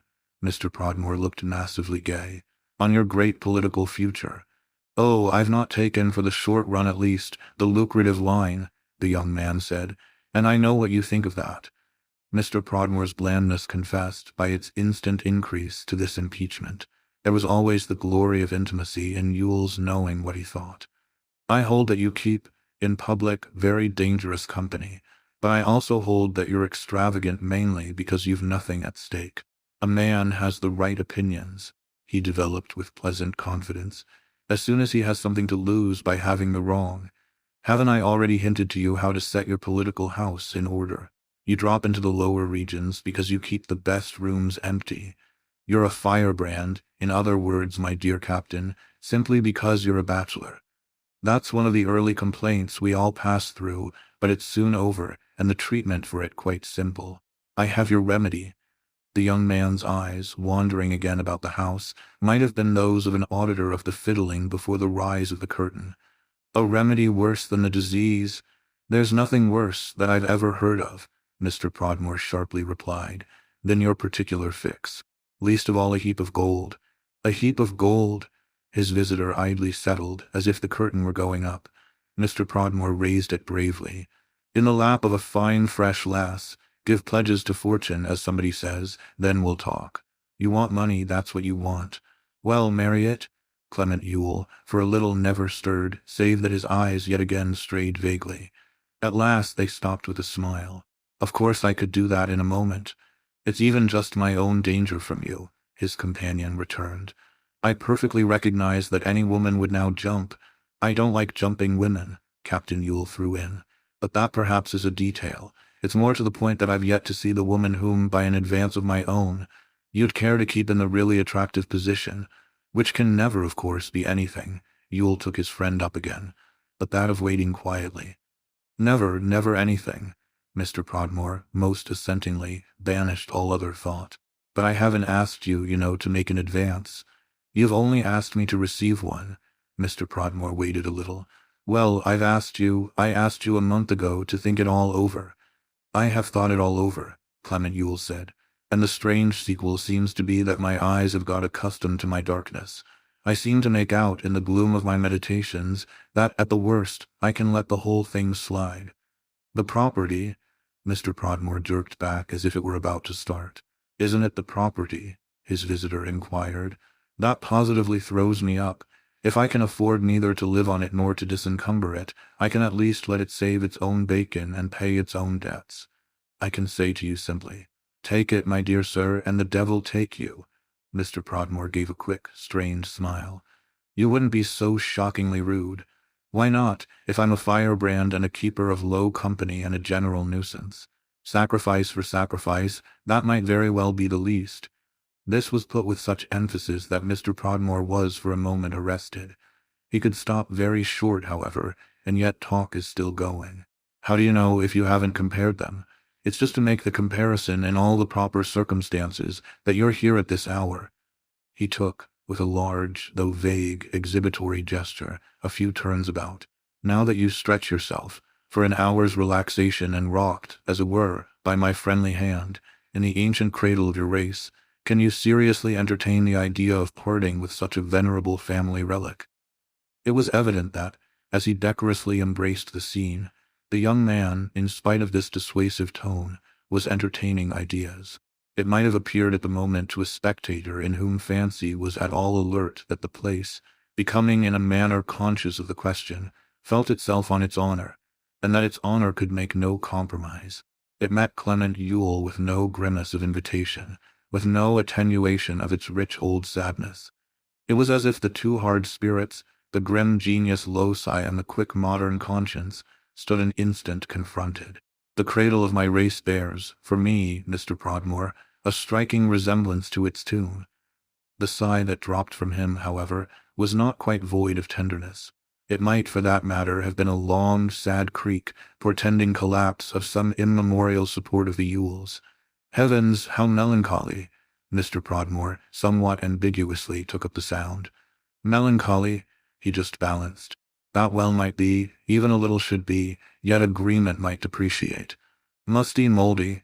Then, with a poke of his stick at a gap in the stuff with which an old chair was covered, mangy, Captain Yule responded. Is this the character throughout? Mr. Prodmore fixed a minute the telltale tatter. You must judge for yourself, you must go over the house. He hesitated again, then his indecision vanished. The right line was clear. It does look a bit run down, but I'll tell you what I'll do. I'll do it up for you neatly. I'll throw that in. His young friend turned on him an eye that, though markedly enlivened by his offer, was somehow only the more inscrutable. Will you put in the electric light? Mr. Prodmore's own twinkle, at this touch of a spring he had not expected to work, was, on the other hand, temporarily veiled. Well, if you'll meet me halfway. We're dealing here, he backed up his gravity, with fancy values. Don't you feel, he appealed, as you take it all in, a kind of a something or other down your back? Clement Yule gazed a while at one of the pompous quarterings in the faded old glass that, in tones as of late autumn, crowned with armorial figures the top of the great hall window. Then with abruptness he turned away. Perhaps I don't take it all in, but what I do feel is, since you mention it, a sort of stiffening of the spine. The whole thing is too queer, too cold, too cruel. Cruel? Mr. Prodmore's demur was virtuous. Like the face of some stuck-up distant relation who won't speak first. I see in the stare of the old dragon, I taste in his very breath, all the helpless mortality he has tucked away. Lord, sir, you have fancies. Mr. Prodmore was almost scandalized. But the young man's fancies only multiplied as he moved, not at all critical but altogether nervous, from object to object. I don't know what's the matter, but there is more here than meets the eye. He tried as for his amusement or his relief to figure it out. I miss the old presences. I feel the old absences. I hear the old voices. I see the old ghosts. This last was a profession that offered some common ground. The old ghosts, Captain Yule, his companion promptly replied, are worth so much a dozen, and with no reduction, I must remind you, with the price indeed rather raised for the quantity taken. Feeling then apparently that he had cleared the air a little by this sally, Mr. Prodmore proceeded to pat his interlocutor on a back that he by no means wished to cause to be put to the wall. Look about you, at any rate, a little more. He crossed with his toes well out the line that divides encouragement from patronage. Do make yourself at home. Thank you very much, Mr. Prodmore. May I light a cigarette? His visitor asked. In your own house, Captain? That's just the question. It seems so much less my own house than before I had come into it. The captain offered Mr. Prodmore a cigarette, which that gentleman, also taking a light from him, accepted. Then he lit his own and began to smoke. As I understand you, he went on, you lump your two conditions. I mean I must accept both or neither. Mr. Prodmore threw back his shoulders with a high recognition of the long stride represented by this question. You will accept both, for by doing so you'll clear the property at a stroke. The way I put it is, see, that if you'll stand for Gossage, you'll get returned for Gossage. And if I get returned for Gossage, I shall marry your daughter. Accordingly, the young man pursued, if I marry your daughter, I'll burn up before your eyes, said this young lady's proprietor, every scratch of your pen. It will be a bonfire of signatures. There won't be a penny to pay, there will only be a position to take. You'll take it with peculiar grace. Peculiar, Mr. Prodmore, very. The young man had assented more than he desired, but he was not deterred by it from completing the picture. You'll settle down here in comfort and honor. Clement Yule took several steps, The effect of his host was the reverse of soothing, yet the latter watched his irritation as if it were the working of a charm. "Are you very sure of the honor if I turn my political coat? You'll only be turning it back again to the way it was always worn. Gossage will receive you with open arms and press you to a heaving Tory bosom. That bosom," Mr. Prodmore followed himself up, "has never heaved but to sound conservative principles. The cradle, as I've called it, or at least the rich, warm coverlet, of your race, Gossage was the political property, so to speak, of generations of your family. Stand therefore in the good old interest, and you'll stand like a lion." "I'm afraid you mean," Captain Yule laughed, "that I must first roar like one." "Oh, I'll do the roaring," and Mr. Prodmore shook his mane. "Leave that to me." "Then why the deuce don't you stand yourself?" Mr. Prodmore knew so familiarly why. "Because I'm not a remarkably handsome young man with the grand old home and the right old name. Because I'm a different sort of matter altogether. But if I haven't these advantages," he went on, "you'll do justice to my natural desire that my daughter at least shall have them." Clement Yule watched himself smoke a minute. "Doing justice to natural desires is just what of late I've tried to make a study of. But I confess I don't quite grasp the deep attraction you appear to discover in so large a surrender of your interests." "My surrenders are my own affair," Mr. Prodmore rang out. "And as for my interests, as I never, on principle, give anything for nothing, I dare say I may be trusted to know them when I see them. You come high, I don't for a moment deny it. But when I look at you in this pleasant, intimate way, my dear boy, if you'll allow me so to describe things, I recognize one of those cases, unmistakable when really met, in which one must put down one's money. There's not an article in the whole shop, if you don't mind the comparison, that strikes me as better value. I intend you shall be, Captain," Mr. Prodmore wound up in a frank, bold burst, "the true comfort of my life." The young man was as hushed for a little as if an organ tone were still in the air. "May I inquire," he at last returned, "if Miss Prodmore's ideas of comfort are as well defined, and in her case, I may add, as touchingly modest as her father's? Is she a responsible party of this ingenious arrangement?" Mr. Prodmore rendered homage. His appreciation was marked, to the elevated character of his young friend's scruple. "Miss Prodmore, Captain Yule, may be perhaps best described as a large smooth sheet of blank, though gilt-edged, paper. No image of any type but the true and perfect filial has yet, I can answer for it, formed itself on the considerable expanse. But for that image to be projected, I've only in person to appear," Yule asked with an embarrassment that he tried to laugh off. "And naturally in person," Mr. Prodmore intelligently assented. "Do yourself, as well as the young lady, justice. Do you remember what you said when I first, in London, laid the matter before you?" Clement Yule did remember, but his amusement increased. "I think I said it struck me I should first take a look at, what do you call it, the corpus delicti. You should first see for yourself what you had really come into."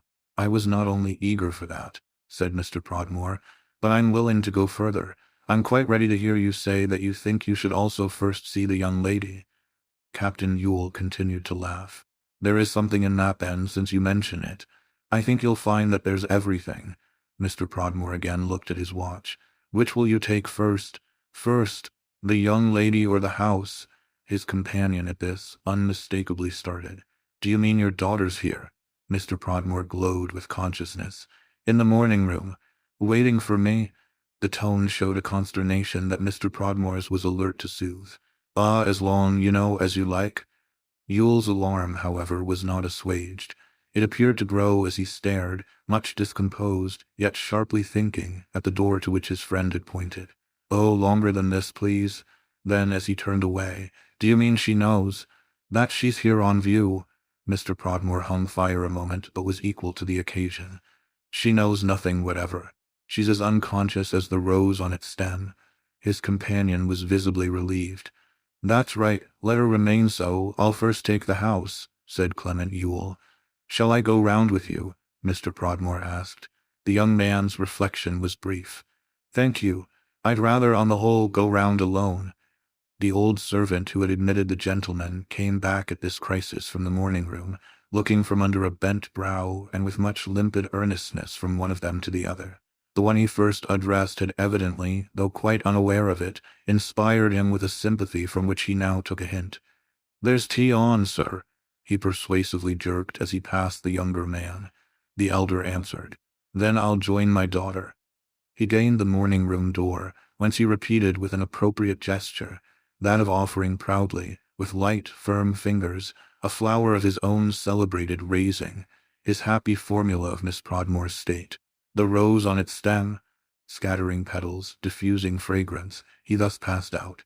Chivers, meanwhile, had rather pointlessly settled once more in its place some small object that had not strayed, to whom Clement Yule, absently watching him, abruptly broke out, "I say, my friend, what color is the rose?" The old man looked up with a dimness that presently glimmered. "The rose, sir."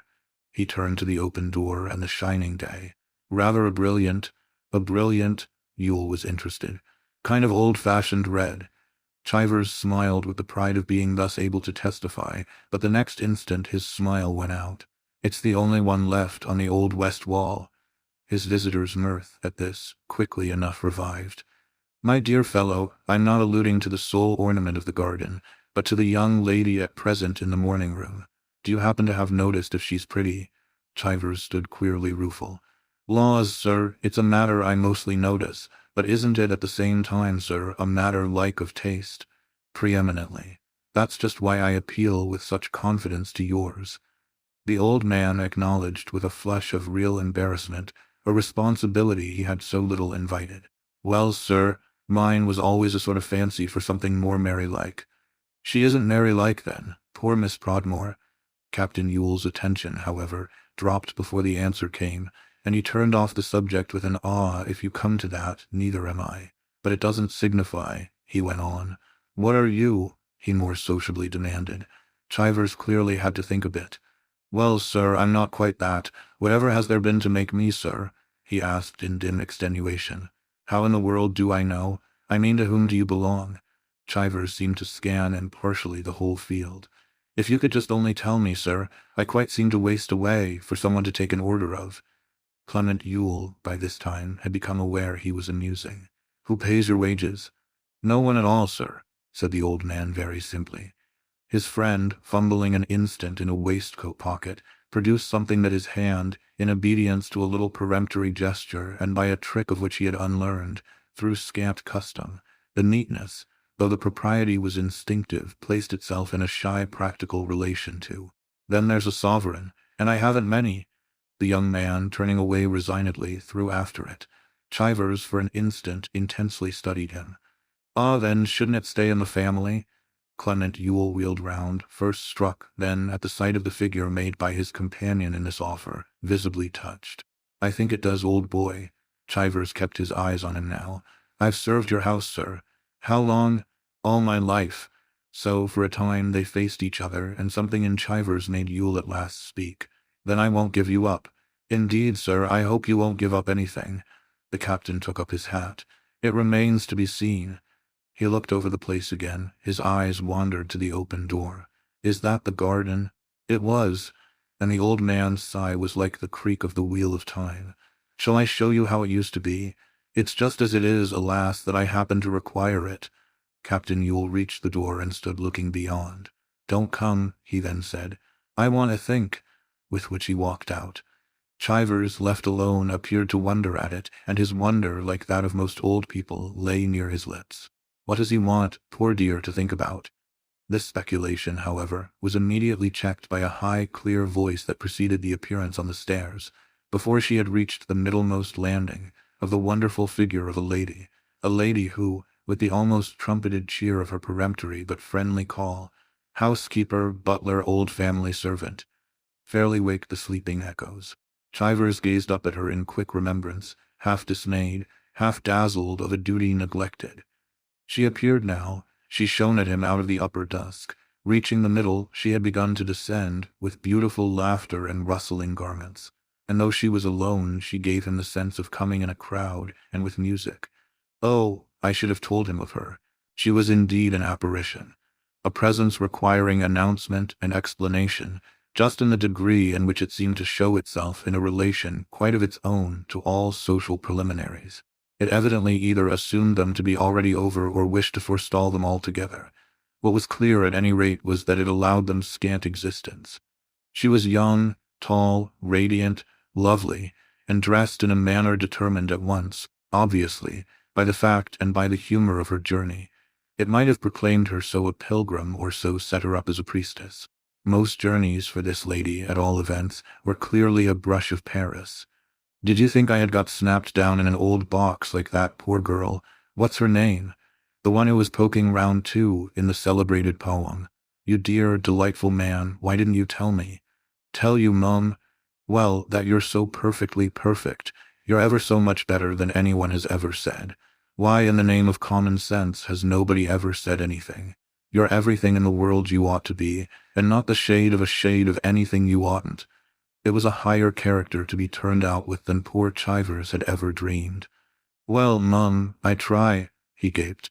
Oh no, you don't, that's just your charm. I try, cried his friend, but you do nothing. Here you simply are, you can't help it. He stood overwhelmed. Me, Mum. She took him in at the eyes. She could take everything at once. Yes, you too, you positive old picture. I've seen the old masters, but you're the old master. The master, he fairly fell back. The good and faithful servant, Rembrandt van Ryn, with 3 stars. That's what you are. Nothing would have been more droll to a spectator than her manner of meeting his humbleness, or more charming, indeed, than the practical sweetness of her want of imagination of it. The house is a vision of beauty, and you're simply worthy of the house. I can't say more for you. I find it a bit of a strain, Mum, Chivers candidly replied, to keep up fairly to call it with what you do say. That's just what everyone finds it. She broke into the happiest laugh. Yet I haven't come here to suffer in silence. You know, to suffer, I mean, from envy and despair. She was in constant movement, from side to side, observing, comparing, returning, taking notes while she gossiped and gossiping, too, for remembrance. The intention of remembrance even had in it, however, some prevision of failure or some alloy of irritation. You're so fatally right and so deadly complete, all the same, that I can really scarcely bear it. With every fascinating feature that I had already heard of and thought I was prepared for, and ever so many others that, strange to say, I hadn't and wasn't, and that you just spring right at me like a series of things going off. What do you call it? She asked. A royal salute, 100 guns. Her enthusiasm had a bewildering form, but it had by this time warmed the air, and the old man rubbed his hands as over a fire to which the bellows had been applied. I saw as soon as you arrived, Mum, that you were looking for more things than ever I heard tell of. Oh, I had got you by heart, she returned, from books and drawings and photos. I had you in my pocket when I came. So, you see, as soon as you were so good as to give me my head and let me loose, I knew my way about. It's all here, every inch of it, she competently continued, and now at last I can do what I want. A light of consternation at this just glimmered in Chivers's face. And pray, Mum, what might that be? Why, take you right back with me to Miss Weratop. This answer seemed to fix his bewilderment, but he was there for the general convenience. Do I understand you, Mum, that you require to take me? Her particular convenience, on the spot, embraced him. So new and delightful a sense had he suddenly read into her words. Do you mean to say you'd come, as the old family servant? Then do you, nice real thing. It's just what I'm dying for, an old family servant.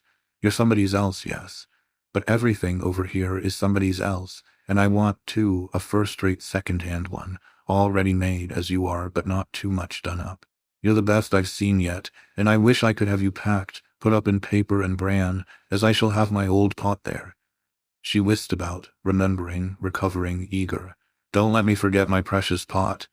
Excited, with quick transitions, she quite sociably appealed to her companion, who shuffled sympathetically to where, out of harm, the object had been placed on a table. Don't you just love old crockery? That's awfully sweet, old Chelsea. He took up the piece with tenderness, though in his general agitation not perhaps with all the caution with which, for daily service, he handled ancient frailties. He at any rate turned on this fresh subject an interested, puzzled eye. Where is it I've known this very bit, though not to say, as you do, by name? Suddenly it came to him. In the pew opener's front parlor. No, his interlocutress cried. In the pew opener's best bedroom. On the old chest of drawers, with those ducks of brass handles. I've got the handles too, I mean the whole thing. And the brass fender and fire irons, and the chair her grandmother died in. Not in the fly, she added. It was such a bore that they have to be sent. Chivers, with the pot still in his hands, fairly rocked in the high wind of so much confidence and such great transactions. He had nothing for these, however, but approval. You did right to take this out, Mum, when the fly went to the stables. Them flymen do be cruel rash with anything that's delicate. Of the delicacy of the vessel, it now rested with him to deposit safely again. He was by this time so appreciatively aware that in returning with it to its safe niche, he stumbled into some obscure trap literally laid for him by his nervousness. It was the matter of a few seconds, of a false movement, a knock of the elbow, a gasp, a shriek, a complete little crash.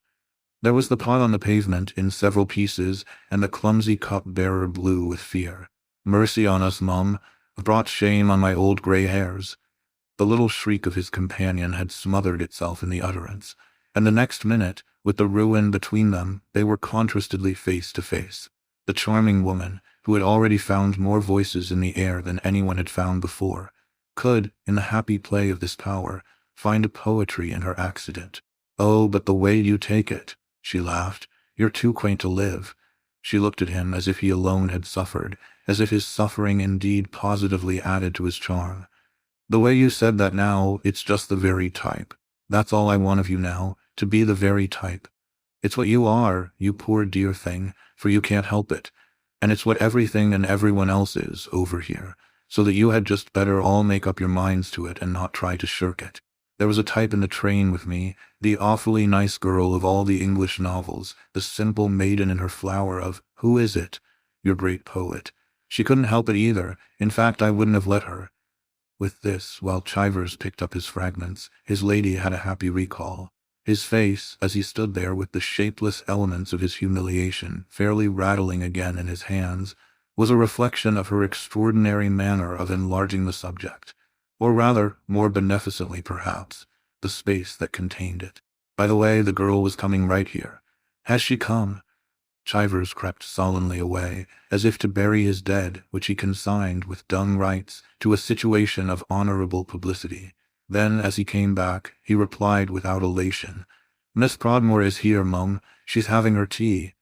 This, for his friend, was a confirmatory touch to be fitted with eagerness into the picture.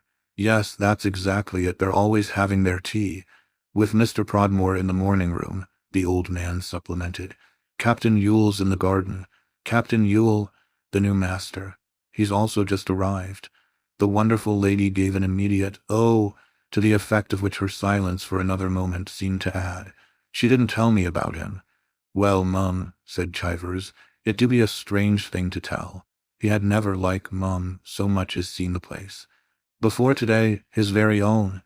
This, too, for the visitor, was an impression among impressions, and like most of her others, it ended after an instant as a laugh.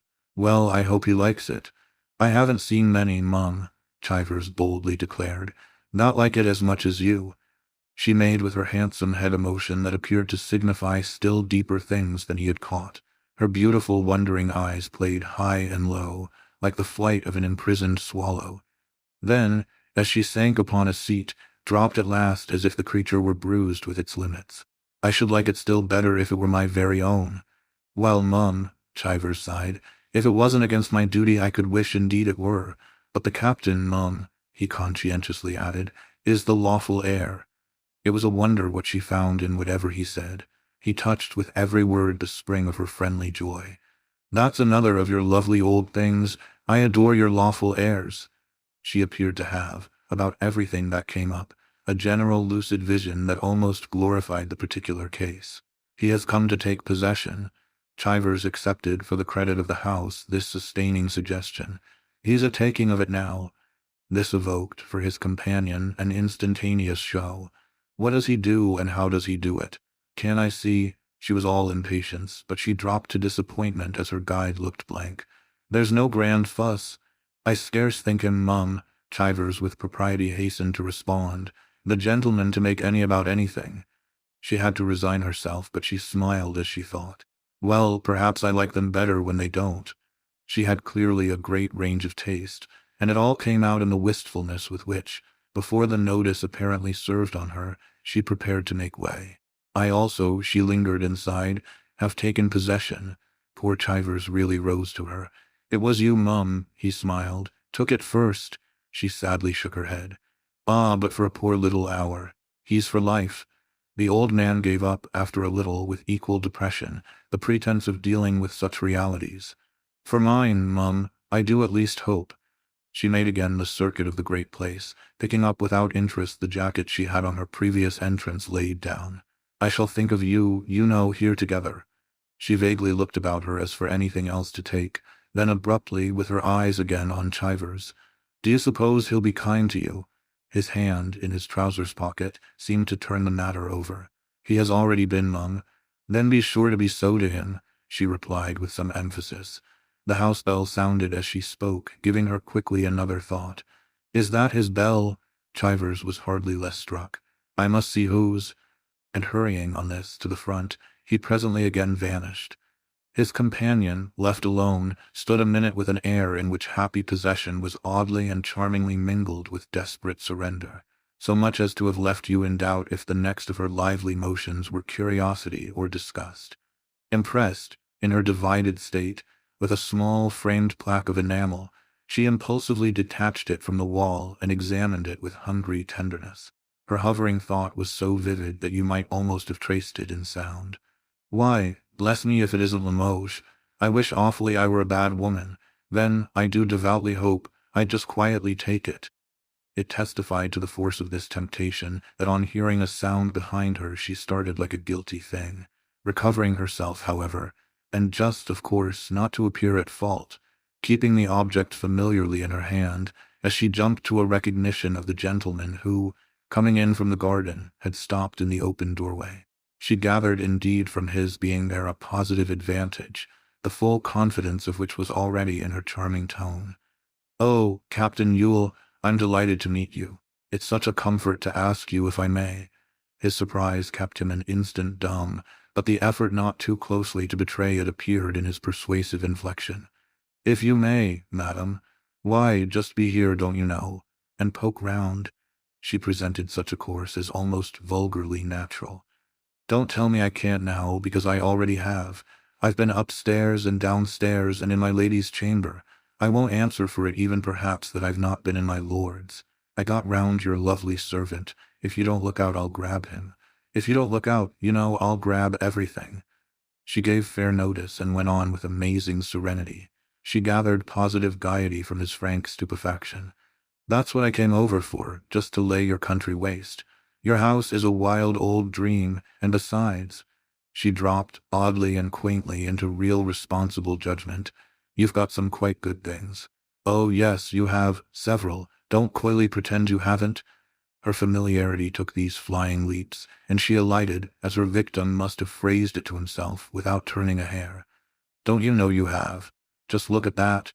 She thrust her enamel before him, but he took it and held it so blankly, with an attention so absorbed in the mere woman, that at the sight of his manner, her zeal for his interest and her pity for his detachment again flashed out. Don't you know anything? Why, it's Limoges. Clement Yule simply broke into a laugh, though his laugh indeed was comprehensive. It seems absurd, but I'm not in the least acquainted with my house. I've never happened to see it. She seized his arm. Then do let me show it to you. I shall be delighted.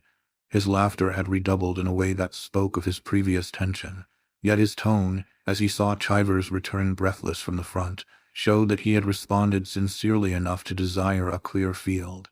Who in the world's there? The old man was full of it. A party, Chivers confessed to the worst. Over from Gossage to see the house. The worst, however, clearly, was quite good enough for their companion, who embraced the incident with sudden enthusiasm. Oh, let me show it. But before either of the men could reply she had, addressing herself to Chivers, one of those droll drops that betrayed the quickness of her wit and the freedom of her fancy.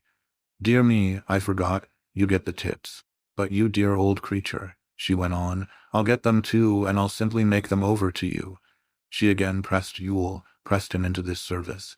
Perhaps they'll be bigger for me. He continued to be highly amused. I should think they'd be enormous for you, but I should like," he added with more concentration, "I should like extremely, to go over with you alone." She was held a moment. "Just you and me, as you kindly proposed," she stood reminded, but throwing it off she had her first inconsequence. "That must be for after. Ah, but not too late." He looked at his watch. "I go back tonight." "Laws, sir," Chivers irrepressibly groaned. "You want to keep him?" the stranger asked. Captain Yule turned away at the question, but her look went after him, and she found herself, somehow, instantly answered. "Then I'll help you," she said to Chivers, "and the oftener we go over the better." Something further on this, quite immaterial, but quite adequate, passed, while the young man's back was turned between the two others, in consequence of which Chivers again appealed to his master. "Shall I show them straight in, sir?" His master, still detached, replied without looking at him, "By all means, if there's money in it." This was jocose, but there would have been, for an observer, an increase of hope in the old man's departing step. The lady had exerted an influence. She continued, for that matter, with a start of genial remembrance, to exert one in his absence. "Oh, and I promised to show it to Miss Prodmore." Her conscience, with a kind smile for the young person she named, put the question to Clement Yule. "Won't you call her?" The coldness of his quick response made it practically none. "Call her? Dear lady, I don't know her." "You must, then, she's wonderful." The face with which he met this drew from the dear lady a sharper look. But for the aid of her good nature, Cora Prodmore, at the moment she spoke, presented herself in the doorway of the morning-room. "See, she's charming." The girl, with a glare of recognition, dashed across the open as if under heavy fire. But heavy fire, alas, the extremity of exposure, was promptly embodied in her friend's public embrace. "Miss Prodmore," said this terrible friend, "let me present Captain Yule." Never had so great a gulf been bridged in so free a span. "Captain Yule, Miss Prodmore. Miss Prodmore, Captain Yule." There was stiffness, the cold mask of terror, in such notice as either party took of this demonstration, the convenience of which was not enhanced for the divided pair by the perception that Mr. Prodmore had now followed his daughter. Cora threw herself confusedly into it, indeed, as with a vain rebound into the open. "Papa, let me present you to Mrs. Greystow. Mrs. Greystow, Mr. Prodmore. Mr. Prodmore, Mrs. Greystow." Mrs. Greystow, with a free salute and a distinct repetition, took in Mr. Prodmore as she had taken everything else. "Mr. Prodmore, oh," she pronounced him, spared him nothing of himself. "So happy to meet your daughter's father. Your daughter's so perfect a specimen." Mr. Prodmore, for the first moment, had simply looked large and at sea. Then, like a practical man and without more question, had quickly seized the long perch held out to him in this statement. "So perfect a specimen, yes." He seemed to pass it on to his young friend. Mrs. Greystow, if she observed his emphasis, drew from it no deterrence. She only continued to cover Cora with a gaze that kept her well in the middle. So fresh, so quaint, so droll. It was apparently a result of what had passed in the morning-room that Mr. Prodmore had grasped afresh the need for effective action, which he clearly felt he did something to meet in clutching precipitately the helping hand popped so suddenly out of space, yet so beautifully gloved and so pressingly and gracefully brandished. So fresh, so quaint, so droll. He again gave Captain Yule the advantage of the stranger's impression. To what further appreciation this might have prompted the lady herself was not, however, just then manifest, for the return of Chivers had been almost simultaneous with the advance of the Prodmores, and it had taken place with forms that made it something of a circumstance. There was positive pomp in the way he preceded several persons of both sexes, not tourists at large, but simple sightseers of the half-holiday order, plain provincial folk already, on the spot, rather awestruck. The old man, with suppressed pulls and prayers, had drawn them up in a broken line, and the habit of more peopled years, the dull drone of the dead lesson, sounded out in his prompt beginning. The party stood close, in this manner, on one side of the apartment, while the master of the house and his little circle were grouped on the other. But as Chivers, guiding his squad, reached the center of the space, Mrs. Greystow, markedly moved, quite unreservedly engaged, came slowly forward to meet him. "This, ladies and gentlemen," he mechanically quavered, "is perhaps the most important feature, the grand old feudal baronial hall. Being, from all accounts, the most ancient portion of the edifice, it was erected in the very earliest ages. He paused a moment to mark his effect, then gave a little cough which had become, obviously, in these great reaches of time, an essential part of the trick. Some do say, he dispassionately remarked, in the course of the 15th century. Mrs. Gracedieu, who had visibly thrown herself into the working of the charm, following him with vivid sympathy and hanging on his lips, took the liberty at this of quite affectionately pouncing on him. I say in the 14th, my dear, you're robbing us of 100 years. Her victim yielded without a struggle. I do seem, in them dark old centuries, sometimes to trip a little. Yet the interruption of his ancient order distinctly discomposed him, all the more that his audience, gaping with a sense of the importance of the fine point, moved in its mass a little nearer. Thus put upon his honor, he endeavored to address the group with a dignity undiminished. The Gothic roof is much admired, but the West Gallery is a modern addition. His discriminations had the note of culture, but his candor, all too promptly, struck Mrs. Gracedieu as excessive. What in the name of Methuselah do you call modern? It was here at the visit of James I in 1611, and is supposed to have served, in the charming detail of its ornament, as a model for several that were constructed in his reign. The great fireplace, she handsomely conceded, is Jacobean. She had taken him up with such wondrous benignant authority, as if, for her life, if they were to have it, she couldn't help taking care that they had it out. She had interposed with an assurance that so converted her, as by the wave of a great wand, the motion of one of her own free arms, from mere passive alien to domesticated dragon, that poor Chivers could only assent with grateful obeisances. She so plunged into the old book that he had quite lost his place. The two gentlemen and the young lady, moreover, were held there by the magic of her manner. His own, as he turned again to his cluster of sightseers, took refuge in its last refinement. The tapestry on the left Italian, the elegant woodwork Flemish. Mrs. Gracedieu was upon him again. Excuse me if I just deprecate a misconception. The elegant woodwork Italian, the tapestry on the left Flemish.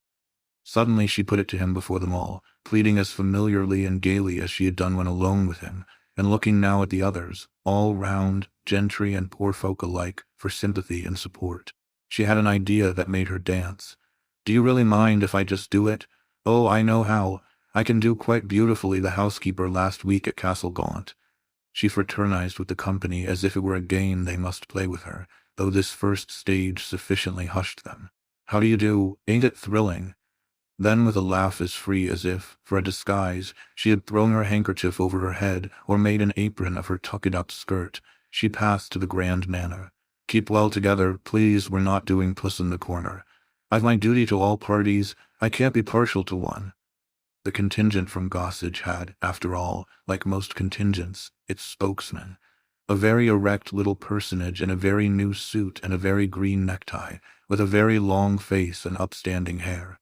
It was on an evident sense of having been practically selected for encouragement that he, in turn, made choice of a question which drew all eyes.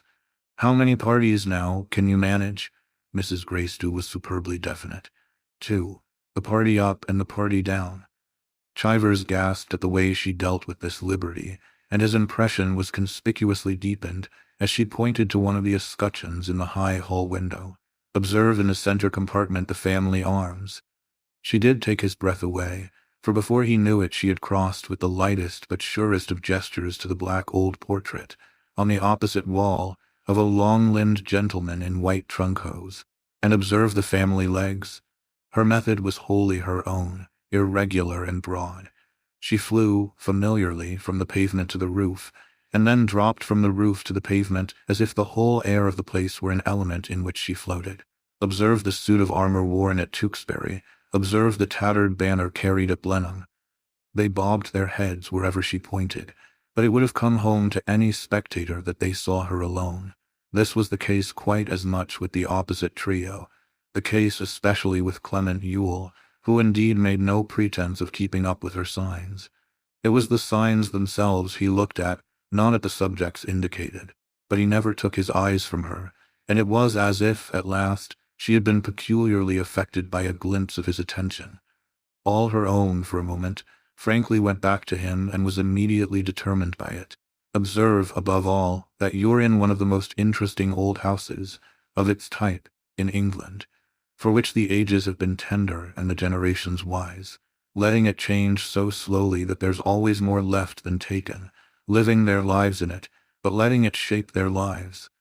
Though this pretty speech had been unmistakably addressed to the younger of the temporary occupants of Covering End, it was the elder who, on the spot, took it up, a most striking and appropriate tribute to a real historical monument.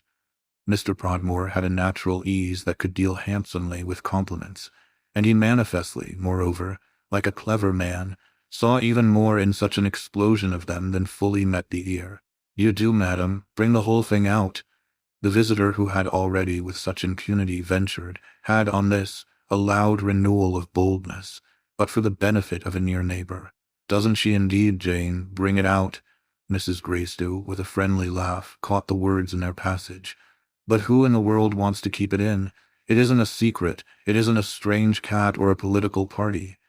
The housekeeper, as she talked, had already dropped from her. Her sense of the place was too fresh for control, though instead of half an hour it might have taken 6 months to become so fond.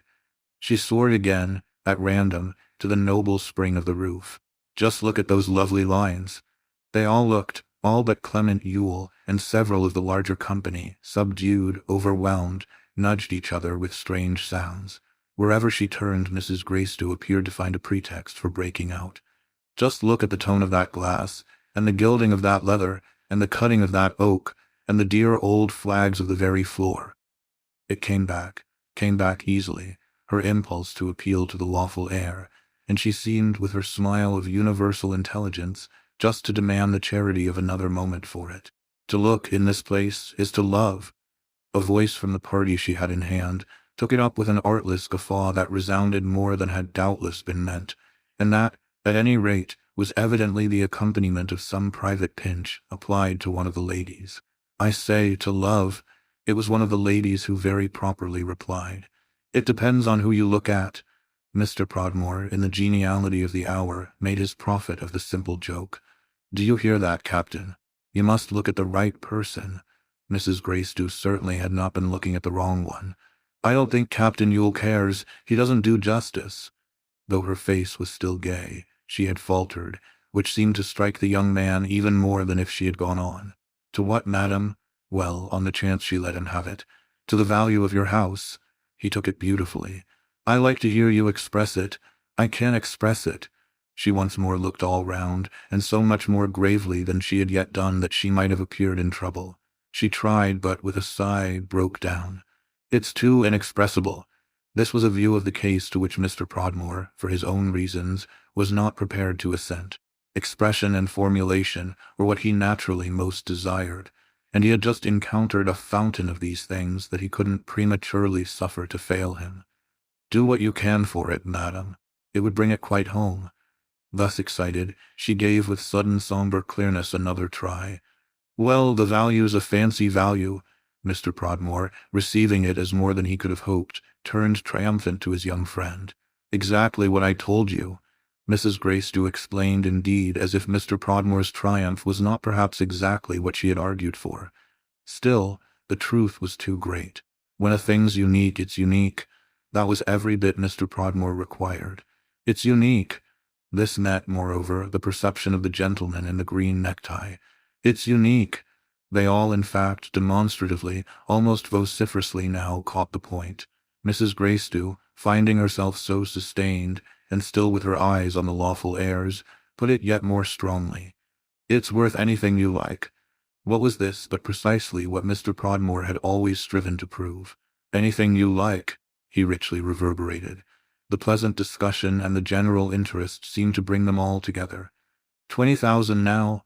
one of the gentlemen from Gothic archly inquired, a very young gentleman with an almost coaxing voice, who blushed immensely as soon as he had spoken. He blushed still more at the way Mrs. Gracedieu faced him. "I wouldn't look at 20,000. Mr. Podmore, on the other hand, was proportionately uplifted. "She wouldn't look at 20,000, he announced with intensity to the captain. The visitor who had been the first to speak gave a shrewder guess. 30, then, as it stands." Mrs. Gracedieu looked more and more responsible. She communed afresh with the place. but she too evidently had her conscience. It would be giving it away. Mr. Prodmore at this could scarcely contain himself. It would be giving it away. The second speaker had meanwhile conceived the design of showing that, though still crimson, he was not ashamed. "You'd hold out for 40. Mrs. Gracedieu required a minute to answer. A very marked minute during which the whole place, pale old portraits and lurking old echoes and all, might have made you feel how much depended on her, to the degree that the consciousness in her face became finally a reason for her not turning it to Gossage. 50,000, Captain Ewell, is what I think I should propose. If the place had seemed to listen, it might have been the place that, in admiring accents from the gentleman with the green tie, took up the prodigious figure. £50,000. It was echoed in a high note from the lady he had previously addressed. 50,000. Yet it was Mr. Prodmore who caught it up loudest and appeared to make it go furthest. 50,000, 50,000. Mrs. Gracedieu had put him in such spirits that he found on the spot, indicating to her his young friend, both the proper humor and the proper rigor for any question of what anyone might propose. "He'll never part with the dear old home."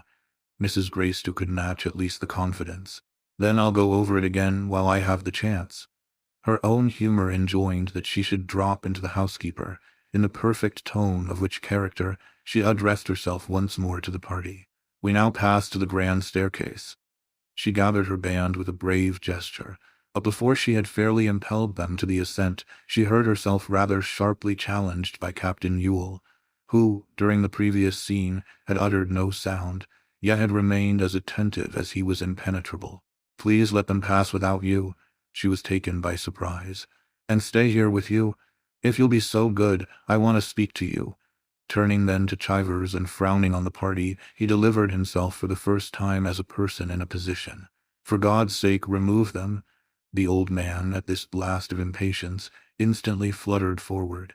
"We now pass to the grand staircase." They all passed, Chivers covering their scattered ascent as a shepherd scales a hillside with his flock, but it became evident during the maneuver that Cora Prodmore was quite out of tune. She had been standing beyond and rather behind Captain Ewell, but she now moved quickly round and reached her new friend's right. "Mrs. Gracedieu, may I speak to you?" Her father, before the reply could come, had taken up the place. "After Captain Ewell, my dear." He was in a state of positively polished lucidity.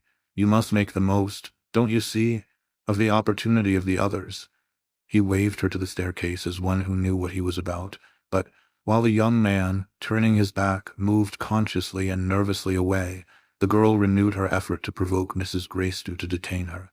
It happened, to her sorrow, that this lady appeared for the moment, to the detriment of any free attention, to be absorbed in Captain Ewell's manner, so that Cora could scarce disengage her without some air of invidious reference to it. Recognizing as much, she could only for 2 seconds, but with great yearning, parry her own antagonist. "She'll help me, I think, Papa." "That's exactly what strikes me, love," he cheerfully replied. "But I'll help you too." He gave her, toward the stairs, a push proportioned both to his authority and to her weight, and while she reluctantly climbed in the wake of the visitors, he laid on Mrs. Gracedieu's arm with a portentous glance at Captain Ewell, a hand of commanding significance. "Just pile it on." Her attention came back, she seemed to see. "He doesn't like it. Not half enough. Bring him round." Her eyes rested again on their companion, who had fidgeted further away and who now, with his hands in his pockets and unaware of this private passage, stood again in the open doorway and gazed into the grey court. Something in the sight determined her. "I'll bring him round." But at this moment Cora, pausing halfway up, sent down another entreaty. "Mrs. Gracedieu, will you see me?" The charming woman looked at her watch. "In 10 minutes," she smiled back. Mr. Prodmore, bland and assured, looked at his own. "You could put him through in 5, but I'll allow you 20. There," he decisively cried to his daughter, whom he quickly rejoined and hustled on her course. Mrs. Gracedieu kissed, after her, a hand of vague comfort. Part 4. The silence that reigned between the pair might have been registered as embarrassing had it lasted a trifle longer. Ewell had continued to turn his back, but he faced about, though he was distinctly grave, in time to avert an awkwardness. "How do you come to know so much about my house?" She was as distinctly not grave. "How do you come to know so little?" "It's not my fault." he said very gently. A particular combination of misfortunes has forbidden me, till this hour, to come within a mile of it. These words evidently struck her as so exactly the right ones to proceed from the lawful heir, that such a felicity of misery could only quicken her interest. He was plainly as good in his way as the old butler. The particular combination of misfortunes corresponded to the lifelong service. Her interest, none the less, in its turn, could only quicken her pity, and all her emotions, we have already seen, found prompt enough expression. What could any expression do indeed now but mark the romantic reality? Why, you poor thing! She came toward him on the weary road. Now that you've got here, I hope at least you'll stay. Their intercourse must pitch itself, so far as she was concerned, in some key that would make up for things. Do make yourself comfortable, don't mind me. Yule looked a shade less serious. That's exactly what I wanted to say to you. She was struck with the way it came in. Well, if you had been haughty, I shouldn't have been quite crushed, should I? The young man's gravity at this completely yielded. I'm never haughty, oh no. She seemed even more amused. Fortunately then, as I'm never crushed, I don't think, she added, that I'm really as crushable as you. The smile with which he received this failed to conceal completely that it was something of a home thrust. Aren't we really all crushable, by the right thing? She considered a little. Don't you mean rather by the wrong? He had got, clearly, a trifle more accustomed to her being extraordinary. Are you sure we always know them apart? She weighed the responsibility. I always do, don't you? Not quite every time. Oh, she replied, I don't think, thank goodness, we have positively every time to distinguish. Yet we must always act, he objected. She turned this over, then with her wonderful living look, I'm glad to hear it, she exclaimed. Because I fear I always do, you'll certainly think, she added with more gravity, that I've taken a line today. Do you mean that of mistress of the house? Yes, you do seem in possession. You don't, she honestly answered, after which, as to attenuate a little the rigor of the charge, you don't comfortably look it, I mean. You don't look, she was very serious, as I want you to. It was when she was most serious that she was funniest. How do you want me to look? She endeavored, while he watched her, to make up her mind, but seemed only after an instant to recognize a difficulty. When you look at me, you're all right, she sighed. It was an obstacle to her lesson, and she cast her eyes about. Look at that chimney-piece. Well, he inquired as his eyes came back from it. You mean to say it isn't lovely? He returned to it without passion, gave a vivid sign of mere disability. I'm sure I don't know, I don't mean to say anything. I'm a rank outsider. It had an instant effect on her. She almost pounced upon him. Then you must let me put you up. Up to what? Up to everything. His levity added to her earnestness. You were smoking when you came in, she said as she glanced about. Where's your cigarette? The young man appreciatively produced another. I thought perhaps I mightn't hear. You may everywhere. He bent his head to the information. Everywhere. She laughed at his docility, yet could only wish to presume upon it. It's a rule of the house. He took in the place with greater pleasure. What delightful rules! How could such a house have any others? She was already launched again in her brave relation to it. I may go up just once more, mayn't I, to the long gallery? How could he tell? The long gallery? With an added glow she remembered.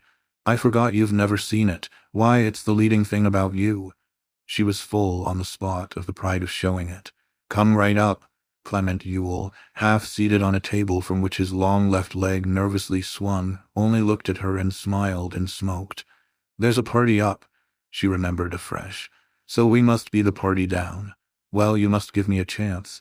That long gallery's the principal thing I came over for. She was strangest of all when she explained. Where in heaven's name did you come over from? Miss We're atop, where I'm building, just in this style. I came for plans and ideas, Mrs. Gracedieu serenely pursued. I felt I must look right at you. But what did you know about us? She kept it a moment as if it were too good to give him all at once. Everything. He seemed indeed almost afraid to touch it. At Miss We're atop. Why not? It's a growing place, 40,000 the last census. She hesitated, then as if her warrant should be slightly more personal. My husband left it to me. The young man presently changed his posture. You're a widow. Nothing was wanting to the simplicity of her quiet assent.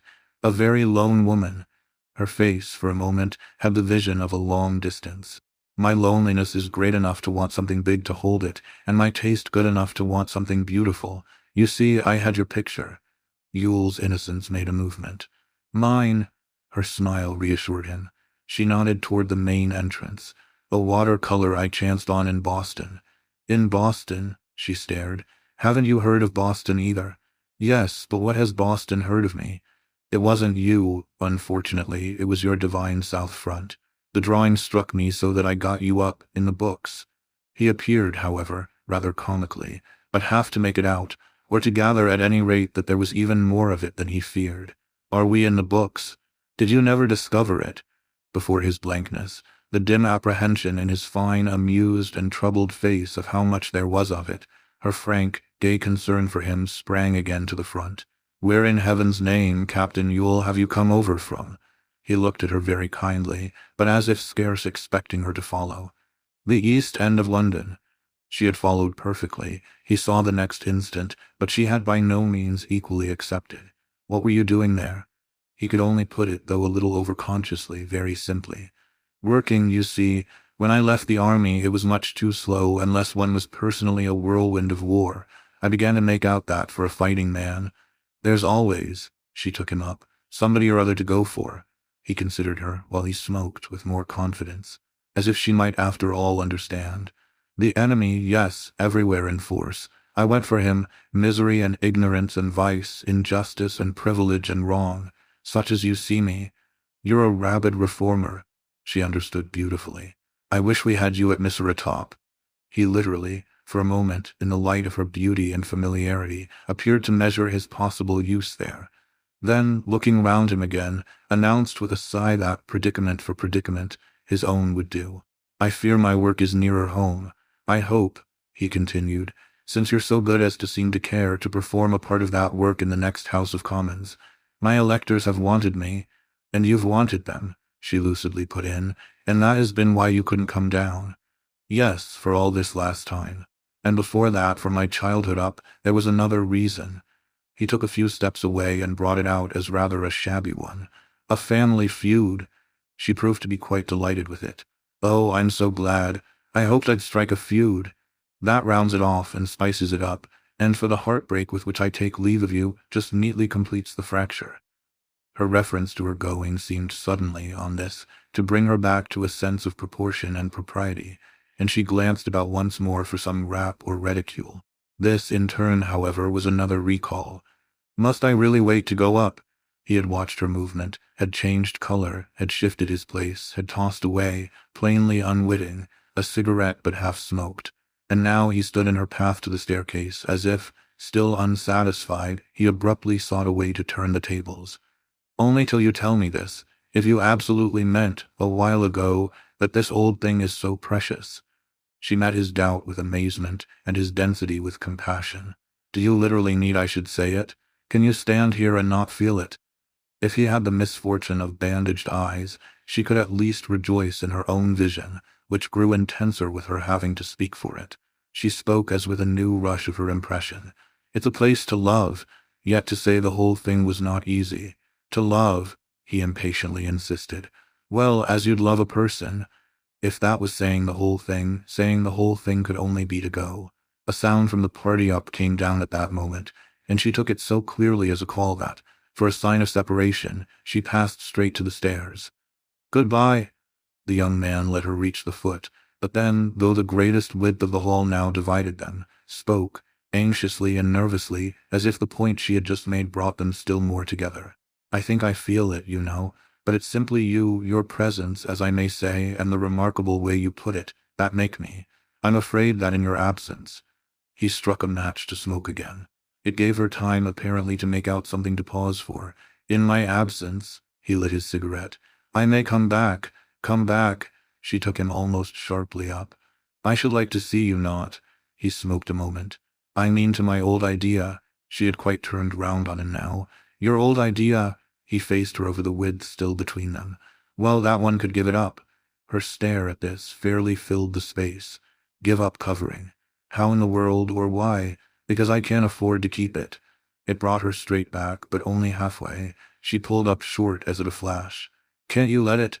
Again he smoked before answering. Let it to you." She gave a laugh, and her laugh brought her nearer. "I'd take it in a minute." Clement Yule remained grave. "I shouldn't have the face to charge you a rent that would make it worth one's while, and I think even you, dear lady," his voice just trembled as he risked that address, "wouldn't have the face to offer me one." He paused, but something in his aspect and manner checked in her now any impulse to read his meaning too soon. "My lovely inheritance is Dead Sea fruit. It's mortgaged for all it's worth, and I haven't the means to pay the interest. If by a miracle I could scrape the money together, it would leave me without a penny to live on." He puffed his cigarette profusely. "So if I find the old home at last, I lose it by the same luck." Mrs. Gracedieu had hung upon his words, and she seemed still to wait, in visible horror, for something that would improve on them. "But when she had to take them for his last, I never heard of anything so awful," she broke out. "Do you mean to say you can't arrange?" "Oh, yes," he promptly replied. "An arrangement, if that be the name to give it, has been definitely proposed to me." "What's the matter, then?" She had dropped into relief. "For heaven's sake, you poor thing, definitely accept it." He laughed, though with little joy at her sweet simplifications. "I've made up my mind in the last quarter of an hour that I can't. It's such a peculiar case." Mrs. Gracedieu frankly wondered. Her bias was clearly skeptical. How peculiar? He found the measure difficult to give. Well, more peculiar than most cases. Still, she was not satisfied. "More peculiar than mine? Than yours?" Clement Yule knew nothing about that.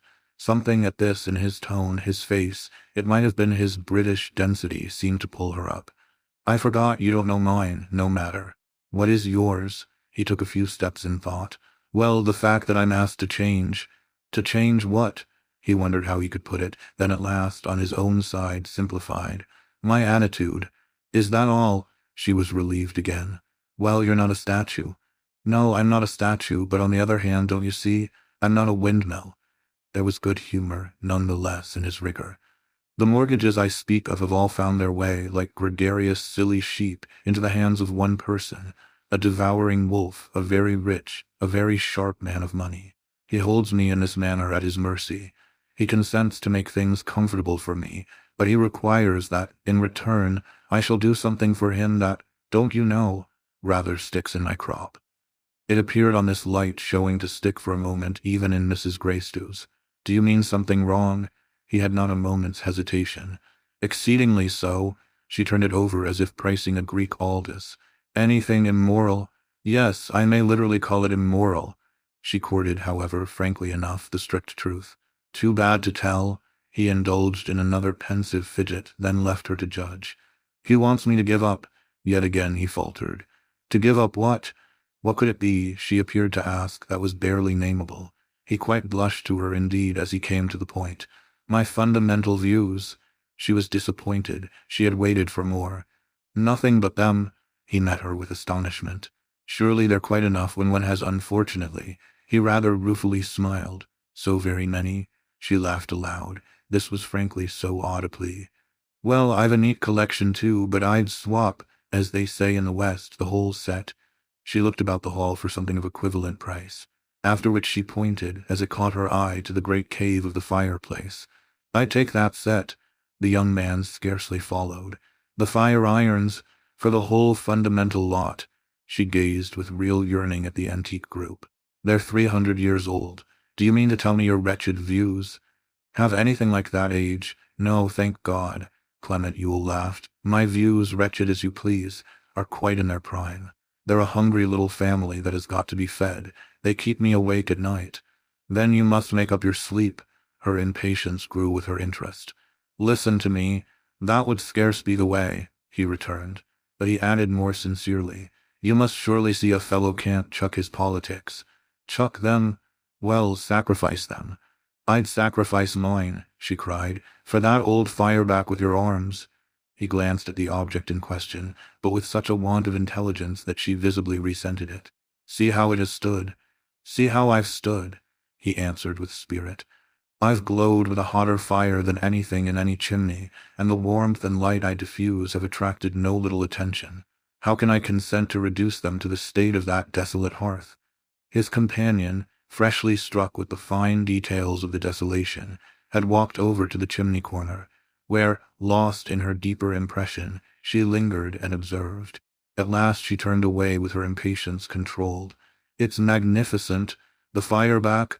Everything everywhere. I don't understand your haggling." He hesitated. "That's because you're ignorant." Then, seeing in the light of her eye that he had applied to her the word in the language she least liked, he hastened to attenuate. "I mean of what's behind my reserves." She was silent in a way that made their talk more of a discussion than if she had spoken. "What is behind them?" she presently asked. "Why, my whole political history. Everything I've said, everything I've done. My scorching addresses and letters, reproduced in all the papers. I needn't go into details, but I'm a pure, passionate, pledged radical." Mrs. Gracedieu looked him full in the face. "Well, what if you are?" He broke into mirth at her tone. "Simply this, that I can't, therefore, from one day to the other, pop up at Gossage in the purple pomp of the opposite camp. There's a want of transition. It may be timid of me, it may be abject, but I can't." If she was not yet prepared to contest, she was still less prepared to surrender it, and she confined herself for the instant to smoothing down with her foot the corner of an old rug. "Have you thought very much about it?" He was vague. "About what?" "About what Mr. Prodmore wants you to do." He flushed up. "Oh, then you know it's he." "I'm not," she said, still gravely enough, "of an intelligence absolutely infantile." "You're the cleverest Tory I've ever met." He laughed. "I didn't mean to mention my friend's name, but since you've done so—" He gave up with a shrug his scruple. Oh, she had already cleared the ground of it. "It's he who's the devouring wolf. It's he who holds your mortgages."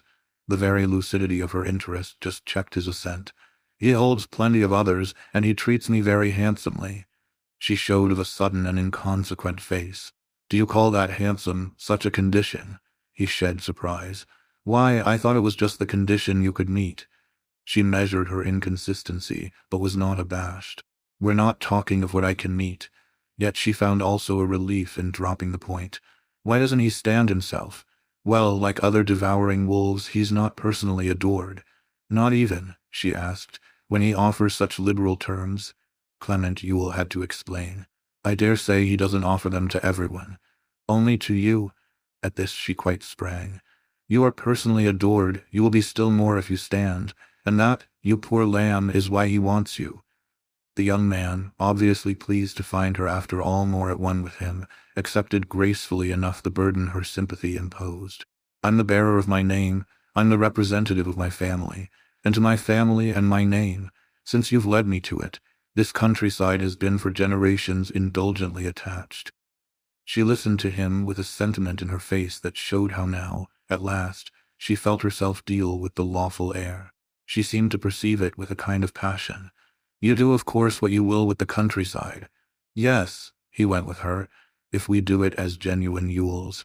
I'm obliged of course to grant you that your genuine Yule's a Tory of Tories. It's Mr. Prodmore's belief that I should carry Gossage in that character, but in that character only. They won't look at me in any other." It might have taxed a spectator to say in what character Mrs. Gracedieu, on this, for a little, considered him. "Don't be too sure of people's not looking at you." He blushed again, but he laughed. "We must leave out my personal beauty." "We can't," she replied with decision. "Don't we take in Mr. Prodmore's?" Captain Yule was not prepared. "You call him beautiful. Hideous." She settled it, then pursued her investigation. "What's the extraordinary interest that he attaches to the return of a Tory?" Here the young man was prepared. "Oh, his desire is born of his fear. His terror on behalf of property, which he sees, somehow, with an intensely personal, with a quite colossal P. He has a great deal of that article, and very little of anything else."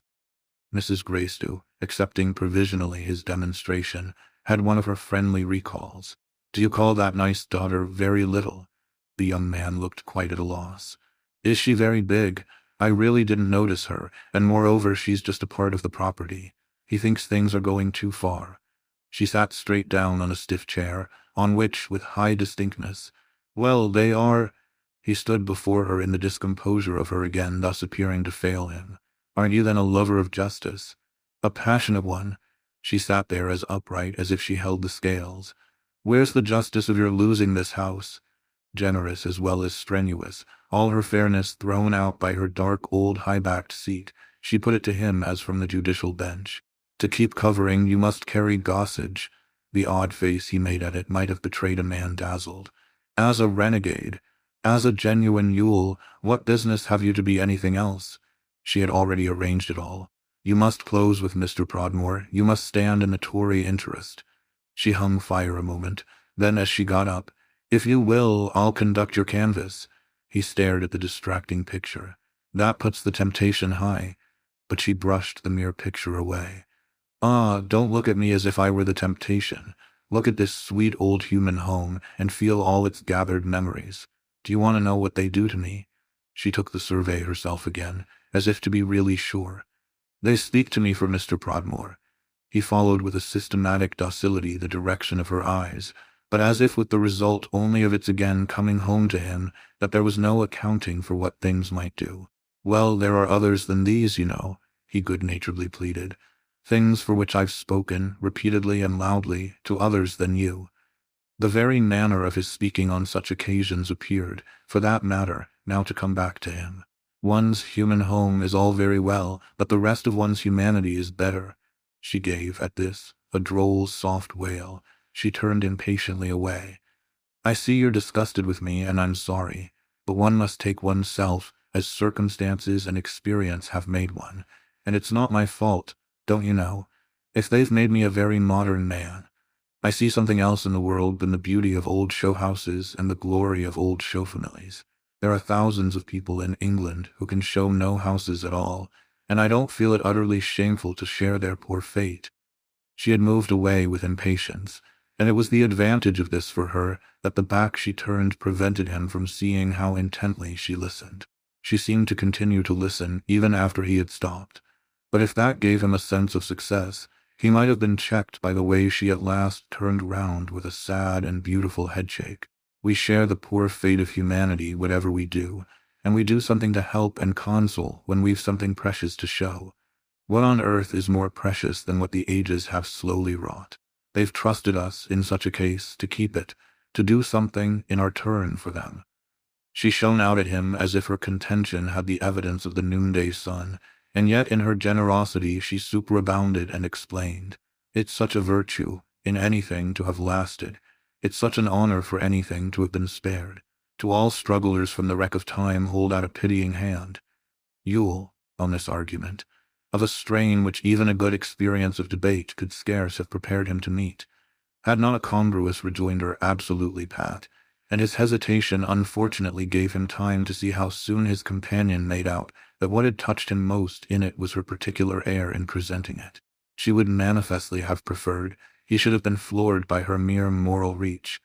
Yet he was aware that his own made no great show as he took refuge in general pleasantry. What a plea for looking backward, dear lady, to come from Nisera Top. We're making a pass at Nisera Top as fast as ever we can, and I should like to see you lay your hand on an hour of the one we've made. It's a tight fit as yet, I grant, she said, and that's just why I like in yours to find room, don't you see, to turn round. You're in it over here and you can't get out. So just make the best of that and treat the thing as part of the fun. The whole of the fun, to me, the young man replied, is in hearing you defend it. It's like you're defending hereditary gout or chronic rheumatism and sore throat. The things I feel aching in every old bone of these walls and groaning in every old draught that, I'm sure, has for centuries blown through them. Mrs. Gracedieu looked as if no woman could be shaken who was so prepared to be just all round. If there be aches, there may be, you're here to soothe them, and if there be draughts, there must be. You're here to stop them up. And do you know what I'm here for? If I've come so far and so straight, I've almost wondered myself. I felt with a kind of passion, but now I see why I felt. She moved about the hall with the excitement of this perception, and separated from him at last by a distance across which he followed her discovery with a visible suspense, she brought out the news. I'm here for an act of salvation. I'm here to avert a sacrifice. So they stood a little with more, for the minute, passing between them than either really could say. She might have flung down a glove that he decided on the whole, passing his hand over his head as the seat of some confusion, not to pick up. Again, but flushed as well as smiling, he sought the easiest cover.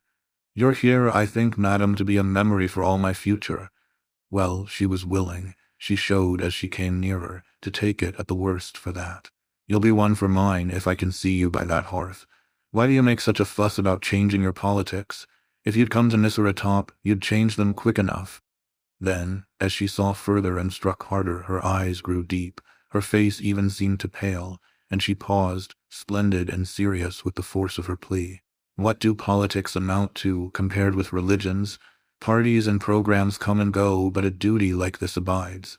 There's nothing you can break with. She pressed him closer, ringing out. That would be like breaking here. The very words are violent and ugly, as much a sacrilege as if you had been trusted with the key of the temple. This is the temple. Don't profane it. Keep up the old altar kindly.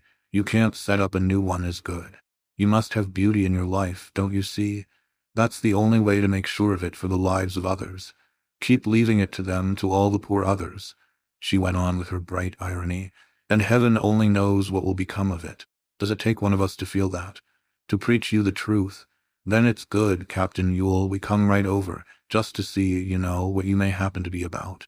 We know, she went on while her sense of proportion seemed to play into her sense of humor, what we haven't got, worse luck, so that if you've happily got it, you've got it also for us.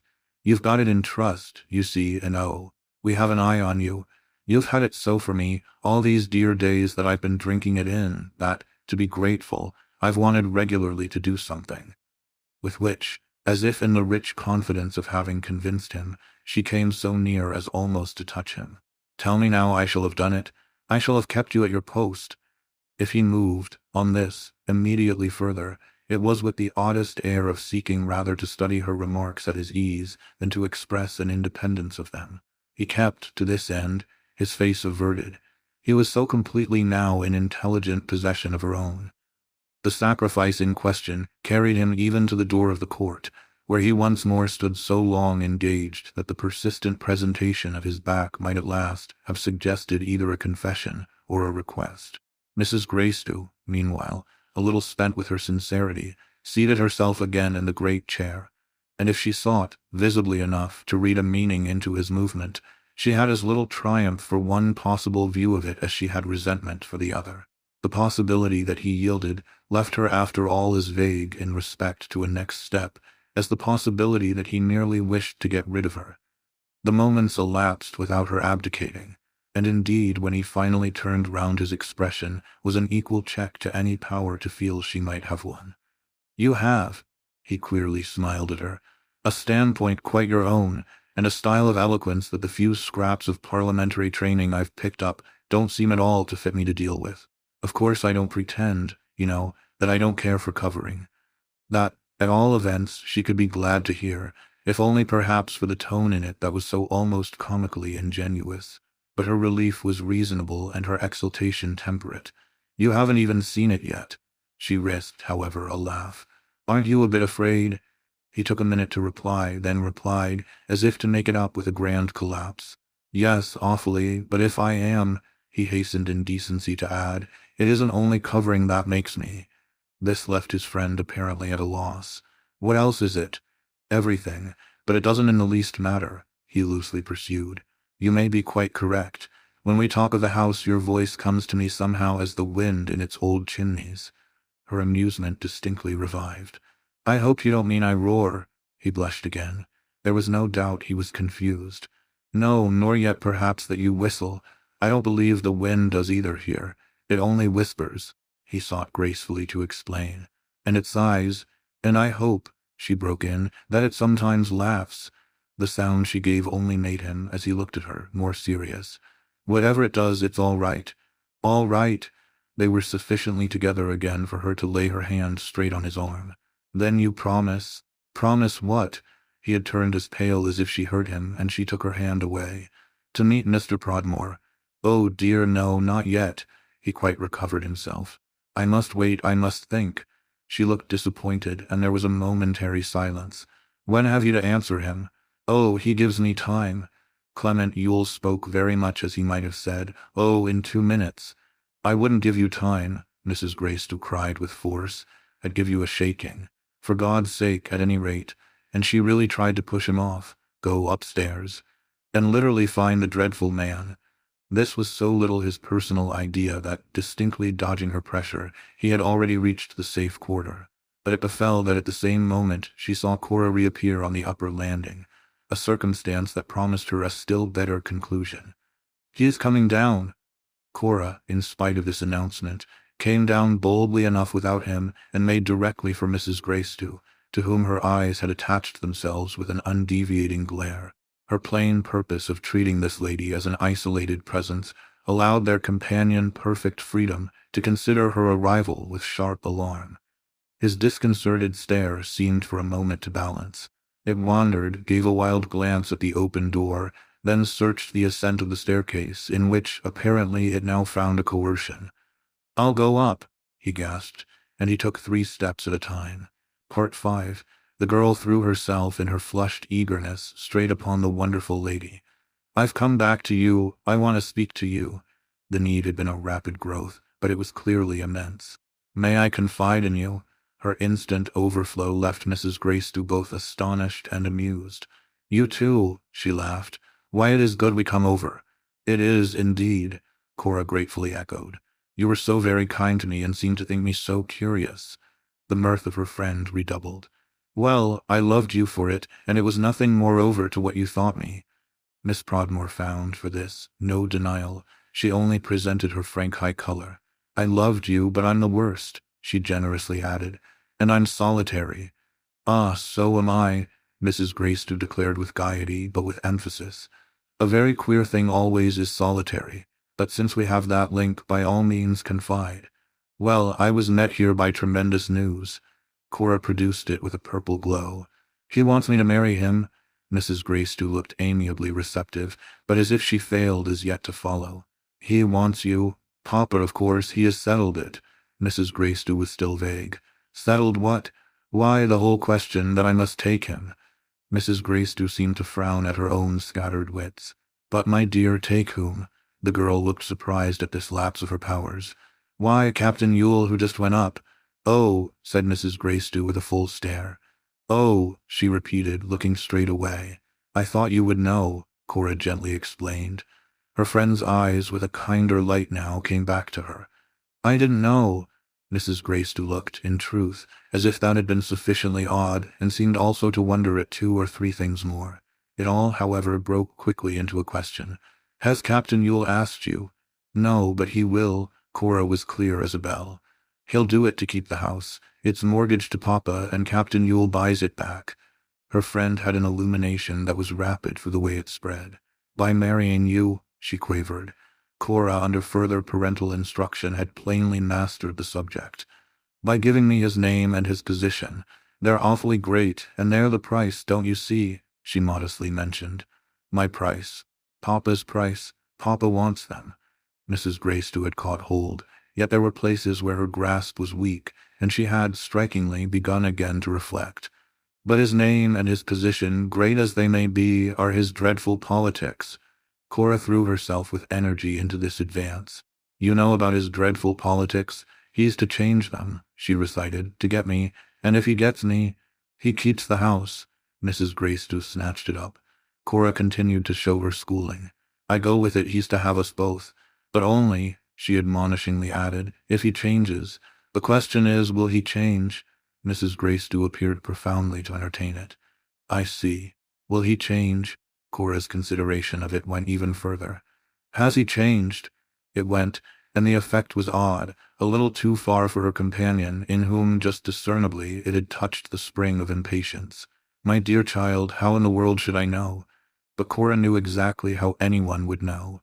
"He hasn't seemed to care enough for the house. Does he care?" Mrs. Gracedieu moved away, passed over to the fireplace, and stood a moment looking at the old armorial fire-back she had praised to its master, yet not, it must be added, as if she particularly saw it. Then, as she faced about, "You had better ask him." They stood thus confronted, with the fine old interval between them, and the girl's air was for a moment that of considering such a course. "If he does care," she said at last, "he'll propose." Mrs. Gracedieu, from where she stood in relation to the stairs, saw at this point the subject of their colloquy restored to view. Captain Yule was just upon them. He had turned the upper landing. The sight of him forced from her in a flash an ejaculation that she tried, however, to keep private. "He does care." She passed swiftly, before he reached them, back to the girl and in a quick whisper, but with full conviction, let her have it. "He'll propose." Her movement had made her friend aware, and the young man, hurrying down, was now in the hall. Cora, at his hurry, looked dismay. "Then I fly." With which, casting about for a direction, she reached the door to the court. Captain Yule, however, at this result of his return, expressed instant regret. "I drive Miss Prodmore away." Mrs. Greystow, more quickly still, eased off the situation. "It's all right." She had embraced both parties with a smile, but it was most liberal now for Cora. "Do you mind one moment?" It conveyed, unmistakably, a full intelligence and a fine explanation. "I've something to say to Captain Yule." Cora stood in the doorway, robust against the garden light and looking from one to the other. "Yes, but I've also something more to say to you." "Do you mean now?" the young man asked. It was the first time he had spoken to her, and her hesitation might have signified a maidenly flutter. "No, but before she goes." Mrs. Greystow took it amiably up. "Come back, then." "I'm not going." And there was both dismissal and encouragement in the way that, as on the occasion of the girl's former retreat, she blew her a familiar kiss. Cora, still with her face to them, waited just enough to show that she took it without a response. Then, with a quick turn, dashed out, while Mrs. Greystow looked at their visitor in vague surprise. "What's the matter with her?" She had turned away as soon as she spoke, moving as far from him as she had moved a few moments before from Cora. The silence that, as he watched her, followed her question would have been seen by a spectator to be a hard one for either to break. "I don't know what's the matter with her," he said at last. "I'm afraid I only know what's the matter with me. It will doubtless give you pleasure to learn," he added, "that I've closed with Mr. Prodmore."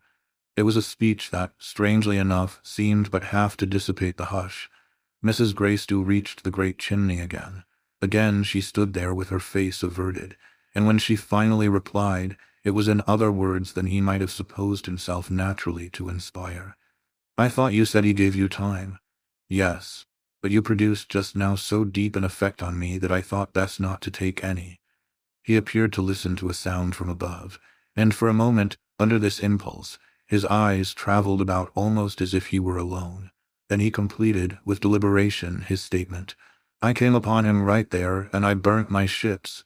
Mrs. Greystow continued not to meet his face. "You do what he requires." The young man was markedly, consciously caught. "I do what he requires. I felt the tremendous force of all you said to me." She turned round on him now, as if perhaps with a slight sharpness, the face of responsibility, even, it might be, of reproach. "So did I, or I shouldn't have said it." It was doubtless this element of justification in her tone that drew from him a laugh a tiny trifle dry. "You're perhaps not aware that you wield an influence of which it's not too much to say." But he paused at the important point so long that she took him up. "To say what?" "Well, that it's practically irresistible." It sounded a little as if it had not been what he first meant, but it made her, none the less, still graver and just faintly ironical. "You've given me the most flattering proof of my influence that I've ever enjoyed in my life."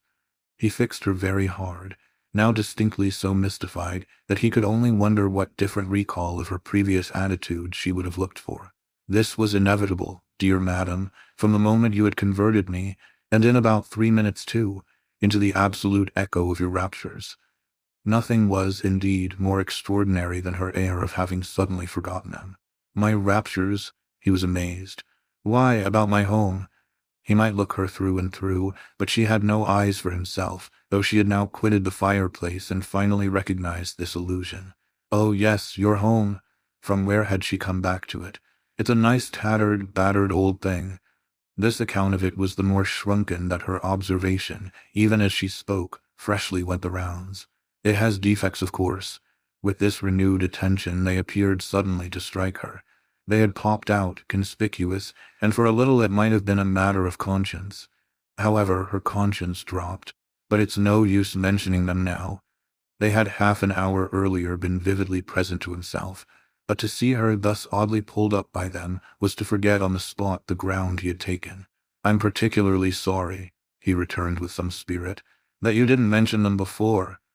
At this imputation of inconsequence, of a levity not, after all, without its excuse, Mrs. Greystow was reduced, in keeping her resentment down, to an effort not quite successfully disguised.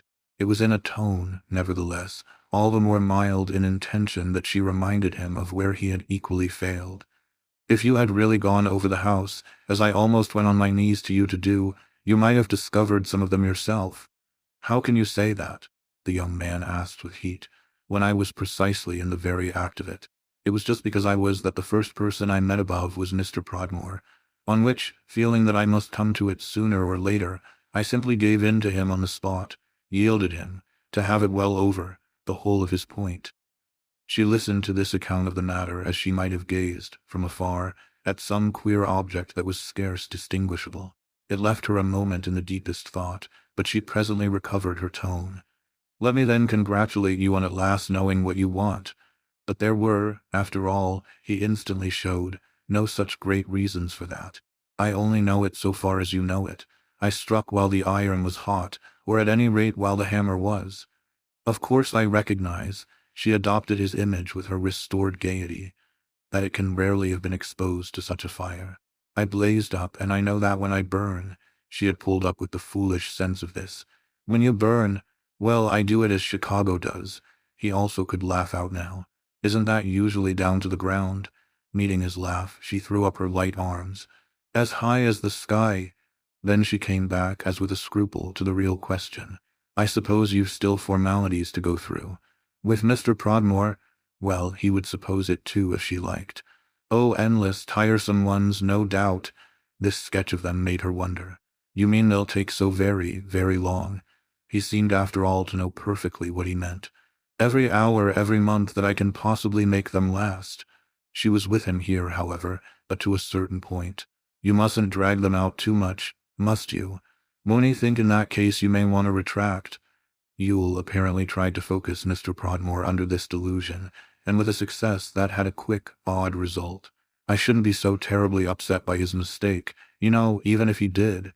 His manner, with its slight bravado, left her proportionately shocked. Oh, it would never do to give him any color whatever for supposing you to have any doubt that, as one may say, you've pledged your honor. He devoted to this proposition more thought than its simplicity would have seemed to demand, but after a minute, at all events, his intelligence triumphed. Of course not when I haven't any doubt.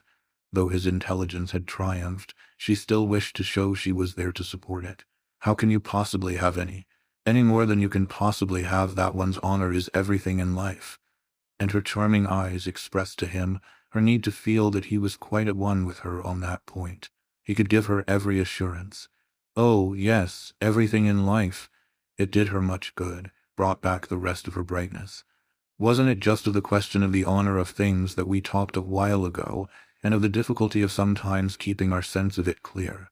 There's no more to be said, therefore. She went on with the faintest soft sigh about it, except that I leave you to your ancient glory as I leave you to your strict duty. She had these things there before her. They might have been a well-spread board from which she turned away fasting. I hope you'll do justice to dear old covering in spite of its weak points, and I hope above all you'll not be incommoded. As she hesitated here, he was too intent. Incommoded, she saw it better than she could express it. Well, by such a rage, he challenged this description with a strange gleam. You suppose it will be a rage? She laughed out at his look. Are you afraid of the love that kills? He grew singularly grave. Will it kill? Great passions have. She was highly amused, but he could only stare. Is it a great passion? Surely, when so many feel it. He was fairly bewildered. But how many? She reckoned them up. Let's see, if you count them all. All, Clement Yule gasped. She looked at him in turn, slightly mystified. I see, you knock off some, about half. It was too obscure, he broke down. Whom on earth are you talking about? Why, the electors of Gossage. He leaped at it. Oh, I got the whole thing up. There are 6,000. It's such a fine figure, said Mrs. Greystow. He had sharply passed from her, to cover his mistake, and it carried him half round the hall. Then, as if aware that this pause itself compromised him, he came back confusedly and with her last words in his ear. Has she a fine figure? But her own thoughts were off. She, he blushed and recovered himself. Aren't we talking? Of Gossage? Oh yes, she has every charm. Goodbye, said Mrs. Gracedieu. He pulled at this, the longest face, but was kept dumb a moment by the very decision with which she again began to gather herself. It held him helpless, and there was finally real despair in his retarded protest. You don't mean to say you're going? You don't mean to say you're surprised at it? Haven't I done, she luminously asked, what I told you I had been so mystically moved to come for? She recalled to him by her renewed supreme survey the limited character of this errand, which she then in a brisk familiar word expressed to the house itself. You dear old thing, you're saved. Clement Yule might, on the other hand, by his simultaneous action, have given himself out for lost. For God's sake, he cried as he circled earnestly round her, don't go till I can come back to thank you. He pulled out his watch. I promise to return immediately to Prodmore. This completely settled his visitor. Then don't let me for a moment more keep you away from him. You must have such lots, it went almost without saying, to talk comfortably over. The young man's embrace of that was, in his restless movement, to roam to the end of the hall furthest from the stairs. But here his assent was entire. I certainly feel, you know, that I must see him again. He rambled even to the open door and looked with incoherence into the court. Yes, decidedly I must. Is he out there? Mrs. Gracedieu lightly asked. He turned short round. No, I left him in the long gallery. You saw that then? She flashed back into eagerness. Isn't it lovely? Clement Yule rather wondered. I didn't notice it. How could I? His face was so woeful that she broke into a laugh. How couldn't you? Notice it now then. Go up to him. He crossed at last to the staircase, but at the foot he stopped again. Will you wait for me? He had such an air of proposing a bargain, of making the wait a condition, that she had to look it well in the face. The result of her doing so, however, was apparently a strong sense that she could give him no pledge. Her silence, after a moment, expressed that. But for a further emphasis, moving away, she sank suddenly into the chair she had already occupied, and in which, serious again and very upright, she continued to withhold her promise. Go up to him, she simply repeated. He obeyed with an abrupt turn, mounting briskly enough several steps, but pausing midway and looking back at her as if he were after all irresolute. He was in fact so much so that, at the sight of her still in her chair and alone by his cold hearth, he descended a few steps again, and seemed, with too much decidedly on his mind, on the point of breaking out. She had sat a minute in such thought, figuring him clearly as gone, that at the sound of his return she sprang up with a protest. This checked him afresh, and he remained where he had paused, still on the ascent, and exchanging with her a look to which neither party was inspired, oddly enough, to contribute a word. It struck him, without words, at all events, as enough, and he now took his upward course at such a pace that he presently disappeared. She listened a while to his retreating tread. Then her own, on the old flags of the hall, became rapid, though, it may perhaps be added, directed to no visible end. It conveyed her, in the great space, from point to point, but she now for the first time moved there without attention and without joy, her course determined by a series of such inward throbs as might have been the suppressed beats of a speech. A real observer, had such a monster been present, would have followed this tacit evolution from sign to sign and from shade to shade. Why didn't he tell me all? But it was none of my business. What does he mean to do? What should he do but what he has done? And what can he do when he's so deeply committed, when he's practically engaged, when he's just the same as married and buried? The thing for me to do is just to pull up short and bundle out. To remove from the scene they encumber the numerous fragments. Well, of what? Her thought was plainly arrested by the sight of Cora Prodmore, who, returning from the garden, reappeared first in the court and then in the open doorway. Mrs. Gracedieu's was a thought, however, that even when desperate was never quite vanquished, and it found a presentable public solution in the pieces of the vase smashed by Chivers, and just then, on the table where he had laid them, catching her eye. Of my old Chelsea pot, her gay, sad headshake as she took one of them up pronounced for Cora's benefit its funeral oration. She laid the morsel thoughtfully down, while her visitor seemed with simple dismay to read the story. Part 6. Has he been breaking? The girl asked in horror. Mrs. Gracedieu laughingly tapped her heart. Yes, we've had a scene. He went up again to your father. Cora was disconcerted. Papa's not there. He just came down to me by the other way. Then he can join you here, said Mrs. Gracedieu with instant resignation. I'm going. Just when I've come back to you at the risk, Cora made bold to throw off, of again interrupting, though I really hoped he had gone, your conversation with Captain Ewell. But Mrs. Gracedieu let the ball quite drop. I've nothing to say to Captain Ewell. Cora picked it up for another toss. You had a good deal to say a few minutes ago. Well, I've said it, and it's over. I've nothing more to say at all, Mrs. Gracedieu insisted. But her announcement of departure left her on this occasion, as each of its predecessors had done, with indeed a fresh solicitude. What has become of my delightful party? They've been dismissed through the grounds by the other door. But they mentioned, the girl pursued, the probable arrival of a fresh lot. Mrs. Gracedieu showed on this such a revival of interest as fairly amounted to yearning. Why, what times you have! You, she nevertheless promptly decreed, must take the fresh lot, since the house is now practically yours. Poor Cora looked blank. Mine, her companion matched her stare. Why, if you're going to marry Captain Ewell? Cora colored, in a flash, to the eyes. I'm not going to marry Captain Ewell. Her friend as quickly paled again. Why on earth then did you tell me only 10 minutes ago that you were? Cora could only look bewildered at the charge. I told you nothing of the sort. I only told you, she was almost indignantly positive, that he had been ordered me. It sent Mrs. Gracedieu off. She moved away to indulge an emotion that presently put on the form of extravagant mirth. Like a dose of medicine or a course of baths, the girl's gravity and lucidity sustained themselves. As a remedy for the single life. Oh, she had mastered the matter now. But I won't take him. Ah, then, why didn't you let me know? Mrs. Gracedieu panted. I was on the very point of it when he came in and interrupted us. Cora clearly felt she might be wicked, but was at least not stupid. It's just to let you know that I'm here now. Ah, the difference it made. This difference, for Mrs. Gracedieu, suddenly shimmered in all the place, and her companion's fixed eyes caught in her face the reflection of it. Excuse me, I misunderstood. I somehow took for granted.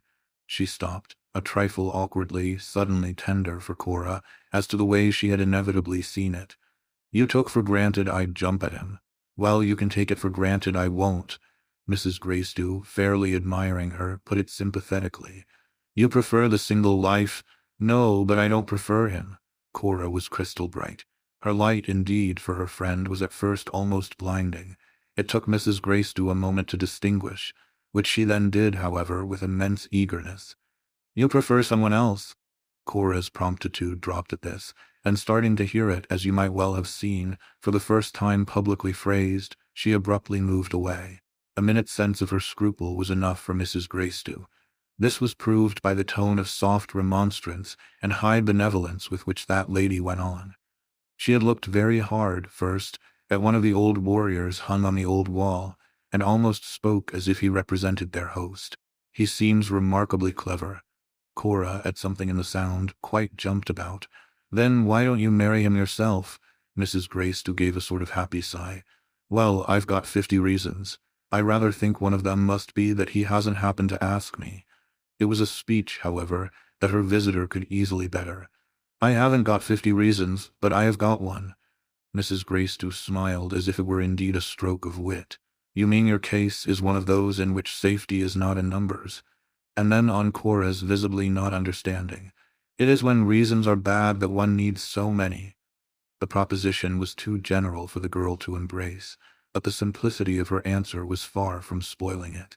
My reason is awfully good. Mrs. Gracedieu did it complete justice. I see, an older friend. Cora listened as at a warning sound, yet she had by this time practically let herself go, and it took but Mrs. Gracedieu's extended encouraging hand, which she quickly seized, to bring the whole thing out. I've been trying this hour, in my terrible need of advice, to tell you about him. It came in a small, clear torrent, a soft tumble out of sincerity.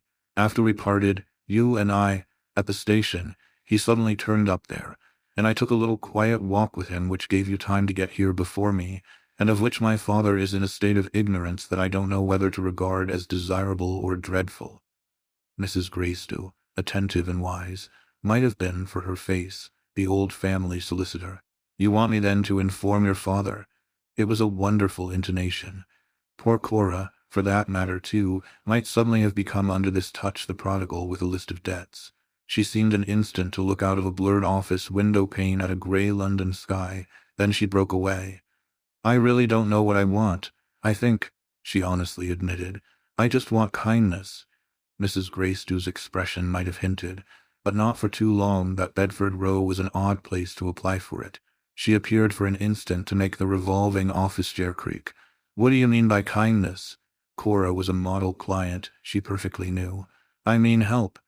Mrs. Greystow closed an inkstand with a clap and locked a couple of drawers. What do you mean by help? The client's inevitable answer seemed to perch on the girl's lips. £1,000.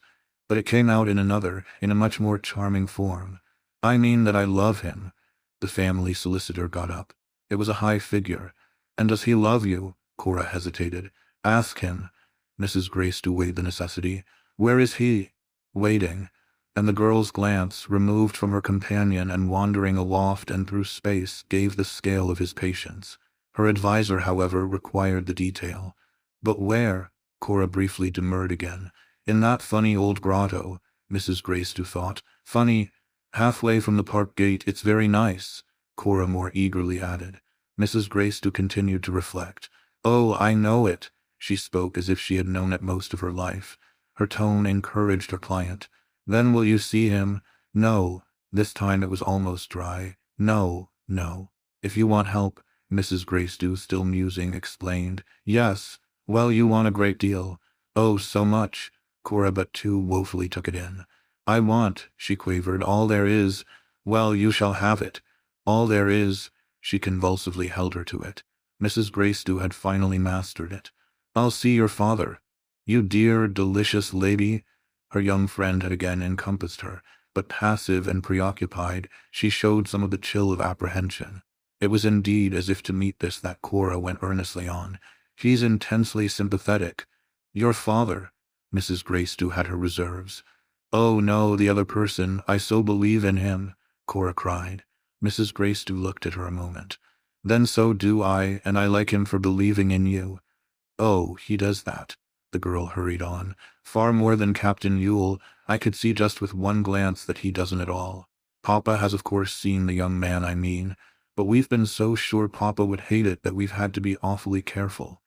He's the son of the richest man at Belborough. He's Granny's godson, and he'll inherit his father's business, which is simply immense. Oh, from the point of view of the things he's in, and Cora found herself sharp on this, he's quite as good as Papa himself. He has been away for 3 days, and if he met me at the station, where, on his way back, he has to change, it was by the merest chance in the world. I wouldn't love him, she brilliantly wound up, if he wasn't nice. A man's always nice if you will love him, Mrs. Greystow laughed. Her young friend more than met it. He is nicer still if he will love you. But Mrs. Greystow kept her head. Nicer, of course, than if he won't. But are you sure this gentleman does love you? As sure as that the other one doesn't. Ah, but the other one doesn't know you. Yes, thank goodness, and never shall. Mrs. Greystow watched her a little, but on the girl's meeting her eyes turned away with a quick laugh. You mean, of course, till it's too late. Altogether, Cora spoke as with quite the measure of the time. Mrs. Greystow, revolving a moment in silence, appeared to accept her showing. Then what's the matter? She impatiently asked. The matter? Your father's objection to the gentleman in the grotto. Cora now for the first time faltered. His name. This for a moment pulled up her friend, in whom, however, relief seemed to contend with alarm. Only his name? Yes, but... Cora's eyes rolled. Her companion invitingly laughed. But it's enough. Her role confessingly fixed itself. Not enough, that's just the trouble. Mrs. Greystow looked kindly curious. What then is it? Cora faced the music. Peg. Mrs. Greystow stared. Nothing else. Nothing to speak of. The girl was quite candid now. Hall. Nothing before. Not a letter. Hall, Peg. Mrs. Greystow had winced, but she quickly recovered herself, and for a further articulation appeared from delicacy to form the sound only with her mind. The sound she formed with her lips was, after an instant, simply "oh." It was to the combination of the spoken and the unspoken that Cora desperately replied. It sounds like a hat rack. Hall, Peg. Hall, Peg. Mrs. Greystow now made it, like a questionable coin, ring upon the counter. but it lay there as lead, and without, for a moment, her taking it up again. "How many has your father?" she inquired instead. "How many names?" Miss Prodmore seemed dimly to see that there was no hope in that. "He somehow makes out 5. "Oh, that's too many," Mrs. Gracedieu jeeringly declared. "Papa unfortunately doesn't think so when Captain Yule, I believe, has 6. "6?" Mrs. Gracedieu, alert, looked as if that might be different. "Papa in the morning room told me them all." Mrs. Gracedieu visibly considered, then for a moment dropped Mr. Pegg. "And what are they?" "Oh, all sorts. Marmaduke Clement," Cora tried to recall. Mrs. Gracedieu, however, had already checked her. "I see, Marmaduke Clement will do." She appeared for a minute intent, but as with an energetic stoop she picked up Mr. Pegg. "But so will yours," she said with decision. "Mine, you mean his. The same thing what you'll be." "Mrs. Hall Pegg." Cora tried it with resolution loudly. It fell a little flat in the noble space, but Mrs. Gracedieu's manner quickly covered it. "It won't make you a bit less charming." Cora wondered, she hoped. "Only for Papa." "And what was he?" Mrs. Gracedieu by this time seemed assentingly to ask. "Never for me," she soothingly declared. Cora took this in with deep thanks that gripped and patted her companion's hand. "You accept it more than gracefully, but if you could only make him—" Mrs. Gracedieu was all concentration. "Him. Mr. Pegg? No, he naturally has to accept it, but Papa—" She looked harder still at this greater feat, then seemed to see light. "Well, it will be difficult, but I will." Doubt paled before it. "Oh, you heavenly thing!" Mrs. Gracedieu, after an instant, sustained by this appreciation, went a step further. "And I'll make him say he does." Cora closed her eyes with the dream of it. Oh, if I could only hear him! Her benefactress had at last run it to earth. "It will be enough if I do." Cora quickly considered, then with prompt accommodation gave the comfortable measure of her faith. "Yes, I think it will." She was quite ready to retire. "I'll give you time." "Thank you," said Mrs. Gracedieu, "but before you give me time, give me something better." This pulled the girl up a little, as if in parting with her secret she had parted with her all. "Something better? If I help you, you know," Mrs. Gracedieu explained, "you must help me." "But how?" "By a clear assurance." The charming woman's fine face now gave the real example of clearness. "That if Captain Yule should propose to you, you would unconditionally refuse him." Cora flushed with the surprise of its being only that. "With my dying breath." Mrs. Gracedieu scanned her robust vitality. "Will you make it even a promise?" The girl looked about her in solid certainty. "Do you want me to sign?" Mrs. Gracedieu was quick. "No, don't sign." Yet Cora was so ready to oblige. "Then what shall I do?" Mrs. Gracedieu turned away, but after a few vague steps faced her again. "Kiss me." Cora flew to her arms, and the compact had scarce been sealed before the younger of the parties was already at the passage to the front. "We meet, of course, at the station," Mrs. Gracedieu thought, "if all goes well, but where shall you be meanwhile?" Her confederate had no need to think. "Can't you guess?" The bang of the house door the next minute so helped the answer to the riddle as fairly to force it when she found herself alone from her lips. "At that funny old grotto? Well," she sighed, "I like funny old grottos." She found herself alone, however, only for a minute. Mr. Prodmore's formidable presence had darkened the door from the court. Part 7. "My daughter's not here," he demanded from the threshold. "Your daughter's not here." She had rapidly got under arms. "But it's a convenience to me, Mr. Prodmore, that you are, for I've something very particular to ask you." Her interlocutor crossed straight to the morning room. "I shall be delighted to answer your question, but I must first put my hand on Miss Prodmore." This hand the next instant stayed itself on the latch, and he appealed to the amiable visitor. "Unless, indeed, she's occupied in there with Captain Yule." The amiable visitor met the appeal. "I don't think she's occupied, anywhere, with Captain Yule." Mr. Prodmore came straight away from the door. "Then where the deuce is Captain Yule?" The amiable visitor turned a trifle less direct. "His absence, for which I'm responsible, is just what renders the inquiry I speak of to you possible." She had already assumed a most inquiring air, yet it was soon clear that she needed every advantage her manner could give her. "What will you take? What will you take?" It had the sound, as she faltered, of a general question, and Mr. Prodmore raised his eyebrows. "Take? Nothing, thank you, I've just had a cup of tea." Then suddenly, as if on the broad hint, "Won't you have one?" Yes, with pleasure, but not yet. She looked about her again. She was now at close quarters and concentrated, anxious, pressed her hand a moment to her brow. This struck her companion. Don't you think you'd be better for it immediately? No, she was positive. No, her eyes consciously wandered. I want to know how you'd value. He took her, as his own followed them more quickly up, expanding in the presence of such a tribute from a real connoisseur. One of these charming old things that take your fancy. She looked at him straight now. They all take my fancy. All. He enjoyed it as the joke of a rich person, the kind of joke he sometimes made himself. Every single one, said Mrs. Gracedieu. Then, with still a finer shade of the familiar, should you be willing to treat Mr. Prodmore for your interest in this property? He threw back his head. She had scattered over the word interest, such a friendly, faded color. She was either not joking or was rich indeed, and there was a place always kept in his conversation for the arrival of money, as there is always a box in a well-appointed theater for that of royalty. Am I to take it from you, then, that you know about my interest? Everything, said Mrs. Gracedieu with a world of wit. Excuse me, madam. He himself was now more reserved. You don't know everything if you don't know that my interest, considerable as it might well have struck you, has just ceased to exist. I've given it up. Mr. Prodmore softened the blow for a handsome equivalent. The blow fell indeed light enough. You mean for a handsome son-in-law. It will be by some such description as the term you use that I shall doubtless, in the future, permit myself, in the common course, to allude to Captain Ewell, unless indeed I call him. But Mr. Prodmore dropped the bolder thought. It will depend on what he calls me. Mrs. Gracedieu covered him a moment with the largeness of her charity. Won't it depend a little on what your daughter herself calls him? Mr. Prodmore seriously considered. No, that, he declared with delicacy, will be between the happy pair. Am I to take it from you, then, I adopt your excellent phrase, Mrs. Gracedieu said, that Miss Prodmore has already accepted him? Her companion, with his head still in the air, seemed to signify that he simply put it down on the table, and that she could take it or not as she liked. Her character, formed by my assiduous care, enables me to locate her, I may say even to time her, from moment to moment. His massive watch, as he opened it, further sustained him in this process. It's my assured conviction that she's accepting him while we stand here.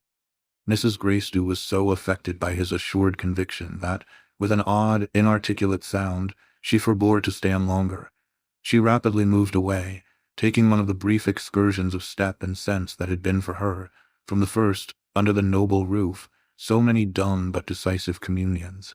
But it was soon over, and she floated back on a wave that showed her to be, since she had let herself go, by this time quite in the swing and describing a considerable curve.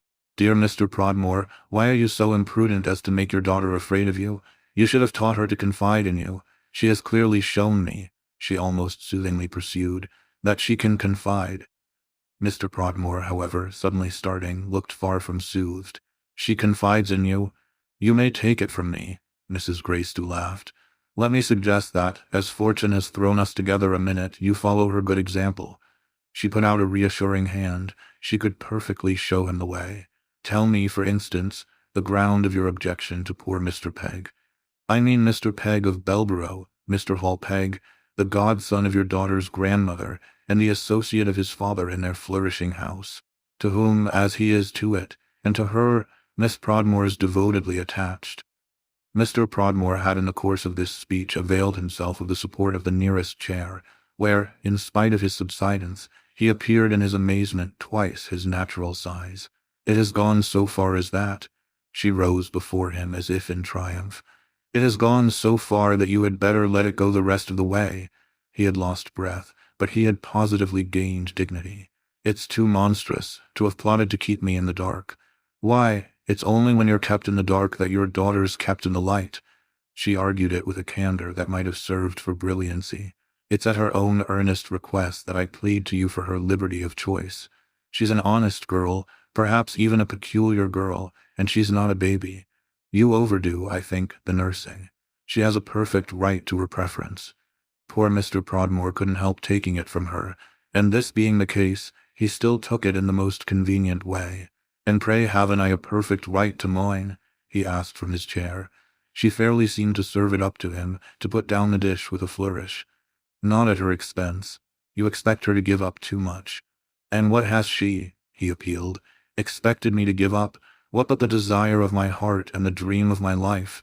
Captain Yule announced to me but a few minutes since his intention to offer her his hand. She faced him on it as over the table. Well, if he does, I think he'll simply find. Find what? They looked at each other hard. Why, that she won't have it. Oh, Mr. Prodmore now sprang up. She will. She won't, Mrs. Gracedieu more distinctly repeated. She shall, returned her adversary, making for the staircase with the evident sense of where reinforcement might be most required. Mrs. Gracedieu, however, with a spring, was well before him. She shan't. She spoke with positive passion, and practically so barred the way that he stood arrested and bewildered, and they faced each other for a flash, like enemies. But it all went out on her part in a flash too, in a sudden wonderful smile. Now tell me how much? Mr. Prodmore continued to glare. The sweat was on his brow. But while he slowly wiped it with a pocket handkerchief of splendid scarlet silk, he remained so silent that he would have had for a spectator the effect of meeting in a manner her question. More formally to answer it, he had at last to turn away. How can I tell you anything so preposterous? She was all ready to inform him. Simply by computing the total amount to which, for your benefit, this unhappy estate is burdened. He listened with his back presented, but that appeared to strike her, as she fixed this expanse, as an encouragement to proceed. If I've troubled you by showing you that your speculation is built on the sand, let me atone for it by my eagerness to take off your hands an investment from which you derive so little profit. He at last gave her his attention, but quite as if there were nothing in it. And pray what profit will you derive? Ah, that's my own secret. She would show him as well no glimpse of it, her laugh but rattled the box. I want this house. So do I, damn me, he roundly returned. And that's why I've practically paid for it. He stuffed away his pocket handkerchief. There was nevertheless something in her that could hold him, and it came out, after an instant, quietly and reasonably enough. I'll practically pay for it, Mr. Prodmore, if you'll only tell me your figure. My figure? Your figure? Mr. Prodmore waited, then removed his eyes from her face. He appeared to have waited on purpose to let her hope of a soft answer fall from a greater height. My figure would be quite my own. Then it will match, in that respect, Mrs. Gracedieu laughed, this overture which is quite my own. As soon as you've let me know it, I cabled to Miss Weratop to have the money sent right out to you. Mr. Prodmore surveyed in a superior manner this artless picture of a stroke of business. You imagine that having the money sent right out to me will make you owner of this place. She herself, with her head on one side, studied her sketch and seemed to twirl her pencil. No, not quite, but I'll settle the rest with Captain Yule. Her companion looked, over his white waistcoat, at his large tense shoes, the patent leather shine of which so flashed propriety back at him that he became, the next moment, doubly erect on it. Captain Yule has nothing to sell. She received the remark with surprise. Then what have you been trying to buy? She had touched in himself even a sharper spring. Do you mean to say, he cried, you want to buy that? She stared at his queer emphasis, which was intensified by a queer grimace.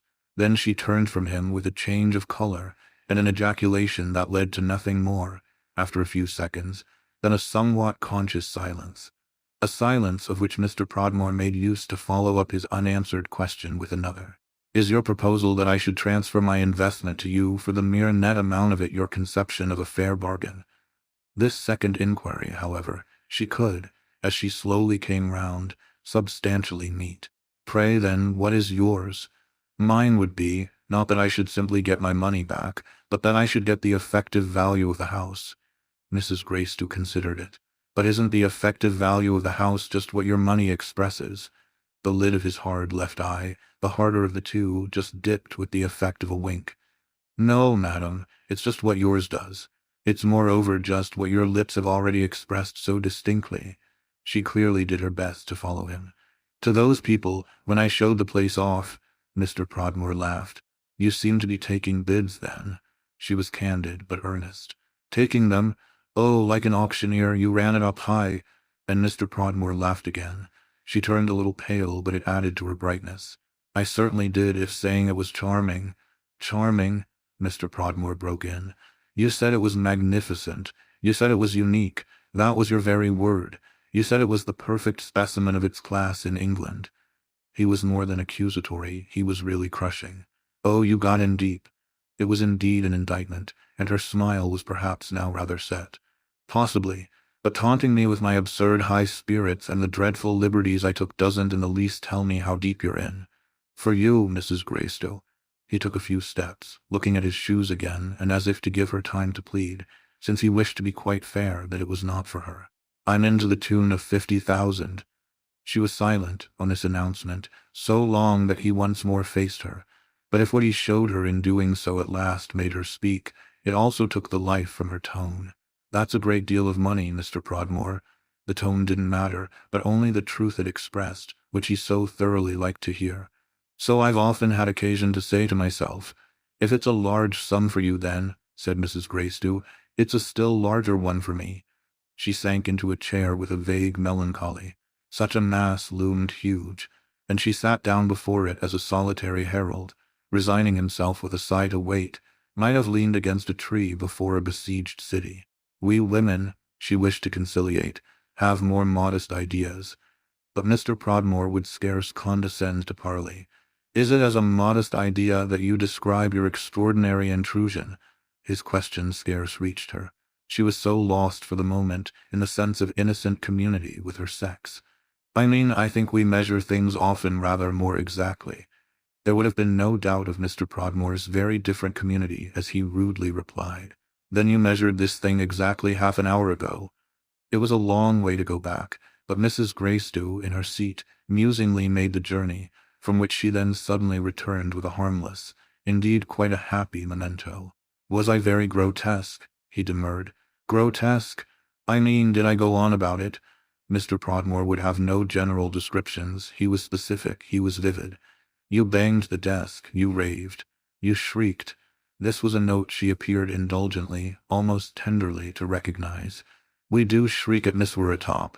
I don't know what you do at Miss Weratop, but I know what you did at Covering End. She warmed at last to his tone. So do I then, I surprised you. You weren't at all prepared. He took her briskly up. No, and I'm not prepared yet. Mrs. Greystow could quite see it. Yes, you're too astonished. My astonishment's my own affair, he retorted, not less so than my memory. Oh, I yield to your memory, said the charming woman, and I confess my extravagance. But quite, you know, as extravagance. I don't at all know, Mr. Prodmore shook it off, nor what you call extravagance. Why, banging the desk, raving, shrieking, I overdid it, she exclaimed. I wanted to please you. She had too happy a beauty, as she sat in her high-backed chair, to have been condemned to say that to any man without a certain effect. The effect on Mr. Prodmore was striking. So you said, he sternly inquired, what you didn't believe? She flushed with the avowal. Yes, for you. He looked at her hard. For me, under his eye for her flush continued, she slowly got up. And for those good people. Oh, he sounded most sarcastic. Should you like me to call them back? No, she was still gay enough but very decided. I took them in. And now you want to take me? Oh, Mr. Prodmore, she almost pitifully but not quite adequately moaned. He appeared to feel he had gone a little far. Well, if we're not what you say. Yes. She looked up askance at the stroke. Why the devil do you want us? The question rang out and was truly for the poor lady, as the quick suffusion of her eyes showed, a challenge it would take more time than he left her properly to pick up. He left her, in fact, no time at all before he went on. Why the devil did you say you'd offer 50? She looked quite wan and seemed to wonder. Did I say that? She could only let his challenge lie. It was a figure of speech. Then that's the kind of figure we're talking about. Mr. Prodmore's sharpness would have struck an auditor as the more effective that, on the heels of this thrust, seeing the ancient butler reappear, he dropped the victim of it as comparatively unimportant and directed his fierceness instantly to Chivers, who mildly gaped at him from the threshold of the court. Have you seen Miss Prodmore? If you haven't, find her. Mrs. Greystow addressed their visitor in a very different tone, though with the full authority of her benevolence. You won't, my dear man. To Mr. Prodmore also she continued bland. I happen to know she has gone for a walk. A walk? Alone? Mr. Prodmore gasped. No, not alone. Mrs. Gracedieu looked at Chivers with a vague smile of appeal for help, but he could only give her, from under his bent old brow, the blank decency of his wonder. It seemed to make her feel afresh that she was, after all, alone, so that in her loneliness, which had also its fine sad charm, she risked another brush with their formidable friend. Cora has gone with Mr. Pegg. Pegg has been here. It was like a splash in a full basin, but she launched the whole craft. He walked with her from the station. When she arrived, Mr. Prodmore rose like outraged Neptune. That's why she was so late, Mrs. Gracedieu assented. Why I got here first. I get everywhere first, she bravely laughed. Mr. Prodmore looked round him in purple dismay. It was so clearly a question for him where he should get, and what. In which direction did they go? He imperiously asked. His rudeness was too evident to be more than lightly recognized. I think I must let you ascertain for yourself. All he could do then was to shout it to Chivers. Call my carriage, you ass. After which, as the old man melted into the vestibule, he dashed about blindly for his hat, pounced upon it, and seemed, furious but helpless, on the point of hurling it at his contradictress as a gauge of battle. So you abetted and protected this wicked, low intrigue. She had something in her face now that was indifferent to any violence. You're too disappointed to see your real interest. Oughtn't I therefore in common charity to point it out to you? He faced her question so far as to treat it as one. What do you know of my disappointment? There was something in his very harshness that even helped her, for it added at this moment to her sense of making out in his narrowed glare a couple of tears of rage. I know everything. What do you know of my real interest? He went on as if he had not heard her. I know enough for my purpose, which is to offer you a handsome condition. I think it's not I who have protected the happy understanding that you call by so ugly a name. It's the happy understanding that has put me, she gained confidence, well, in a position. Do drive after them, if you like, but catch up with them only to forgive them. If you'll do that, I'll pay your price. The particular air with which, a minute after Mrs. Gracedieu had spoken these words, Mr. Prodmore achieved a transfer of his attention to the inside of his hat. This special shade of majesty would have taxed the descriptive resources of the most accomplished reporter. It is none the less certain that he appeared for some time absorbed in that receptacle, appeared at last to breathe into it hard. What do you call my price? Why, the sum you just mentioned, 50,000, Mrs. Gracedieu feverishly quavered. He looked at her as if stupefied. That's not my price, and it never for a moment was. If derision can be dry, Mr. Prodmore's was of the driest. Besides, he rang out, my price is up. She caught it with a long wail. Up, oh, he let her have it now, 70,000. She turned away overwhelmed, but still with voice for her despair. Oh, dearie me. Mr. Prodmore was already at the door from which he launched his ultimatum. It's to take or to leave. She would have had to leave it, perhaps, had not something happened at this moment to nerve her for the effort of staying him with a quick motion. Captain Ewell had come into sight on the staircase, and after just faltering at what he himself saw, had marched resolutely enough down. She watched him arrive, watched him with an attention that visibly and responsively excited his own, after which she passed nearer to their companion. 70,000 then! It gleamed between them, in her muffled hiss, as if she had planted a dagger. Mr. Prodmore, to do him justice, took his wound in front. 70,000 done, and without another look at Ewell, he was presently heard to bang the outer door after him for a sign. Part 8. The young man, meanwhile, had approached in surprise. He's gone. I've been looking for him. Mrs. Gracedieu was out of breath. There was a disturbed whiteness of bosom in her which needed time to subside, and which she might have appeared to retreat before him on purpose to veil. I don't think, you know, that you need him now. Clement Ewell was mystified. Now, she recovered herself enough to explain, made an effort at least to be plausible. I mean that, if you don't mind, you must deal with me. I've arranged with Mr. Prodmore to take it over. Oh, he gave her no help. Take what over? She looked all about, as if not quite thinking what it could be called. At last, however, she offered with a smile a sort of substitute for a name. Why, your debt. But he was only the more bewildered. Can you, without arranging with me? She turned it round, but as if merely to oblige him. That's precisely what I want to do. Then, more brightly, as she thought further, that is, I mean, I want you to arrange with me. Surely you will. she said encouragingly. His own processes, in spite of a marked earnestness, were much less rapid. But if I arrange with anybody— Yes, she cheerfully waited. How do I perform my engagement? The one to Mr. Prodmore? He looked surprised at her speaking as if he had half a dozen. Yes, that's the worst. Certainly, the worst. And she gave a happy laugh that made him stare. He broke into quite a different one. You speak as if it's being the worst made it the best. It does for me. You don't, said Mrs. Gracedieu, perform any engagement. He required a moment to take it in, then something extraordinary leaped into his face. He lets me off. Ah, she could ring out now. He lets you off.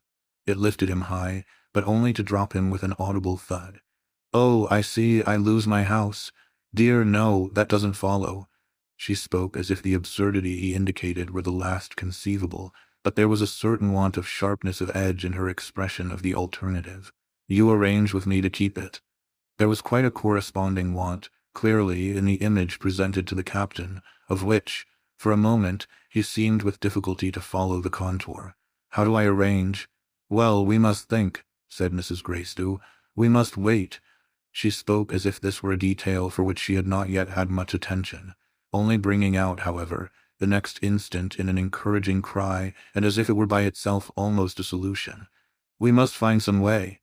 She might have been talking to a reasonable child, but even reasonable children ask too many questions.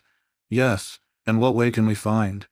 Clement Yule, glancing about him, was so struck with the absence of ways that he appeared to remember with something of regret how different it had been before. With Prodmore it was simple enough. You see, I could marry his daughter. Mrs. Gracedieu was silent just long enough for her soft, ironic smile to fill the cup of the pause. Could you? It was as if he had tasted in the words the wine at the brim, for he gave, under the effect of them, a sudden headshake and an awkward laugh. Well, never perhaps that exactly, when it came to the point. But I had to, you see, it was difficult to say just what. She took advantage of it, looking hard but not seeing at all. You had to— Well, he repeated ruefully, think a lot about it. You didn't suspect that? Oh, if he came to suspicions, she could only break off. Don't ask me too many questions. He looked an instant as if he wondered why. But isn't this just the moment for them? He fronted her, with a quickness he tried to dissimulate, from the other side. What did you suppose? She looked everywhere but into his face. Why, I supposed you were in distress. He was very grave. About his terms, of course, she laughed. Not about his religious opinions. His gratitude was too great for gaiety. You really, in your beautiful sympathy, guessed my fix. But she declined to be too solemn. Dear Captain Yule, it all quite stuck out of you. You mean I floundered like a drowning man? Well, she consented to have meant that. Till I plunged in. He appeared there for a few seconds, to see her again take the jump and to listen again to the splash. Then, with an odd, sharp impulse, he turned his back. You saved me. She wouldn't deny it, on the contrary. What a pity, now, I haven't a daughter. On this he slowly came round again. What should I do with her? You'd treat her, I hope, better than you've treated Miss Prodmore. The young man positively colored. But I haven't been bad. The sight of this effect of her small joke produced on Mrs. Gracedieu's part an emotion less controllable than any she had yet felt. Oh, you delightful goose, she irrepressibly dropped. She made his blush deepen, but the aggravation was a relief. Of course, I'm all right, and there's only one pity in the matter. I've nothing whatever, not a scrap of service, nor a thing you'd care for, to offer you in compensation. She looked at him ever so kindly. I'm not, as they say, on the make. Never had he been put right with a lighter hand. I didn't do it for payment. Then what did you do it for? For something, it might have seemed, as her eyes dropped and strayed, that had got brushed into a crevice of the old pavement. Because I hated Mr. Prodmore, he conscientiously demurred. So much as all that? Oh, well, she replied impatiently, of course you also know how much I like the house. My hates and my likes, she subtly explained, can never live together. I get one of them out. The one this time was that man. He showed a candor of interest. Yes, you got him out. Yes, I saw him go. And his inner vision appeared to attend for some moments Mr. Prodmore's departure. But how did you do it? Oh, I don't know. Women, Mrs. Gracedieu but vaguely sketched it. A touch or two, however, for that subject, could of course almost always suffice. "Precisely, women, may I smoke again?" Clement Yule abruptly asked. "Certainly, but I managed Mr. Prodmore," she laughed as he relighted, "without cigarettes." Her companion puffed. "I couldn't manage him. So I saw. I couldn't get him out. So he saw." Captain Yule for a little lost himself in his smoke. "Where is he gone?" "I haven't the least idea. But I meet him again," she hastened to add, "very soon." "And when do you meet me?" "Why, whenever you'll come to see me." For the 20th time she gathered herself as if the words she had just spoken were quite her last hand. "At present, you see, I have a train to catch." Absorbed in the trivial act that engaged him, he gave her no help. "A train? Surely, I didn't walk." "No, but even trains—" His eyes clung to her now. "You fly." "I try to. Goodbye." He had got between her and the door of departure quite as, on her attempt to quit him half an hour before, he had anticipated her approach to the stairs. And in this position he took no notice of her farewell.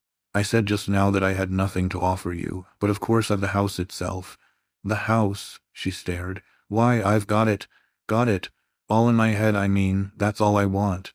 She had not yet, save to Mr. Prodmore, made quite so light of it. This had its action in his markedly longer face. "Why, I thought you loved it so." Ah, she was perfectly consistent. "I love it far too much to deprive you of it." Yet Clement Yule could in a fashion meet her. "Oh, it wouldn't be depriving," she altogether protested. "Not to turn you out. Dear lady, I've never been in." Oh, she was none the less downright. "You're in now. I've put you, and you must stay."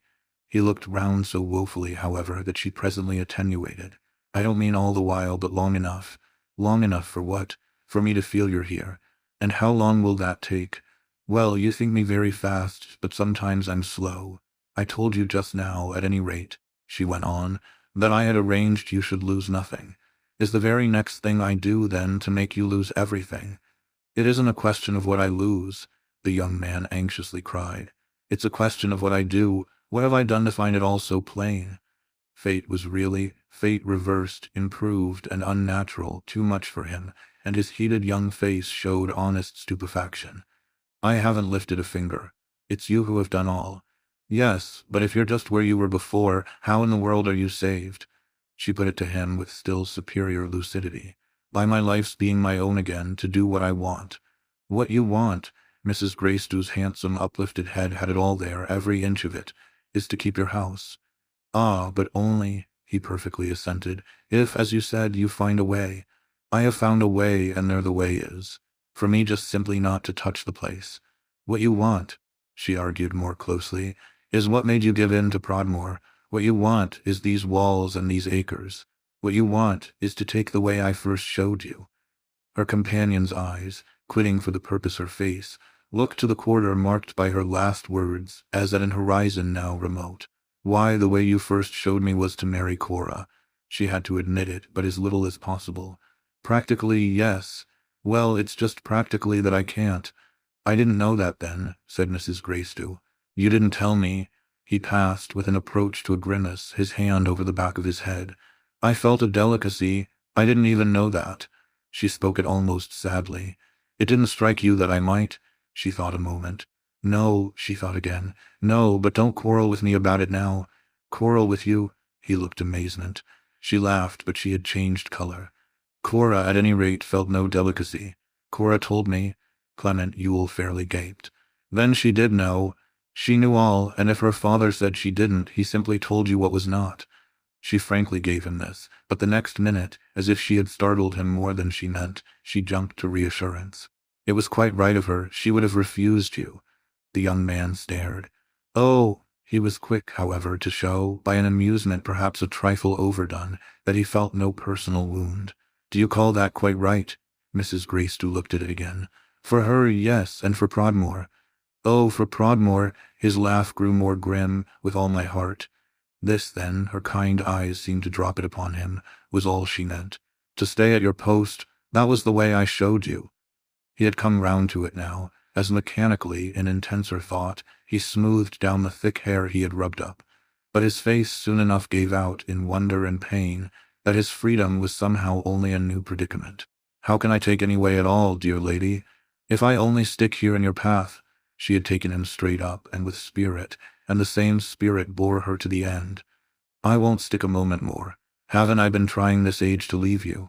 Clement Yule, for all answer, caught her sharply in her passage by the arm. You surrender your rights.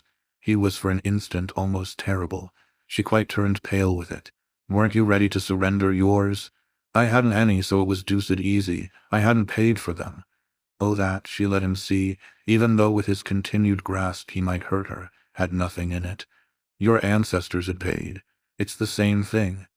Erect there in the brightness of her triumph and the force of her logic, she must yet, to anticipate his return, take a stride. Like a sudden dip into a gully and the scramble up on the other bank, that put her dignity to the test. You're just in a manner my tenant. But how can I treat that as such a mere detail? I'm your tenant on what terms? Oh, any terms, choose them for yourself. She made an attempt to free her arm, gave it a small vain shake. Then, as if to bribe him to let her go, you can write me about them. He appeared to consider it. To this were a top, she fully assented. I go right back. As if it had put him off his guard, she broke away. Farewell. She broke away, but he broke faster, and once more, nearer the door, he had barred her escape. Just one little moment, please. If you won't tell me your own terms, you must at least tell me Prodmore's. Ah, the fiend, she could never squeeze past that. All she could do for the instant was to reverberate foolishly Prodmore's. But there was nothing foolish at last about him. How you did it, how you managed him. His feet were firm while he waited, though he had to wait some time. You bought him out.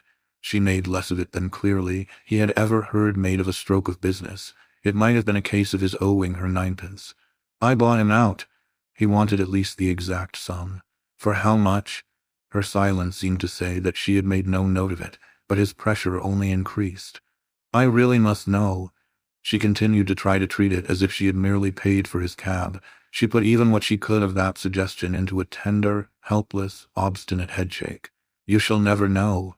The only thing his own manner met was the obstinacy. I'll get it from him, she repeated her headshake, but with a world of sadness added, get it if you can. He looked into her eyes now as if it was the sadness that struck him most. He won't say because he did you. They showed each other on this, the least separated faces yet. He'll never say. The confidence in it was so tender that it sounded almost like pity, and the young man took it up with all the flush of the sense that pity could be but for him. This sense broke full in her face. The scoundrel! Not a bit, she returned with equal passion. I was only too clever for him. The thought of it was again an exaltation in which she pushed her friend aside. So let me go. The push was like a jar that made the vessel overflow, and he was before her now as if he stretched across the hall. With the heroic view of your power and the barren beauty of your sacrifice, you pour out money, you move a mountain, and to let you go, to close the door fast behind you, is all I can figure out to do for you.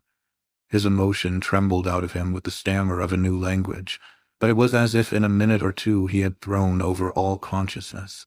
You're the most generous, you're the noblest of women, the wonderful chance that brought you here. His own arm was grasped now. She knew better than he about the wonderful chance. It brought you at the same happy hour. I've done what I liked, she went on very simply, and the only way to thank me is to believe it. You've done it for a proud, poor man. His answer was quite as direct. He has nothing in the light of such a magic as yours, either to give or to hope. But you've made him, in a little miraculous hour, think of you. He stumbled with the rush of things, and if silence can, in its way, be active, there was a collapse too, for an instant on her closed lips. These lips, however, she at last opened. How have I made him think of me? As he has thought of no other woman. He had personal possession of her now, and it broke, as he pressed her, as he pleaded, the helpless fall of his eloquence. Mrs. Gracedieu, don't leave me. He jerked his head passionately at the whole place and the yellow afternoon. If you made me care, it was surely that you had made me first. She laughed, and her laugh disengaged her, so that before he could reply she had again put space between them. He accepted the space now. He appeared so sure of his point. Then let me go on caring. When I asked you a while back for some possible adjustment to my new source of credit, you simply put off the question, told me I must trust to time for it. Well, said Clement Yule, I've trusted to time so effectually that 10 little minutes have made me find it. I've found it because I've so quickly found you. May I, Mrs. Gracedieu, keep all that I've found? I offer you in return the only thing I have to give. I offer you my hand and my life." She held him off across the hall, for a time almost out of proportion to the previous weight he had just made so little of. Then at last also, when she answered, it might have passed for a plea for further postponement, even for a plea for mercy. "Ah, Captain Yule," but she turned suddenly off. The flower had been nipped in the bud by the re-entrance of Chivers, at whom his master veritably glowered. "What the devil is it?" The old man showed the shock, but he had his duty. "Another party." Mrs. Gracedieu at this wheeled round. "The party up." It brought back her voice, indeed all her gaiety, and her gaiety was always determinate. "Show them in." Clement Yule's face fell while Chivers proceeded to obey. "You'll have them," he wailed across the hall. "Ah, mayn't I be proud of my house?" she tossed back at him. At this, radiant, he had rushed at her. "Then you accept—" Her raised hand checked him. "Hush!" He fell back. The party was there. Chivers ushered it as he had ushered the other, making the most, this time, of more scanty material. 4 persons so spectacled, satcheled, shawled, and handbooked that they testified on the spot to a particular foreign origin, and presented themselves indeed very much as tourists who, at an hotel, casting up the promise of comfort or the portent of cost, take possession, while they wait for their keys, with expert looks and free sounds.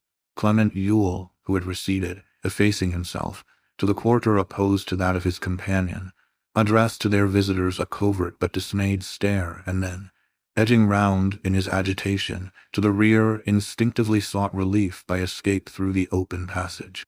One of the invaders meanwhile, a broad-faced gentleman with long hair tucked behind his ears and a ring on each forefinger, had lost no time in showing he knew where to begin.